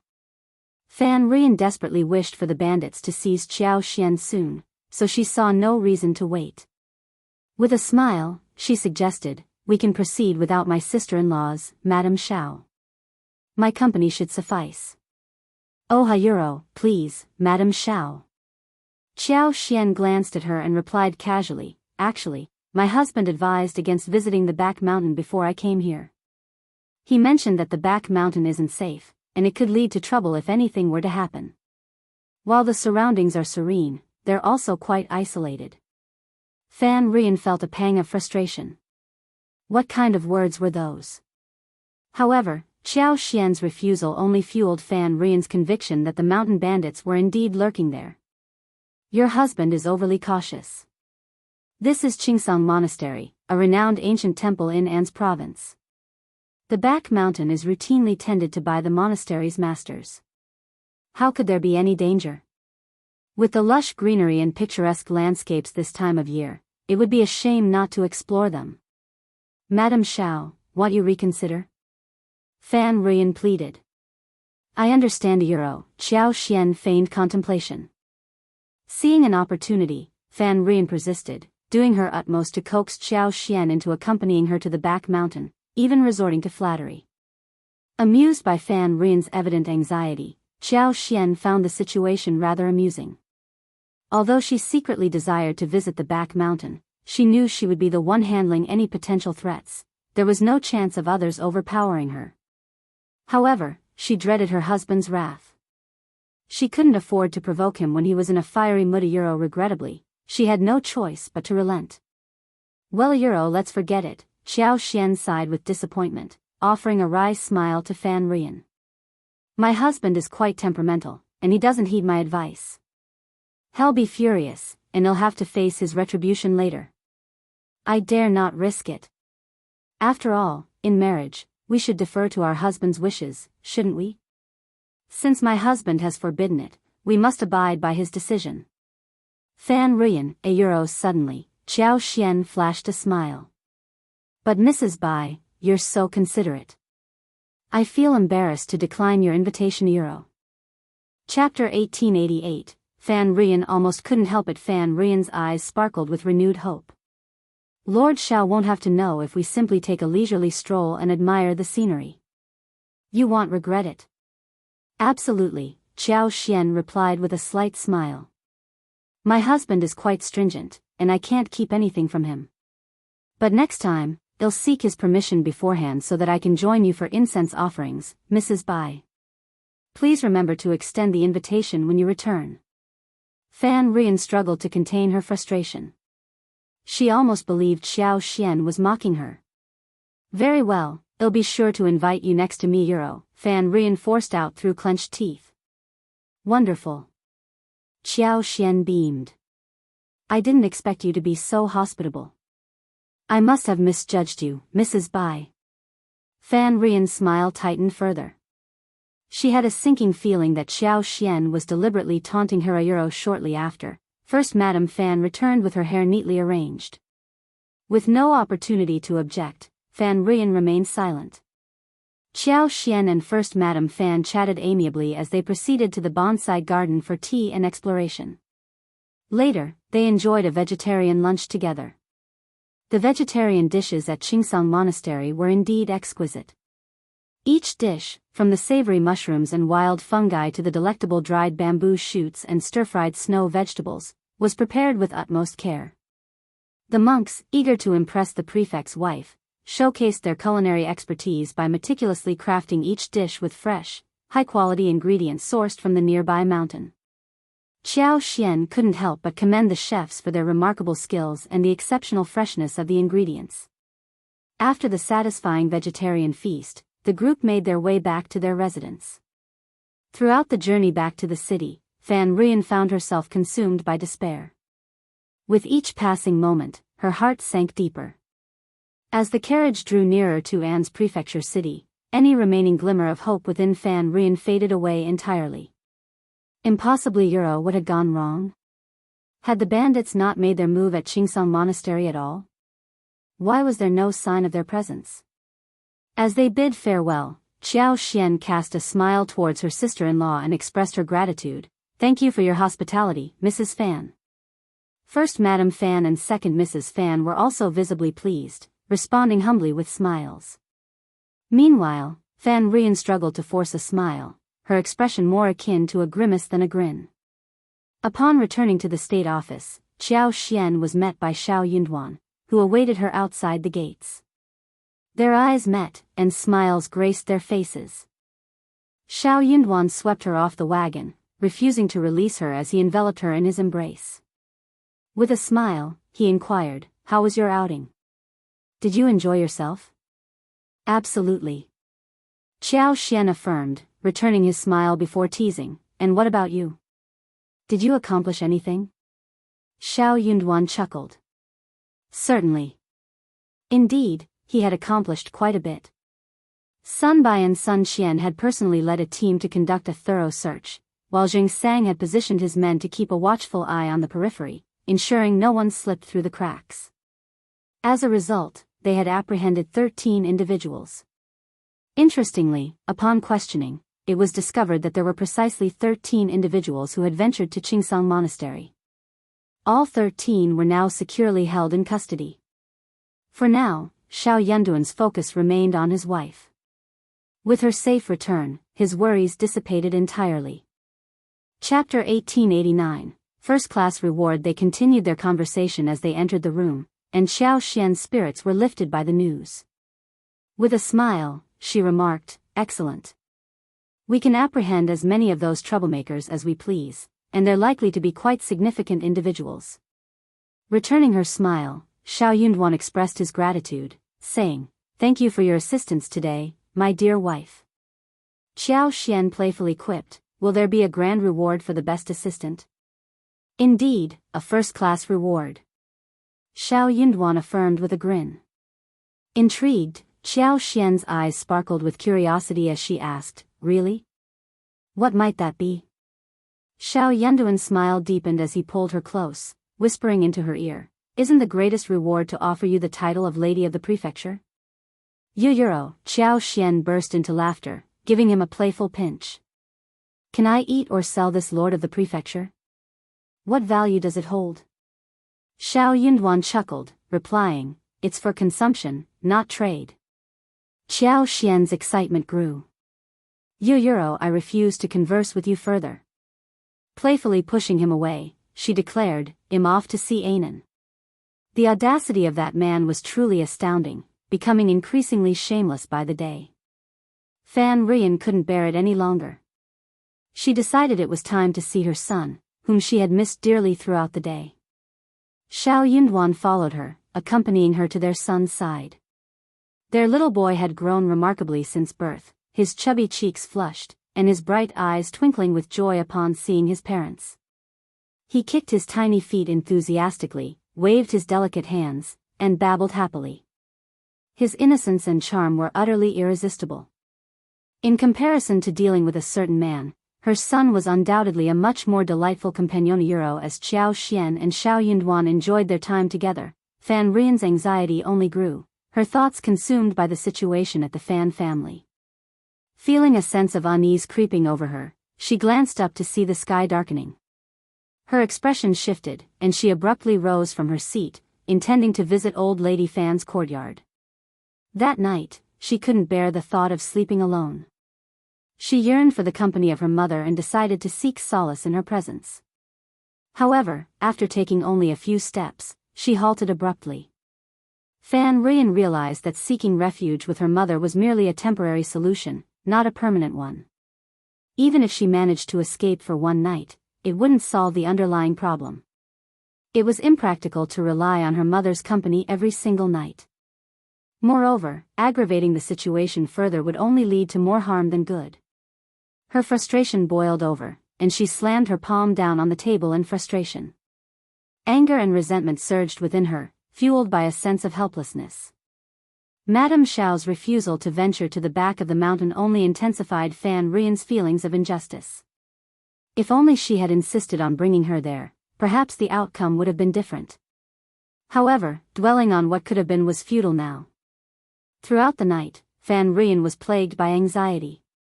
She couldn't bring herself to close her eyes, fearing any sign of movement outside might signal danger. Every rustle made her heart race with apprehension, only to find it was a false alarm. Eventually, exhaustion overcame her, and she drifted into a fitful sleep, her troubled mind finally finding some respite. Fan Rian's night was plagued by restlessness. Every little noise made her alert, preventing her from getting any decent sleep. Just as she felt herself drifting off, she would jolt awake, her senses on high alert. Upon waking up, she felt a surge of nervousness, expecting something to have happened during the night. Yet, to her surprise, everything seemed normal. As the dawn broke, Fan Rian couldn't help but feel incredulous. Had the night truly passed without incident? It felt surreal, like a dream. However, amidst her relief, a deeper sense of anxiety gnawed at her. She couldn't shake the feeling that the mountain bandits wouldn't simply let her off the hook. Just because nothing happened last night didn't mean she was in the clear. The looming threat remained, tormenting her with the knowledge that as long as she refused to comply, the danger would persist.